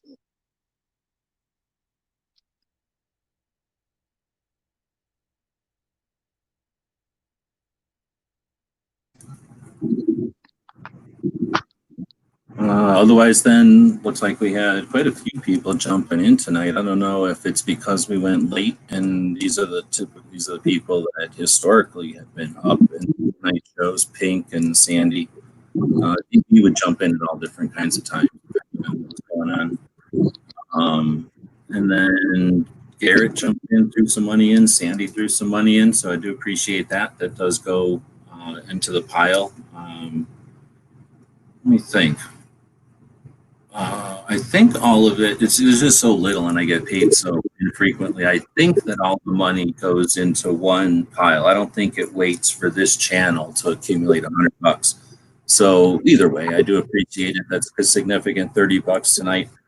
That's enough to pay a chunk of a bill or a small bill. And I definitely do appreciate that. So even if it doesn't come through right off the bat, keep in mind though, that $30, that $10 and that $20, YouTube will take 30% of that approximately. And if for some reason I played a clip of a song or something and they demonetize this video, they'll take it all. In fact, I think the way it works is if I were to play a song or something and there was super chats, that whoever owns the song would get all that super chat money. I think. I don't know for certain, but I think I've heard it was that way, but what? I've heard that it happens that way, but I'm still in the fledgling stages, so I don't get to worry about super chats. But yeah, so even though even that, but anyway, so I do appreciate it, but I just want to throw it out there that the Patreon is another option for supporting not just us, but anybody who you think is valuable, that has something out there that's worth keeping going. A little bit does accumulate over there. They only take like a 5% cut instead of a 30% cut. And I think there's some incentive. You're on a platform that's designed for funding content or funding production of stuff.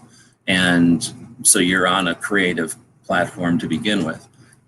Creative platform that has a reputation score, very much like if you go to eBay or something and you participate in the platform, you start to get a score, like how many sales you've had and a thumbs up and a positive review, I guess, from the people you interact with. So, you get the same kind of a thing happening on a Patreon. So if someone comes along and they find that the Patreon model, the Patreon system or platform is appealing to them, and they came over because who knows, somebody's baking some kind of cinnamon roll they like, and they asked them to come to Patreon, and that showed them what Patreon's all about. And then they go to explore and they figure out that there's Guns and Barbecue, a guy who's, doing your particular angle on things. And they're like, dang, those are the two things I like most. Like, they dig into your channel and maybe they support you, maybe they don't. But if nothing else, that's the kind of potential that a platform like that has.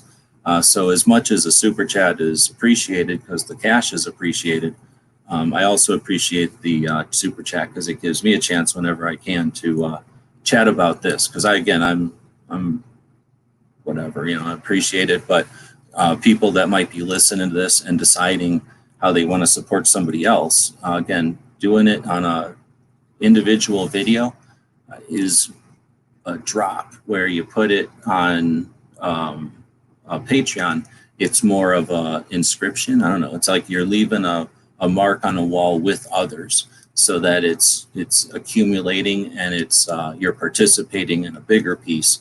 Over here, it's not hidden, but it kind of is. It's just, unless you have to actually be here to experience it, to witness it. And literally other people, if I didn't talk about it, it might have just happened and no one would even see it. Again, the money would transfer and it would take place. That would be accomplished, but more can be accomplished through some of the other platforms. So anyway, I just like to throw that out there. Not that I'm ungrateful anyway, but like I say, it's an opportunity to let everybody know YouTube don't need that money. Let's see, depends on how my night is going, whether or not I can chat. Usually I try to listen. Yeah, I'm assuming you're doing your thing, like always. Got something in the mail for you. I think, yeah, it went out already. So stay tuned. I have no idea how long it takes to get out your way anymore. Everything seems to have been going faster than, if it'll say it's going to take so many days, it takes less. Where before it would almost always take the amount of time before.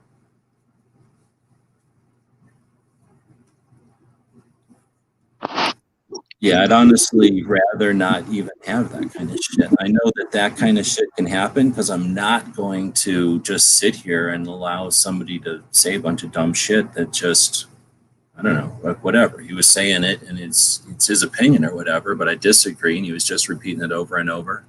And I don't know. I don't think it's the last word as much as this is just my show. And I'm not going to leave my show sit there with that simplistic impression of what happened.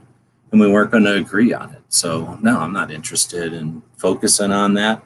If there was a way to edit this on the fly, I would have just, removed all that. No, I don't seek that out. And it's just the bruise on the apple that was this show, right? It's the gross ass wormhole sticking out of the banana that was this show. So I'm not interested in having a show that's nothing but bruise or nothing but wormhole. Let other people live in that world. I'd rather be building and looking at what the potentials are. There's no fucking way I'm going to look at this as the end of anything. There's no historical precedence for that.